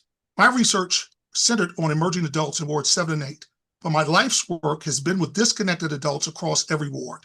And what I have learned is this: adults do not fail programs, rather disconnection disrupts their ability to stay engaged. Last year, roughly 67,000 residents participated in workforce programs. 74% completed them, yet only 4,180 secured employment. Adult public charters and OSSI AFE providers serve thousands more. These numbers tell us the problem is not access. And when adults re-engage, the very institutions named in today's hearing experience stronger persistence, improved completion rates, and better long-term outcomes among their adults. The problem is sustained engagement and the ability to re-engage when life gets in the way. For adults who are not yet motivated, traditional models, no matter how well designed, cannot produce sustainable outcomes. Across every population I've worked with, the same patterns appear: unclear goals, undefined pathways, limited accountability, and an unexamined why beyond their efforts. Without clarity and connection, persistence fades. Infinite Minds addresses these gaps. We are not another job training program. We are a disruptively innovative re-engagement model grounded in proven adult learning and motivational practices. Our curriculum helps adults set meaningful goals, chart realistic pathways, and practice actionable accountability. Therefore, I respectfully propose 3 steps. I ask the council to convene a coordinated working session between organizations like Infinite Minds, OSSE, DOS, and WIC. Support a 12-month pilot in wards 5, 7, and 8 using small cohorts focused on this effort. Integrate engagement and re-engagement measures into the city's performance frameworks. If we strengthen connection, we strengthen re-engagement. I thank you for your time and consideration, and I'm welcome to answer any questions. Thank you. Thank you, Dr. Danley. Yvette Banfield. Good evening, Chairman Mendelson and Councilmember Bonds and members of the Committee of the Whole. I'm Yvette Banfield, the Chief Economic Development Officer at the Coalition, also formerly known as CNHED. The Coalition concurs with the Council that to significantly improve and access the employment and higher education, higher incomes in the district, we must reverse the number of residents aged 25 and older without a high school diploma and low literacy skills. We would also like to include digital literacy proficiency and AI adoption as essential and should be included in this conversation. As Council examines the ideas put forth today, we ask that consideration be given to embracing a human-centered ecosystem approach to identifying and advancing effective adult workforce education and training models. Too often, our lens is narrowly focused on educational attainment and workforce training as the root of the problem, without also addressing the other barriers and issues that were addressed today. To contribute to this conversation, the Coalition solicited insights from our workforce organizations. They proposed changes to the workforce system, and the suggestions are as follows: embed GED programs in every ward across the district, making it universal and accessible. Establish sector-based partnerships across all high in-demand industries, starting with IT and energy sustainability. Explore offering incentivized stipend-based performance as part of the workforce training programs. Reinforce learning and skill-based development by supporting the integration of academic-based training standards in all workforce training programs. Reimagine the district's project empowerment program, redirect funding and invest in and scale up of what's working.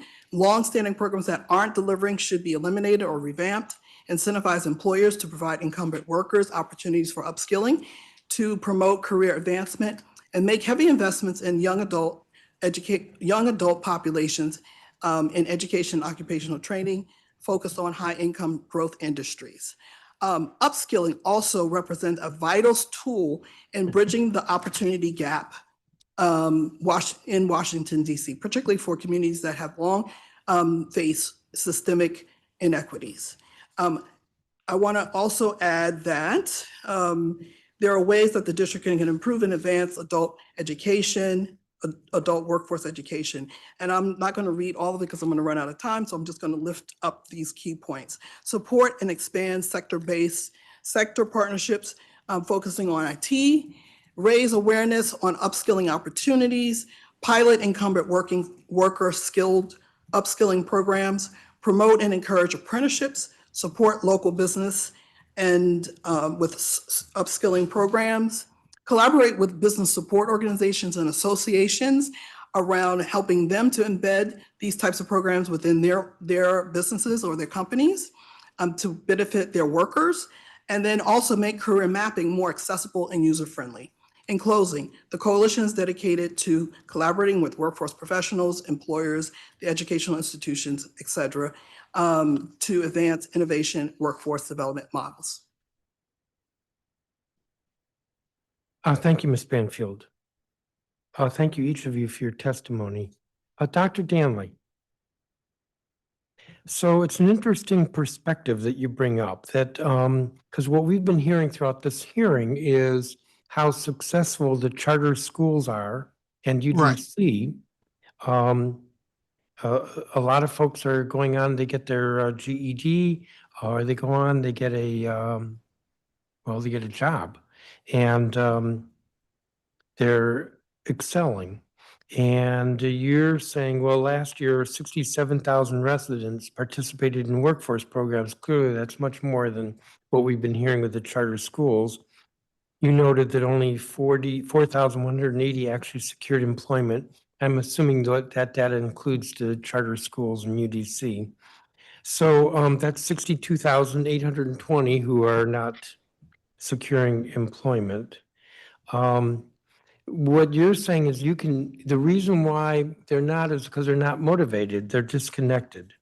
So you're saying that you can motivate 62,820 people? No. Thank you for bringing up that point. I'm not saying we can motivate the balance of that, but right now, if we're saying that only 6.2% of those who are cycling through many of the training programs, and we're not necessarily talking about those who went through charter schools, those who are actually going through some of those charter school programs are already motivated, and so that we know that the success rate of those who are getting employed is much higher. I'm actually talking about some of the public-facing programs that we have, and I'm not going to name names, but some of those that are going through some of our DOES programs or our DHS programs, our TEP programs. Many of those who are going through some of those workforce development programs, when they come out of those programs, they are not sustaining employment for a year plus. I'm saying that if we do some other pre-readiness training, that we might be able to increase the success rate from 6.2%. Even if we go to 10% or 15%, that's still a significant increase from where we are right now. So you're not saying we as a government or we as a society can motivate 100% of those 60,000 residents. You're just saying that if we have a different approach, we can increase that percentage from 6.2%. That's correct. That's what I'm saying. I think we can have better outcomes if we try something significantly different. If we try and help folks understand their why before they try and get into some of these workforce readiness programs. I think quite honestly, my experience has shown, and the research is actually showing, that some of the folks who actually matriculate into some of these programs, whether they are TANF participants, whether they are some of these workforce training programs, are doing it because they are incentivized by a check. It doesn't mean that they are ready to be employed. And we heard some of the testimony earlier today. They are doing that because they are incentivized by a check, not that they're necessarily ready for employment. They haven't even met themselves to their why yet. So it's the wrong incentive. So then you propose, several things, but one of them is a 12-month pilot in wards 5, 7, and 8 using small cohorts. So small cohorts isn't exactly going to get us to scale. No. So to scale, it's multiple, it's small cohorts, but more than just one or two of them. We're talking about running successively. So a small cohort of 10 to 12 individuals running successively or concurrently. So I'm proposing 20 locations of 10 to 12 individuals per cohort. So we're not just talking one or two, we're talking about multiple cohorts of 10 to 12 individuals. So if those 10 to 12 individuals are motivated enough to be in a cohort, then that might distort the results, right? I mean, the folks who are enrolling in the charter school and these adult education programs are motivated to enroll in them. And so that's why Correct. there's a high level of success. So how do you get these cohorts without having individuals motivated individuals self-select, which then doesn't really get at what we're getting at, which is the unmotivated people? Great question. So part of that is I actually only have great questions. You haven't They're all been great. before our committee before. Exactly. Well, look, Sure. that's why I'm loving this process. Part of that is actually what we call our pre-readiness screening. In conjunction with several psychologists that we've been working with through UDC, as well as several re-entry professionals. We've already started piloting this with several small cohorts that aren't associated with any of the DC departments, where we're doing some pre-readiness screening. Those individuals who are saying, look, I know that I want to reconnect, but I just don't know how. And so those are our prime candidates. So that's what we're looking for. Individuals who say, I know that I want to reengage, but I don't even know where to begin. That's the kind of candidate that we're looking for. Someone who says, I know that I need to get ready for employment, but I don't really even know where to start. I don't even know what my pathway looks like. I don't even know what goal setting looks like. That's the person that would be the ideal candidate for us. So you're not really getting at the disconnected people. You're getting at the people who have some motivation but don't have the why, which is what you said. Well, they're still disconnected. They're still disconnected. By definition, in the way we're defining it is, you're not engaged in education or training, and you're not employed. That is the definition that's actually been used by the Department of Labor, and so that's the definition that we use. If you're unemployed, you're not in any training or educational program, you're defined as disconnected. So if you're in that population, then you're disconnected. So if you're in that category, we want to work with you, help you find your why, and then reconnect, whether that means finding an employment, an internship, whether that means engaging with one of these charter schools that we've been talking about. That's your next step. Our job is to help you chart that course to that next step. Right, so I'm breaking all the rules by going over my time. You also had integrate engagement and re-engagement measures into the city's performance framework. So Yes. what does that mean? So that means when we look at some of our programs, and I'm just going to call one out. So if we look at a program like Project Empowerment, that means that we actually build this re-engagement model into that kind of a program, where this is a first step, even before we actually get to placing some of the individuals into a training track, or before we place them into an internship. And that we actually start to track that data, that we start to actually look at their pathway scores, because these things are actually trackable. It's actually called the Snyder scale, where we actually look at their engagement scores in the beginning, we look at their engagement scores at the end of this training, we look at their engagement scores when they start their internships, we look at their engagement scores after, and we start to see what that delta looks like. From beginning, we track that all the way through, and even once they start that employment training, to see what that curve looks like. Are they more engaged? Are they more motivated versus those who did not go through this training initially? Okay. I have a couple of questions for Ms. Banfield, and then I'll have to give all kinds of time to Councilmember Bonds. Ms. Banfield, there were 2 bullets at the bottom of your first page. Embed GED programs in every ward across the district? I don't get that.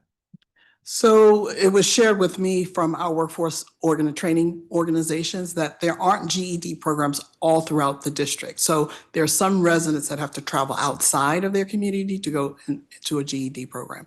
So they just want to make sure that it is accessible. So evenings, and maybe even the weekend, but it's really about location. That's what was shared with the coalition. And you also had established sector-based partnerships across all high-demand industries. We've had 4 hours of testimony about how the charter schools, UDC, they're looking at different job occupations, and that would translate to high-demand industries, and then developing programs for pathways, and they're working with businesses. So that seems to be happening. So it's not happening for all industries. So there's not one for IT. There's not one necessarily. So when you look at the healthcare partnership, it's an intermediary, and they are bringing all of the industry leaders to the table. They're doing the research to understand what are the training goals, the objectives, the educational objectives. That's not happening across all in high in-demand industries. I recognize that it is in hospitality. I recognize that it's also in construction. But it's not, there's not an IT sector-based intermediary that exists. All right, I'm going to leave it at that. Councilmember Bonds, thank you. Thank you very much, Chairman, and I appreciate the testimony of this panel of witnesses. I had some similar questions for Dr. Danley. Sorry. I stole your thunder. Well, a little bit, yes, you did, but you know, you're the chair of our council. And so when you speak, I say you're speaking for all of us. How's that? Yeah, that works. Okay. All right, we're back on board. Okay, thank you. Really and truly, though, as you were speaking, Doctor, I was very intrigued with what might be your methodology that would pull individuals that are in this 62,000 pool into wanting to work, wanting to learn a skill, wanting to take care of themselves, take care of their family. Right.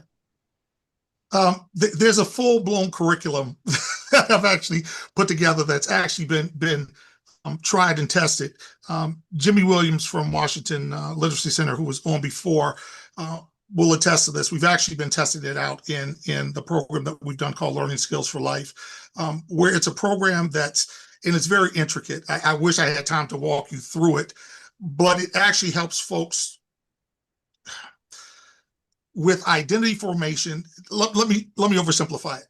It helps folks with three elements: goal setting, pathways, and cultivation of agency. And by agency, we're actually talking about actionable accountability, where folks actually bring language and establish verbs to determine where it is that they want to go. And we hold themselves personally accountable for that. And they make commitments to themselves. And we actually help them chart that trajectory, and they actually are scored. When we say that they're scored, there's a score that they receive based on their pathways in the beginning and their agency score in the beginning. So they take that score and we share it with them. This is how you scored. And then at the end of this curriculum, as we check with them, and here goes the point, not everyone makes it through. Not everyone makes it through. Not everyone is ready. And we understand that. But those who actually make it through the program, the curriculum, when they're scored afterwards, they see their growth in those areas. It's nothing that we've done. It's what they do. And it's about them determining that they're ready. So that's the methodology. It's about them taking it. And I kind of hear what you're saying and kind of understand it. Thank you very much for that. And I really would look forward to learning from you about learning skills for life, as you call it. But what I'm hearing from you, quite honestly, is that we have a lot of disconnection. You have our charter schools where, emphatically they show results.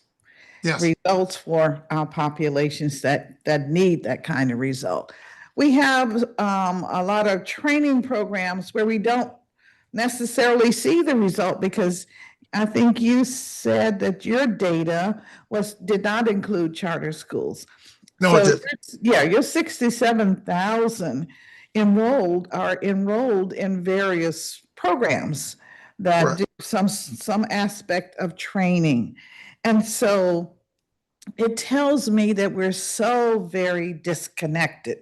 Now, I proposed to the mayor that we needed a deputy mayor for employment, for workforce and employment, like for jobs. Okay, we know right now we have a deputy mayor for education that includes workforce. But I tell you, you're buttressing my case and my request that we actually have a focus, exclusive focus on the workforce. That's the training part and the recruitment and the understanding and the desire of our residents, and also then the connection to a job. In a number of communities in the Midwest, young people, they are ninth graders, eighth graders. They know where they're going because they know that they're going to be trained for that job when they leave that high school.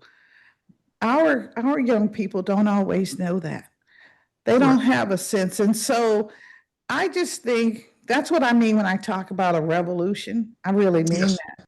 Yes. I may not be able to help make it happen, but it certainly is needed. And sounds like you and I may be able to work together.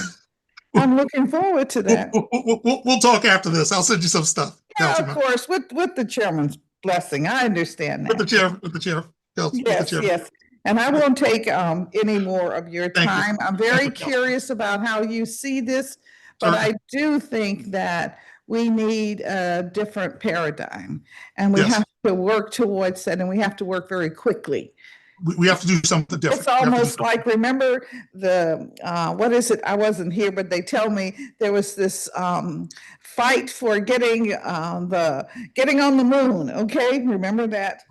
We read about that, right? We read about that. So we know that that was the case. And so that meant instant training, instant recruitment, getting people involved. In other words, we did it because we felt we had to.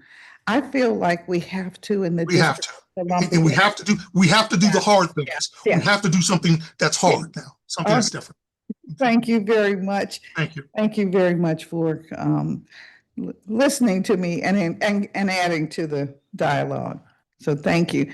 Ms. Banfield, I do just have one question. I believe you mentioned that we do not have a coordinated focus in all of the high demand occupations that might develop. And it's my understanding that can change on a dime almost. It depends on who's putting money into the American society. So I think as soon as we think that it is a high demand, we have to start jumping on it instead of talking about IT. We've been talking about IT for 15 years, since I've been on the council and before. We know healthcare continues and always will be. In other words, there's some basic subject matters and occupations.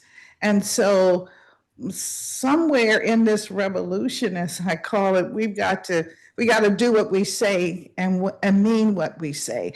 And I'm hoping that, as you now are called the coalition, CNHED, that with 140 such entities that are businesses, that you're going to help lead that part of the revolution. Okay, thank you. Thank you. And thank you very, very much for your stories. And Mr. Instructor, teacher, thank you very much. Your students speak well for you. Thank you very much. Thank you, Chairman. Councilmember Bonds. Thank you, each of you, for your testimony, and those of you who are online. We're going to turn to the government, and we're not going to pause. I've got 5 people in 4 chairs, but I think one of them is not testifying. Kenneth Walker from DOES, Deputy Director, Federal Workforce Programs. Also from DOES, Arlen Harrell, Deputy Director, Innovation and Partnerships. From the Deputy Mayor for Education, Monica Dodge, Executive Director, Office of Education through Employment Pathways. The Public Charter School Board, Dr. Michelle Walker Davis. I don't know how we're going to fit you all there. And Kylan Boardman Schroyer, I didn't read all those names, did I? 5. There's 5 people. We only need one more chair. So they just silent. Need a bigger table. Dr. Walker Davis, I owe you a phone call.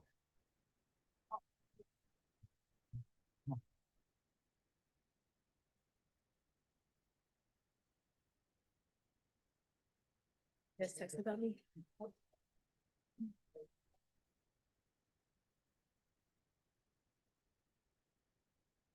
Thank you.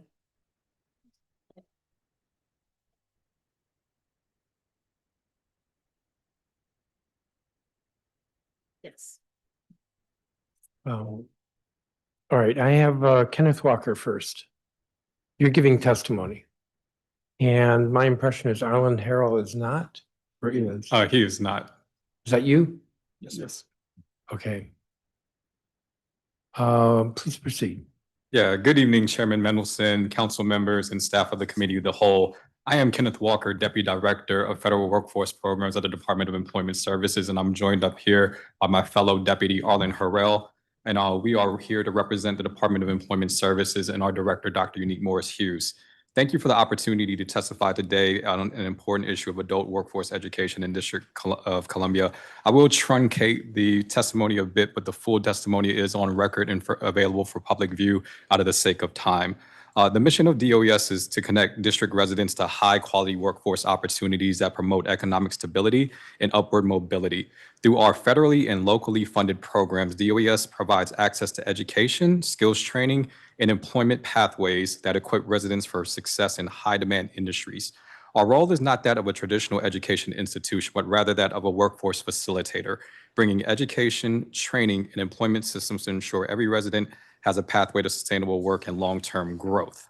DOES ministers the district's Workforce Innovation and Opportunity Act, also known as WIOA, programs under Titles 1 and 3.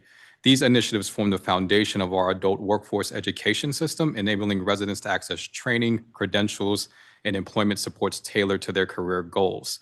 Our 3 American Job Centers serve as the full-service career hubs for education for adults and dislocated workers. Through these centers, residents receive career counseling, assessments, resume assistance, training referrals, and supportive services. In fiscal year 2024, our AJCs served over 18,000 unique customers, more than doubling our service levels compared to FY22 and 23. And across all FY25, we funded adult-based training activities housed at the AJCs. Over 80% of district residents successfully completed their programs, with more than 60% earning an industry-recognized credential, strengthening their competitiveness in high-demand sectors. Our Office of Apprenticeship Information and Training, also known as OAIT, oversees all registered apprenticeships and pre-apprenticeship programs within the district. Apprenticeships remain one of the most effective strategies for adult learners, providing earn and learn pathways that combine paid work experience with classroom instruction. Currently, there are over 1,000 active apprentices in the district, with 70% of them classified as adult apprentices aged 24 or older. Additionally, over the past 2 years, DOES has expanded apprenticeship programming into non-traditional industries such as information training, healthcare, and public service, in addition to maintaining a strong foundation in the skills trades. In FY25, we created 63 new non-traditional apprenticeship programs, surpassing our FY24 figure of 37. Advancement in technology is also a significant part of our effort to deliver meaningful services to adult populations. Skills Nation, the district's unified AI-powered virtual workforce platform, now offers residents access to online learning modules, interactive skills building courses, labor market insights, and real-time job matching. Since the platform's launch in January 2025, over 2,000 district residents have engaged with Skills Nation, including over 1,600 residents that have registered accounts within the platform. As of November 2025, 342 residents have taken advantage of and completed tech trainings available right there within Skills Nation. Skills Nation has now provided the foundation to support another collaboration amongst many of us testifying here on the government panel, and that's talentcapital.ai. And I hope that we have an opportunity to speak a little bit about that later on tonight. Another cornerstone of the district's adult education and workforce infrastructure is the partnership that we share between DOES and OSSI. who partnered with DOES to create the nation's first citywide registered apprenticeship program for aspiring teachers.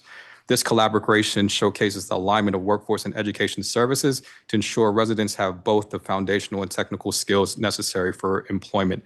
Also, through this partnership, OSSI provides DOES with CASAS units to continuously assess literacy and numeracy, maintaining compliance with federal policy, and ensuring participants demonstrate measurable skills gains. And another testament to partnership, and I heard a lot about sector-based strategies as well tonight, in September 2024, DOES launched the DC Alliance for Healthcare Careers, a $2 million public-private initiative designed to recruit, train, and support district residents for high-demand healthcare occupations. The Alliance focuses on 9 priority health careers, working with institutions such as MedStar Washington Hospital Center, George Washington University Hospital, Howard University, and Trinity Washington University to deliver credential-based training aligned to employer demand. DOS also leads the Capital Workforce Innovation Consortium, a cross-sector initiative that unites education, workforce, and employer stakeholders across the region. The consortium pilots new models in AI integration, skills training, and data sharing to strengthen adult education and employment outcomes. In FY25, the consortium served 150 residents with 143 earning credentials in high-demand fields such as artificial and skills trades.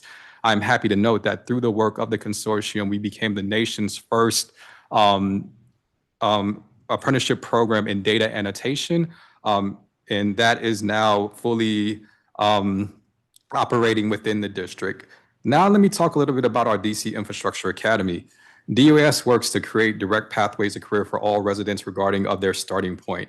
This involves targeting skills training in high growth sectors, intensive support for those facing the greatest hurdles, and direct connections to employers who are now hiring.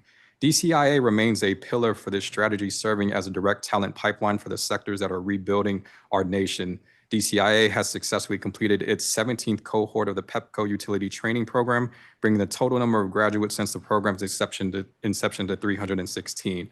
This program, designed to equip participants with essential skills for utility sector jobs, has consistently demonstrated its value in workforce development.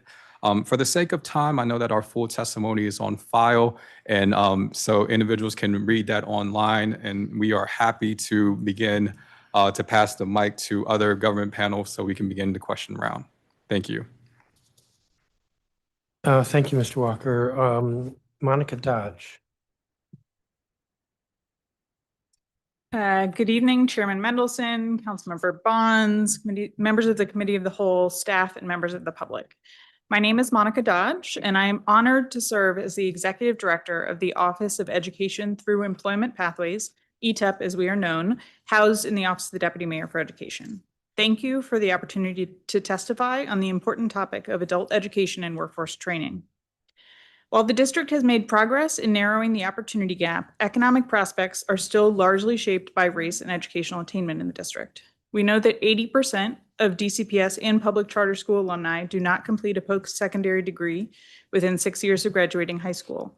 High school graduates who remain in the city earn about half the income of their peers who move to the district for work. The Black-white wealth gap and disparities in unemployment remain stubbornly high. Amidst today's economic uncertainty, the challenges facing young adults and job seekers in the labor market will continue to intensify. As a powerful contribution to mitigating these stubborn challenges, ETEP represents one of the largest cross-governmental data sharing efforts in the district's history. It includes data from the Child and Family Services Agency, Department of Human Services, Department of Employment Services, Office of the State Superintendent of Education, including data from both DCPS and public charter schools, as well, including adult public charter schools, of course, and the University of the District of Columbia. ETEP is focused on ensuring that DC youth and adults are on a path to economic mobility and prosperity through access to education and workforce programs that provide the skills and experience necessary to thrive. We do this in several ways, including building the Longitudinal Education Through Employment Data System, which measures the impact of pre-K-12, adult, and post-secondary education, along with public workforce and social services programs on long-term career outcomes like wages and industry of employment. ETEP's primary focus is helping us to better understand what is working and where we must do more to support district residents by maximizing our investments and ensuring that more residents benefit from the district's economic growth.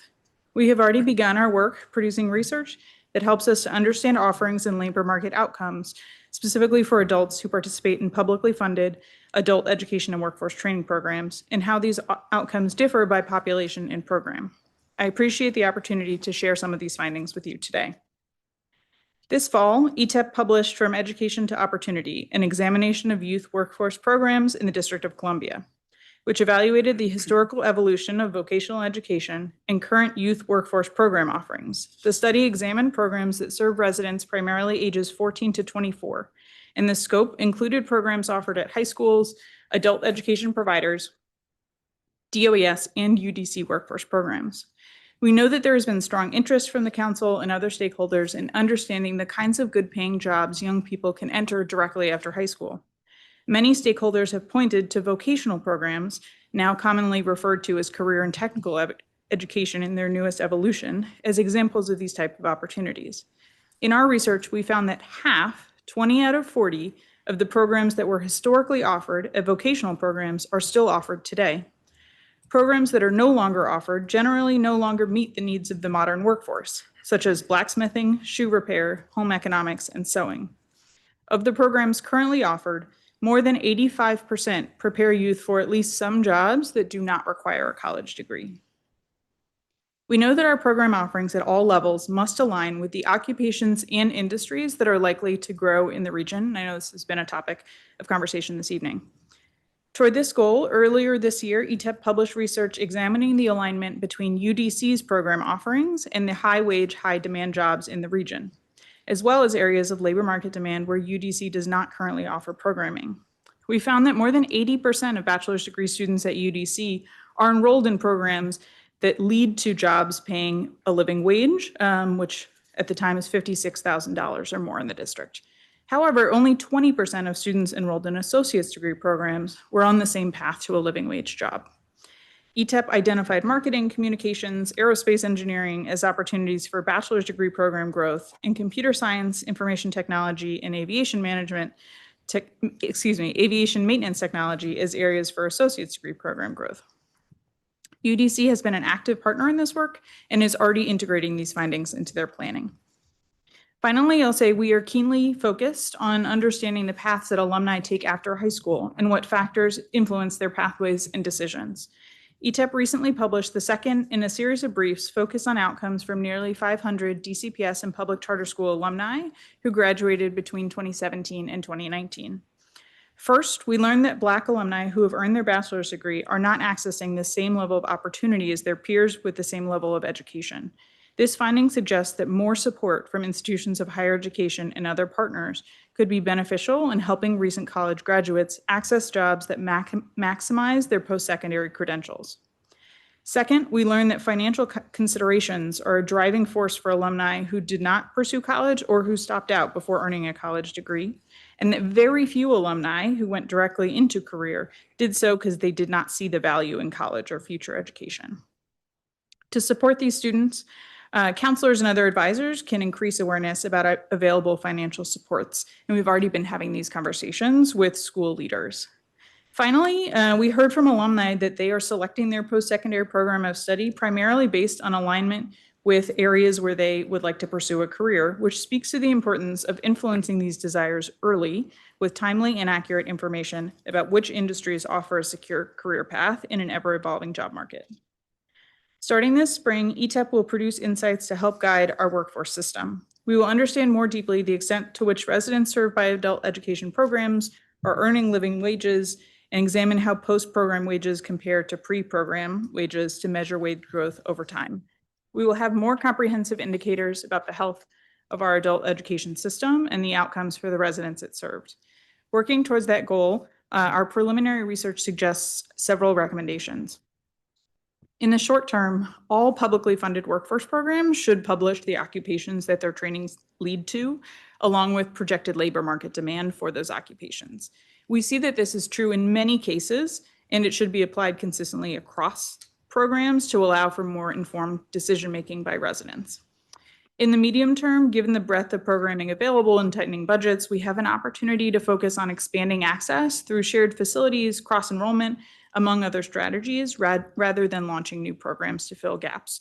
At the secondary level, the Advanced Technical Center is a good example of this model. In the long term, the district could explore establishing a centralized mechanism to evaluate distribution of workforce programs in terms of target audience and area of focus in comparison to labor market demand, and use this information to inform future programmatic decisions. This would address situations where publicly funded programs oversupply talent in some areas and undersupply in others. In conclusion, our publicly funded adult education and workforce system has many strengths and offers multiple pathways into high-demand, high-wage professions with or without post-secondary education. And there is more to be done to make sure that our program offerings are aligned with the labor market and connect Washingtonians to good jobs in DC. The Office of Education through Employment Pathways will continue to share information with local stakeholders, identify opportunities to connect talent to employment, and provide insights to policymakers to ensure our public investments help more DC residents thrive. Thank you for the opportunity to testify, and I look forward to your questions. Thank you, Ms. Dodge. Dr. Walker Davis. Good evening. Good evening, Chairman Mendelson, Councilmember Bonds, members of the Committee of the Whole, staff, and members of the public. I am Dr. Michelle Walker Davis, Executive Director of the DC Public Charter School Board. Thank you for holding this important hearing on adult workforce education and for the opportunity to testify about the great work adult-serving public charter schools are doing in the District of Columbia. Adult education was woven into the fabric of our sector in the earliest days. After the School Reform Act, or SRA, became law in April 1996, one of the first schools to receive a public charter was an adult-serving charter school, the Next Step PCS. 3 decades later, the Next Step is writing more history this year as the first school to undergo a 30-year renewal. And 2 years from now, Carlos Rosario and Maya Angelou will undergo their 30-year renewals. This is an enormous accomplishment for each of those schools and the communities they have built and nurtured. It also speaks to the success of DC's thriving adult charter schools as a sector. Today, 9 DC public charter schools serve adults across 10 campuses, and for the 2024-25 school year, they reached some 5,700 students, or 12% of all public charter school students. These 9 schools do not simply meet the bar for adult charters in this country, they set it. Because of their innovation, tenacity, and achievement, Washington, D.C. is a national model. What makes them special? For one thing, adult-serving charter schools are not compulsory, adult-serving charter school students are not compulsory attenders. Students are choosing to enroll and to show up to class, and it's no secret why they are there. The Mayor's Office of Planning projects to add an additional 235,000 jobs over the next 25 years, and adult public charter schools are preparing today's learners for tomorrow's economic opportunities. Some adult learners seek to improve their literacy and language skills, while others aim to earn their high school diploma or other credentials. I suspect I do not need to sell this council on the benefits of greater literacy or credentialing, but consider this. By some estimates, raising every adult to a 6th grade reading level would add $2.2 trillion to the country's gross domestic product. Or this, according to census data, the median income nationwide is $36,900 for those without a high school degree and $58,410 for those with one, a difference of more than $20,000 each year. Adult learners want new skills and the opportunity to build a better future for themselves and their families. Because success is multi-generational, parents who graduate, skill up, or earn additional credentials make it more likely for their children to do the same. And sometimes students at adult public charter schools set the model for their parents. A few months ago, I met an inspiring woman at an adult charter school graduation.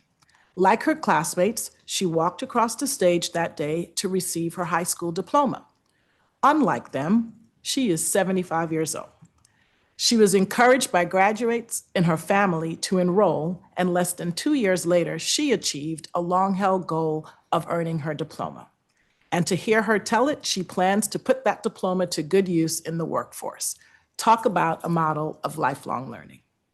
Stories like this are powerful reminders of what is happening in adult public charter schools across the city, thanks to innovative school leaders, invested families, and inclusive communities.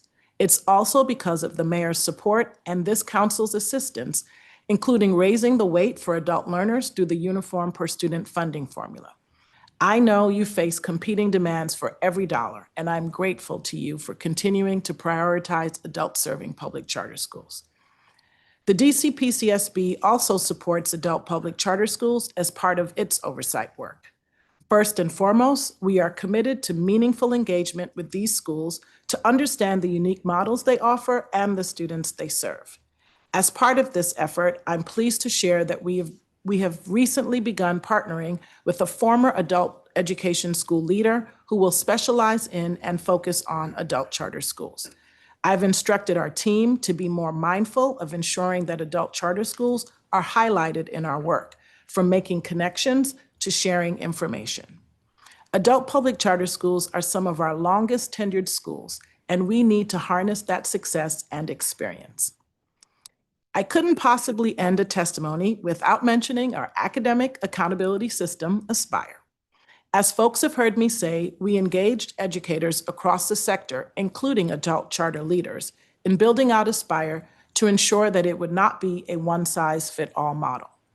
The resulting system uses 5 grade-based frameworks, including one designed specifically for adult learners.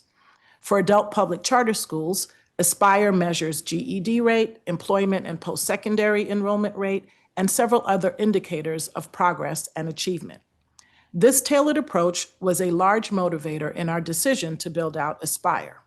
As you know, we are implementing the system this school year and will continue to solicit feedback from our partners at adult charter schools and across the charter sector. So let me end where I began. For the past 30 years, adult-serving charter schools have been among the brightest lights in our sector. Adult education continues to play a vital role in learning and workforce development in our city and region, and I have every reason to believe that together we can make the next 30 years even better. Thank you, and I look forward to your questions. Thank you, Dr. Walker Davis. Kylan Boardman-Schroyer. Good evening, Chairman Mendelson, Councilmember Bond, and staff. My name is Kylan Boardman-Schroyer, and I serve as the Assistant Superintendent for Post-Secondary and Career Education at the Office of the State Superintendent of Education under the leadership of Dr. Antoinette Mitchell.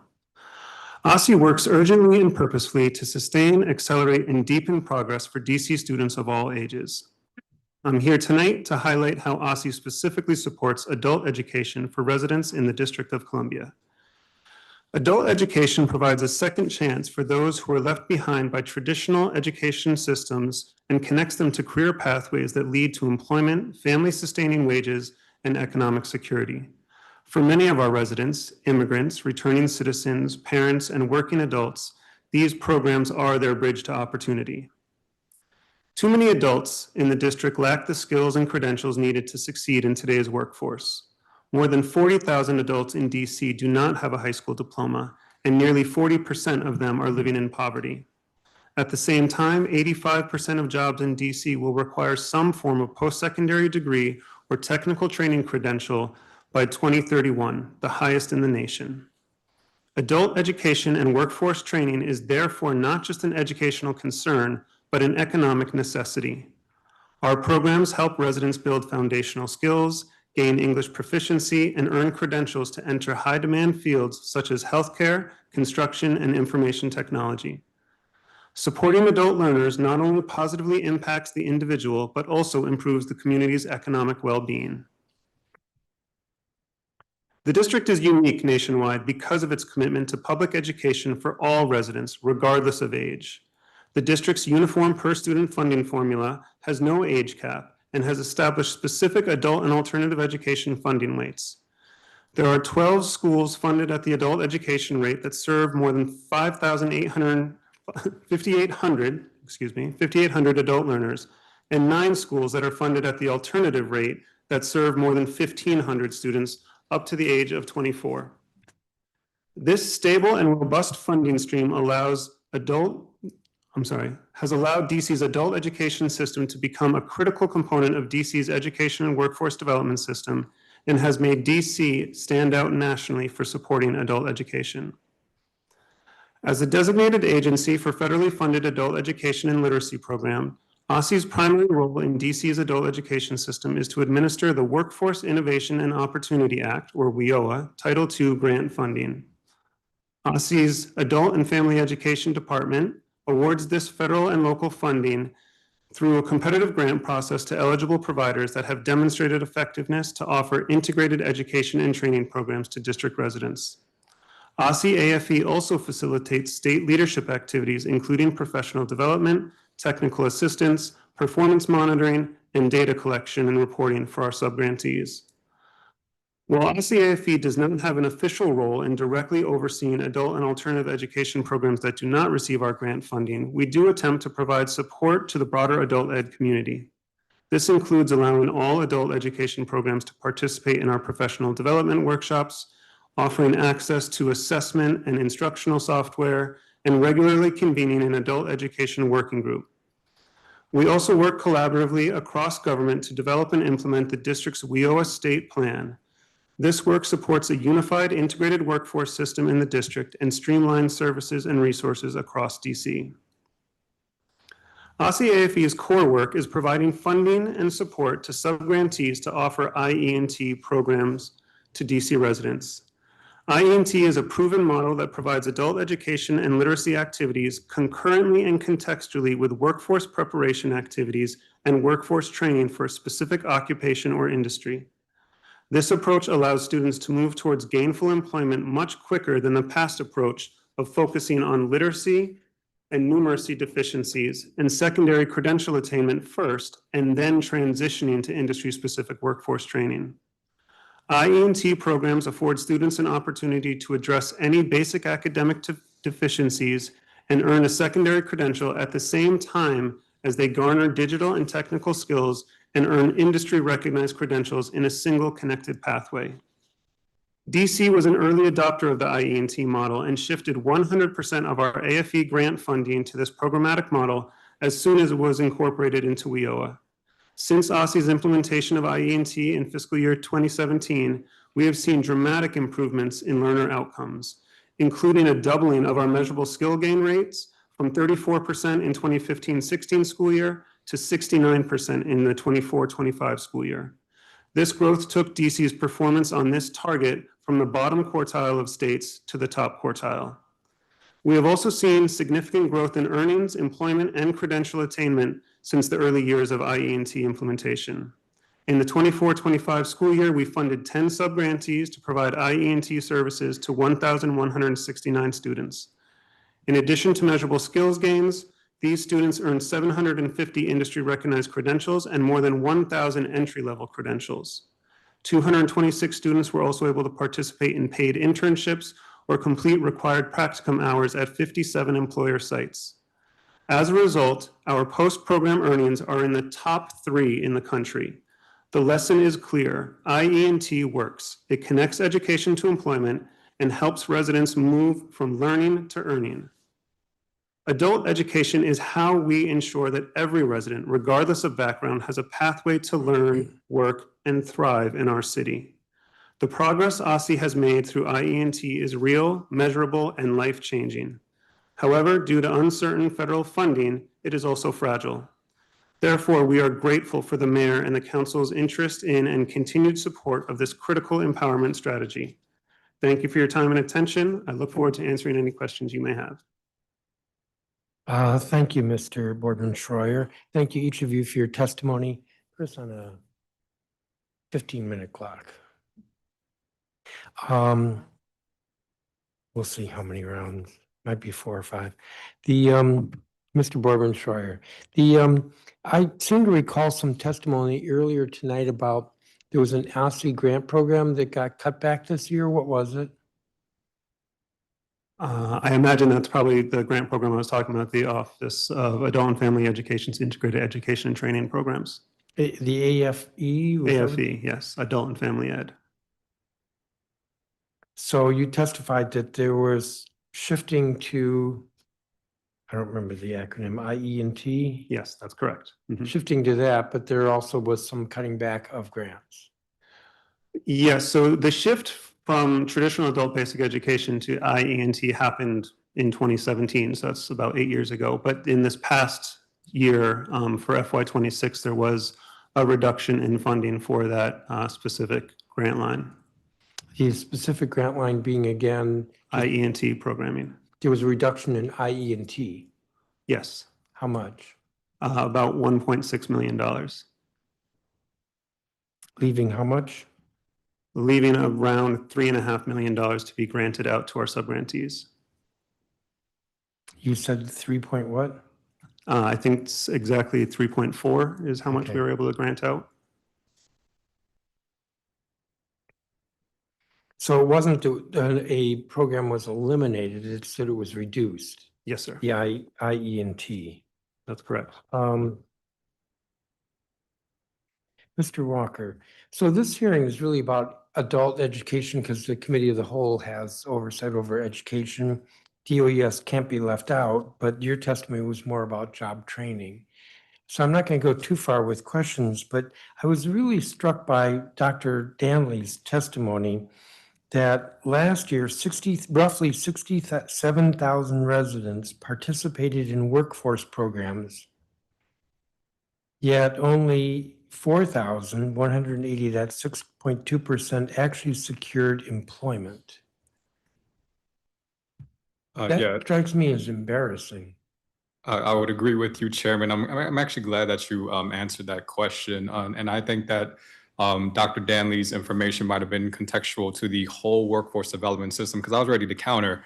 We publish because we have to roll up our information to the Department of Labor for federal WIOA programs. And part of our economic and workforce annual report that we always post on our website, our WIOA annual performance is quite different, right? And I have it right here in front of me. When I look at adult employment rate, Q2 for the most recent annual year that we performed, our actual performance is 71% of those adults being employed Q2 after exit. If I look at dislocated worker, that's 63.6%.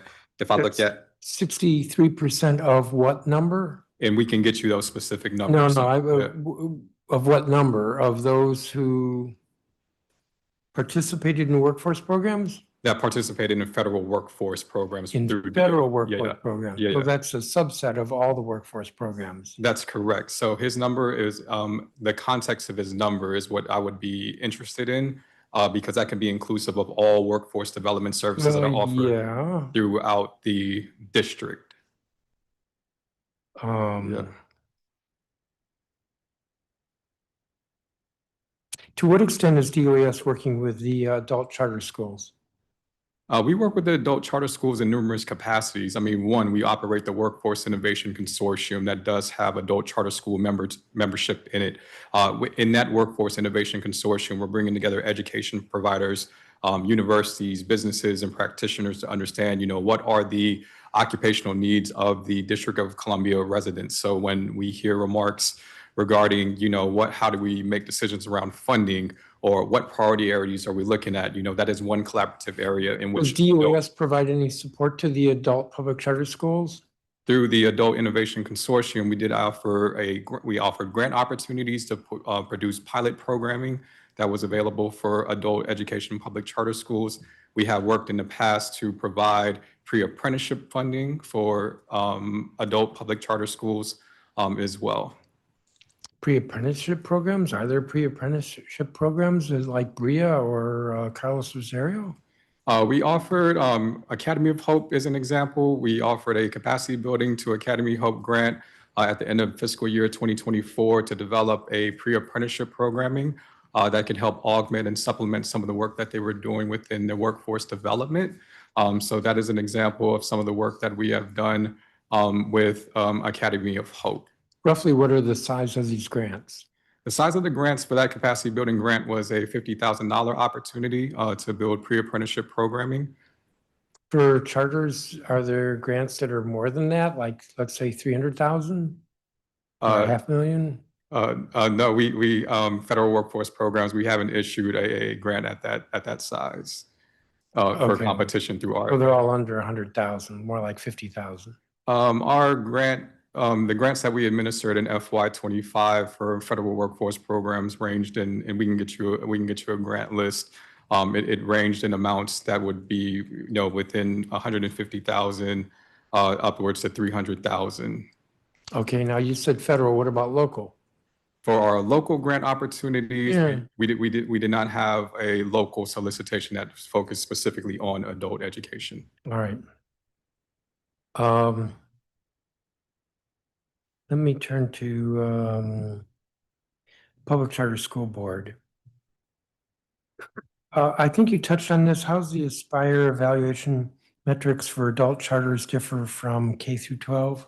Yes, thanks for the question. So each of the frameworks have measures that are specific to the grade band served. But for example, for the adult charter framework, we would be looking at adult basic ed completion. We would be looking at persistence, a number of measures. I can get you them, but it would be specific to credentialing, for example. We also measure persistence, which is how a particular adult student goes through a cycle of instruction. So not the same as grade level, but a cycle of instruction. So those are examples.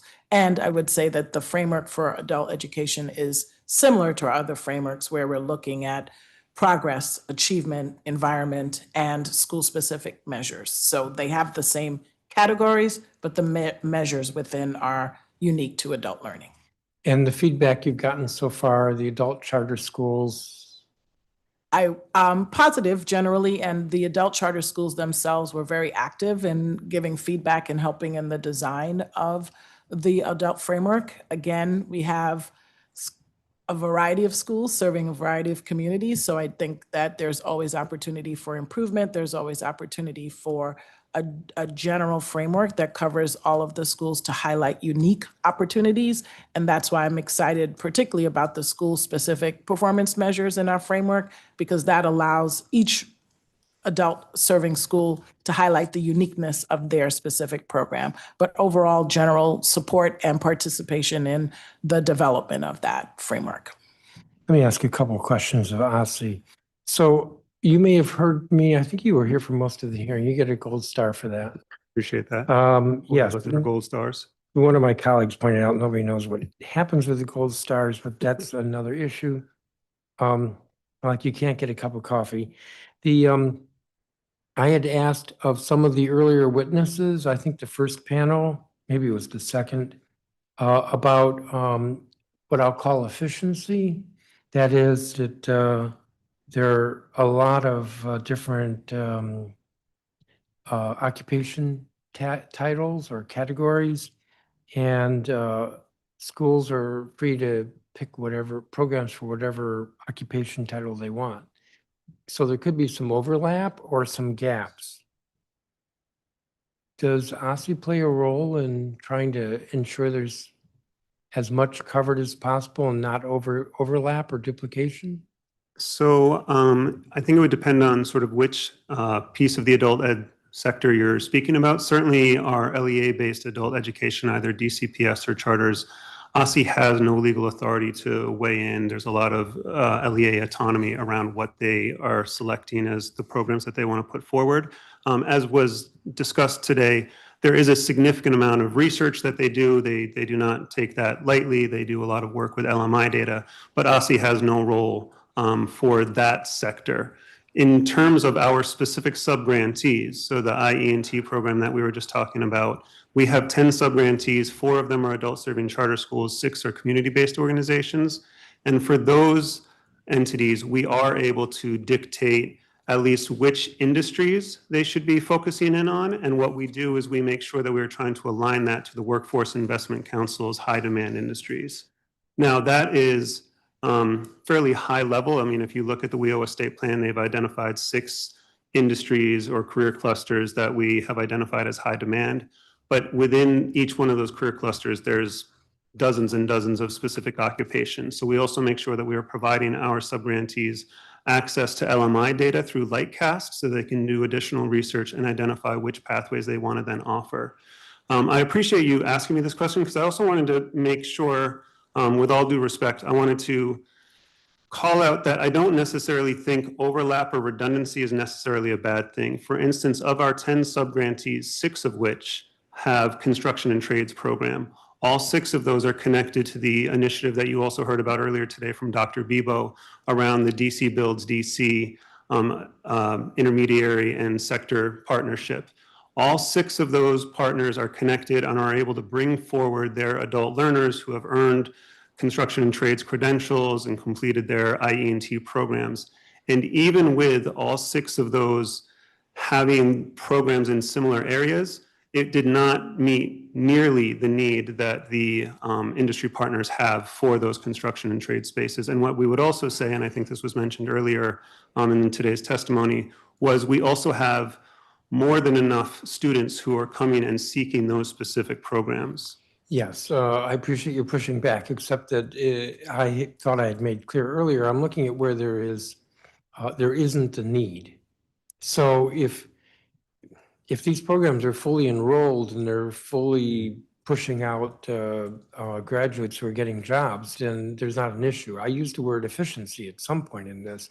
If they're not fully enrolled or they're not actually pushing out students, then that's what I'm getting at. Now, you touched on this issue of OSSE's role in adult education in your written statement, but you also said there's a working group that meets, and I suspect that if OSSE got on the phone with somebody and said, hey, you're like wasting money, that would have some effect.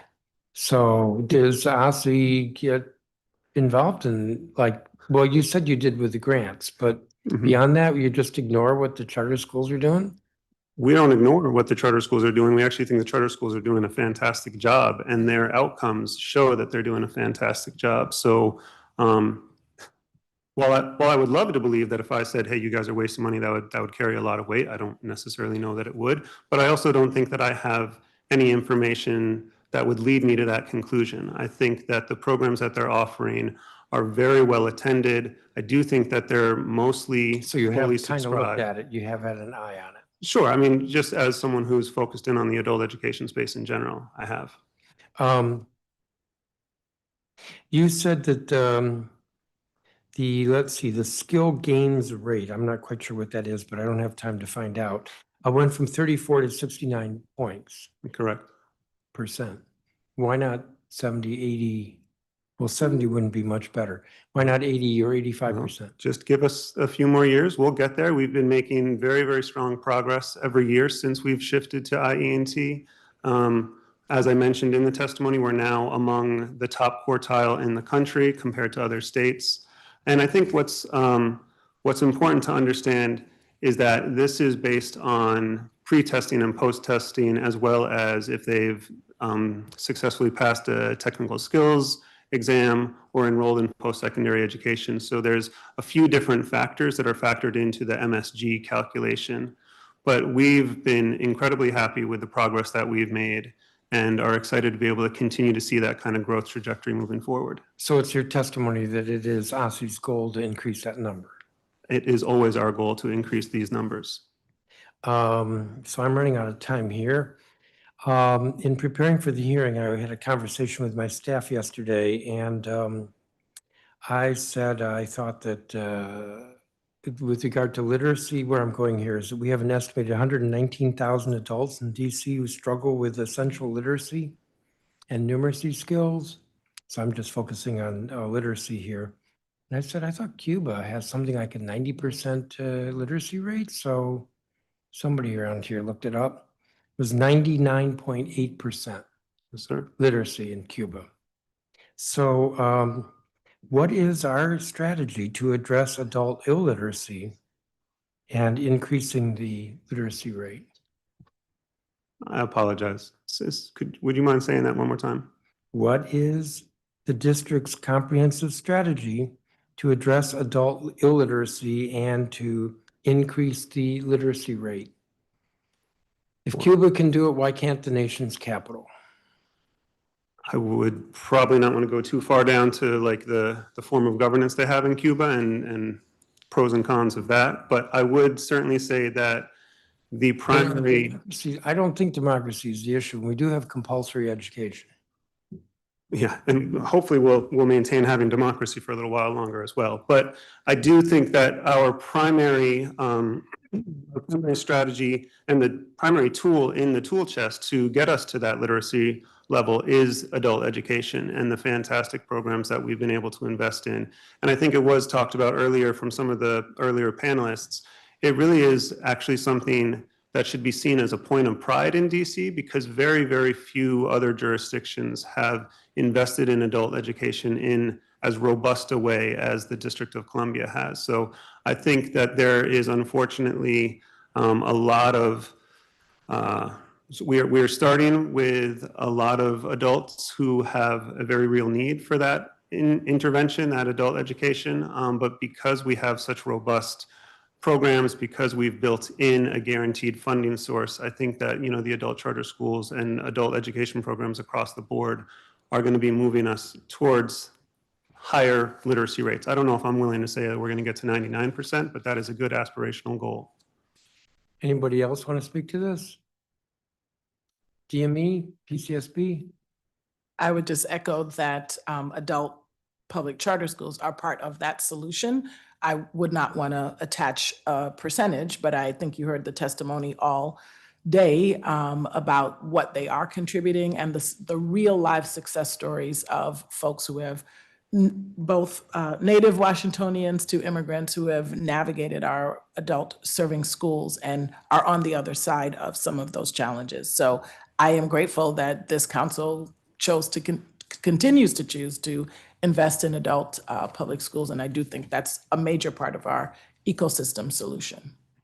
And I would say in the context of that, though, DOES doesn't sit on the line of education, but there is an opportunity to like co-braid. I heard from a lot of testimony about, the hierarchy of needs in order to be somebody that can study, be ready for literacy, the housing issues, the transportation type issues. So, the opportunities for DOES to play a pivotal piece in this is through enrollment of like WIOA programs where things like supportive services can be offered to this population. So, if we're looking for ways to innovate and, support that system from the DOES lens, I think utilizing what we can do through WIOA funding to then braid support for individuals to take care of that baseline basic needs that they need to be able to be in these courses and to be attentive in adult charter schools. I think that's an excellent opportunity that, we can champion.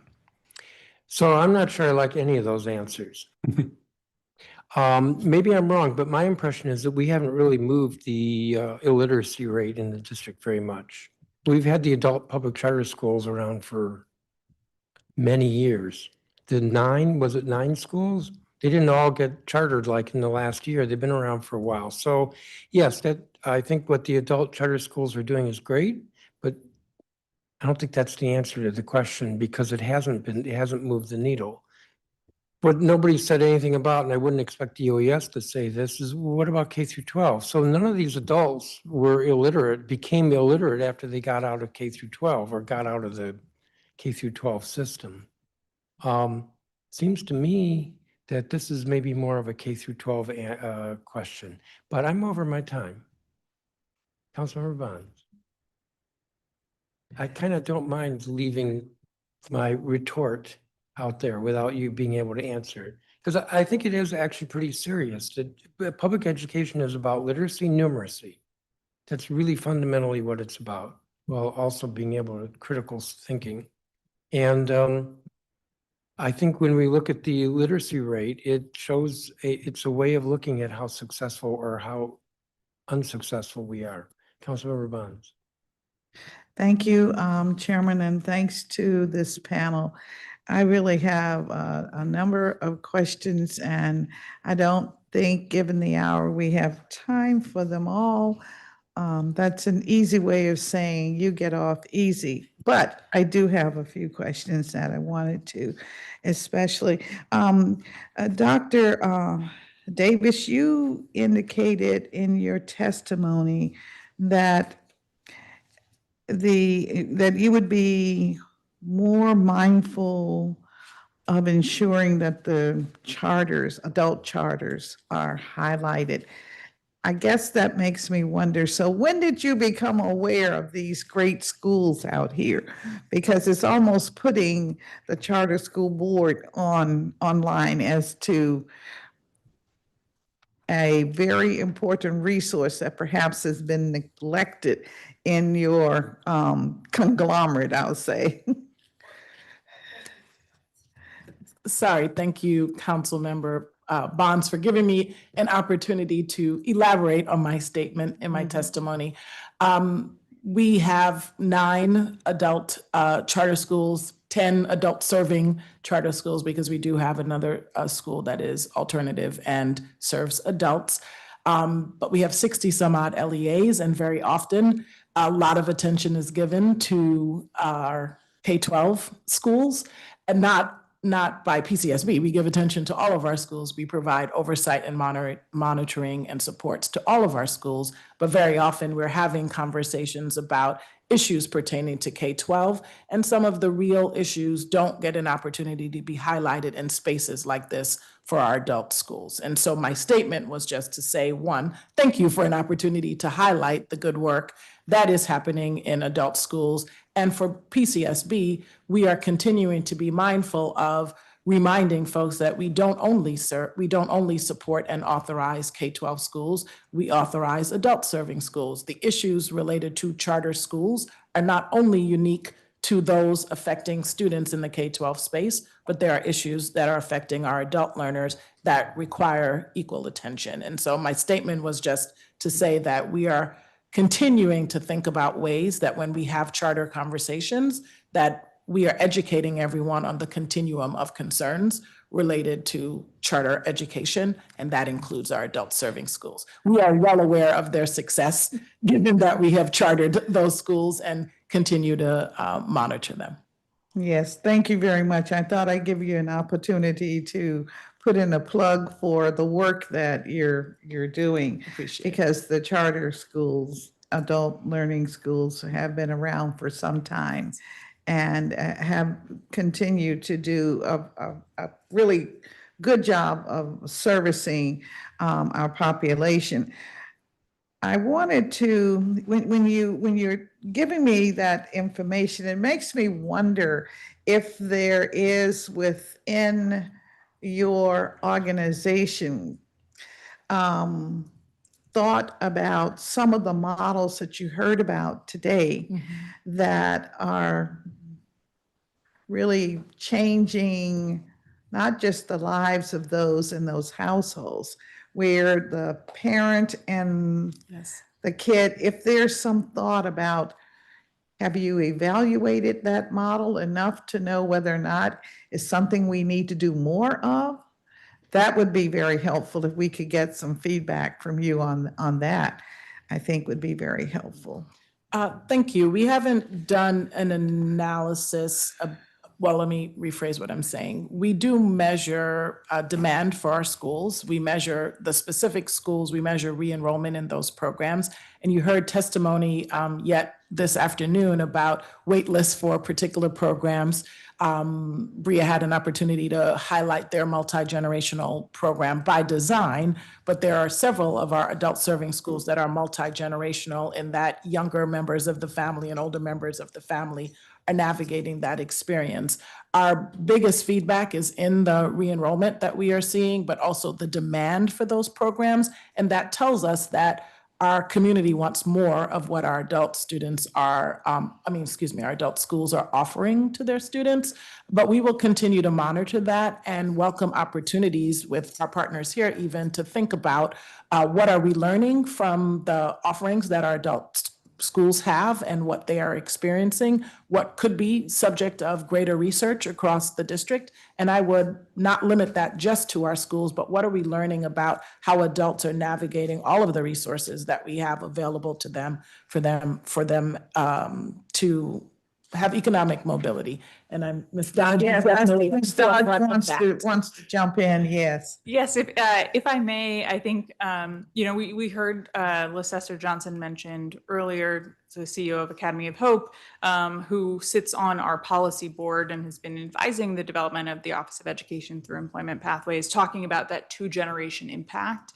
And that is something that we have really been thinking about across government. So very similarly, we've been having conversations with DHS about understanding the 2-generation impact of TANF. And so as we think about working with our partners, and I'm thrilled to say every agency on the panel is one that we are working closely with, 2-generation outcomes continues to be a priority and something that we're looking at.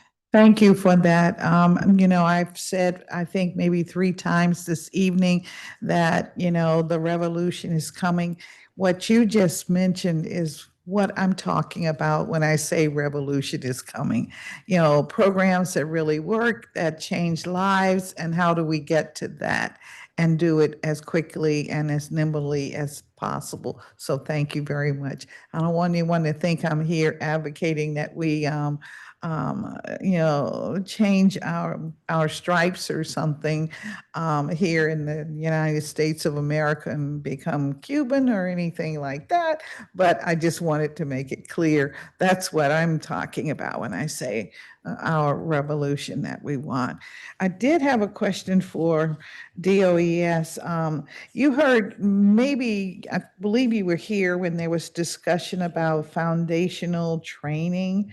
That is the introduction to the work role. I know you do that through the DC Empowerment, but the foundational where you're helping people to do critical thinking, is that a requirement, or do you put that in all of the contracts that you do for workforce training? Just trying to understand where we are with that. If you could just expound on that. Yeah, no, thank you for that, Councilmember Bonds. And for WIOA, there's required elements that programs have to provide, and literacy and educational access is one of those things. But I'm glad you mentioned that question, because I think that we've all been following the tea leaves from the federal administration and Tuesday's press release announcement about some of the Department of Education initiatives now falling into the Department of Labor, to where they've stress test, the foundational skill set a bit more, and how they are going to be directly connected to things like credential attainment, jobs, and stuff like that. So I think that a hearing like this comes at a right time, because we need to be in a place where we are hypercritical and understand how we are now layering these programs to hit these specific metrics, whether they go in the route of WIOA, whether they go in a different, different type of way. And some of our expertise in being able to navigate the performance structure of the Department of Labor in those related performance metrics that they would ask specific to that, I think that it provides an incredible opportunity for us that have testified, us on this panel, to think through, like, now, how does this work under this new context that is brewing? So we have begun to build that muscle at the Department of Employment Services through one government mandate on required elements that we have to have for certain WIOA programs. But at the end of the day, it's baseline. As a former educator myself, I understand the value of education. I understand the value of literacy. And in order to get to these pathways we need our district residents to go to, it has to be an integral part of what we do and the dollars that we award. Thank you. So it's my understanding now, today, last week, the DC Empowerment Program was maybe, 3 months long? Something like that. The training part is 3 months. Okay. I remember when it was a year. All right. And I mentioned that because we're now talking about how do we progress our people who go through this process. So does 3 months really work? Do we see 3 months really helping people to enrich a skill maybe they're teetering on having, or gaining a skill that they don't have? Critical thinking is tantamount to being able to navigate the world. Yeah, and some workforce development programs, like we've seen success in smaller dosage programs, right? I think about things like our IT accelerator programs or the aforementioned pre-apprenticeship programs. We have been in a position where we have seen the ability to get residents connected to high demand jobs, great employment through lower dosage programs, right? But I think a lot of that goes into like our initial assessment and understanding, like when we have a job seeker that comes into the Department of Employment Services, understanding like all of the different things that they need in order to like be in a position to like be successful within a program. We do quality initial assessment, we do quality individual employment plans. We then inform ourselves and know that maybe that 3-month program isn't best for them, right? How do we put them in a position where they can get a program that has a little bit more layers into that, including more support around foundational skill sets? Okay, I'm Yeah. very concerned because you know that the majority of our returning citizens go through that program. Yeah. And 3 months, you know, in my head, I can't wrap thoughts around that. It just seems like it's very limiting and it's almost like a thing to do, but not a thing for success. Okay, I'll just leave it at that. And when we have our oversight hearing in a few months, I hope that you will be available, make yourself available to attend, and let's talk about that on the record. Oh, yeah, I we would look love forward to that. I mean, but part of that Thank you. DSA programming, I mean, it does include a full complement of job readiness training and employability skills before we get to that place. Job readiness training and work experience is also a part of that, along with professional development. So we do provide a whole cadre Yeah, of baseline services. Crystal, Yeah, yeah. you know, Got you. because Yeah. I've been one who has taken Yeah. in, I think, 6, and one of the individuals is now almost at 6-figure Yeah. after 3-4 years. Okay, so I'm familiar with the program. Yeah. But what we'll talk about it. I don't want to take up, I only have 2 minutes now. And I did want to, I heard what Ozzy had to say, and I had a question here. I wanted to ask you about how you selected your subgrantees. And you indicated you used the WIC high demand, and thank you for serving on the WIC, by the way. Thank you very much. So you're familiar with all of this. Yes, indeed. Yeah, thank you so much. We do a competitive grant competition, and that is done once every between 3 to 4 years. We actually just recompeted our grants this past year, and so we opened it up for all eligible applicants, and that is actually defined by the Workforce Innovation and Opportunity Act. And then we partner with the University District of Columbia to bring in readers, subject matter experts who will then read those grant applications to then make the recommendations of which applications we move forward. I guess thank you very much for that. My final question is, and it's more esoterical, you can call it.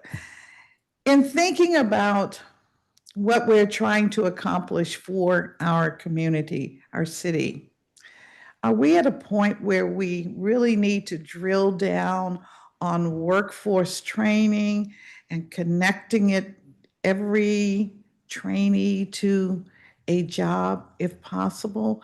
Are we at that? And since we have programs in the various governmental agencies, programs in the private sector, are we really in need of a workforce czar, so to speak? No one dare answer, I see. I see, who's gonna do it? It's awkward silence. I should have just sat in awkward silence. I would say that we absolutely are in need of, renewed attention to the work that we're all doing on a day in and day out basis. I think that whether that comes in the form of a a workforce czar. I believe actually there was, and you may remember this, earlier on in the mayor's administration, there was a deputy mayor for economic empowerment, I believe. And that deputy Correct. mayor was very much specifically focused in on this, Ward 8. this She was focused area. on Ward 8. Yes, but then they also, I mean, I believe DOES actually was underneath that, that deputy mayor, and there was others who were focusing in on the workforce side of things. And while I think there was some great progress made, and I think we've been able to sustain some good progress, I don't know that the structure at that level is the thing that's going to actually Make a change, difference. make the real change that I think you're speaking about, especially when you speak about, you know, the idea of a revolution. I think Yeah. some of the work that we've been doing, I think some of the great work that we've been talking about at the Workforce Investment Council and figuring out how do we make sure that those very, very well thought out strategic strategies around coordination, how can we make sure that those are implemented with fidelity? Because I think we make really good progress, but then there's always other things that come up and we get distracted. And I think it becomes really important that we all come together, because frankly, I think in many cases, even listening to some of the testimony earlier today, I think there are definitely areas where some of the gaps that some of the adult education providers that they're experiencing are gaps in their access to resources, but not gaps within the larger system. And if we could do a better job connecting those system pieces, that those gaps could be filled without necessarily claiming that more resources are needed for it. Although I would never say no to more resources, but I think that there's way to improve that coordination to get there. All right. So that's one set of opinions. DOES? Yes, thank you. And I won't speak about a need or not need for a czar, but I will say that at DOES, we are connecting our training opportunities directly to employers. Through the DC Infrastructure Academy and our partnerships with WMATA, Pepco, DC Water, Washington Gas. We've also partnered with national partners like Cisco Networks, as well as Ford Automotive. We have been nationally recognized as a workforce training program by both the Biden administration and the U.S. Conference of Mayors. And I say that not just to give out accolades, but to say that the model that we have is unique. We say all the time about DCIA that we are the prime example of a public-private partnership, where all of our trainings are guided by the industry need.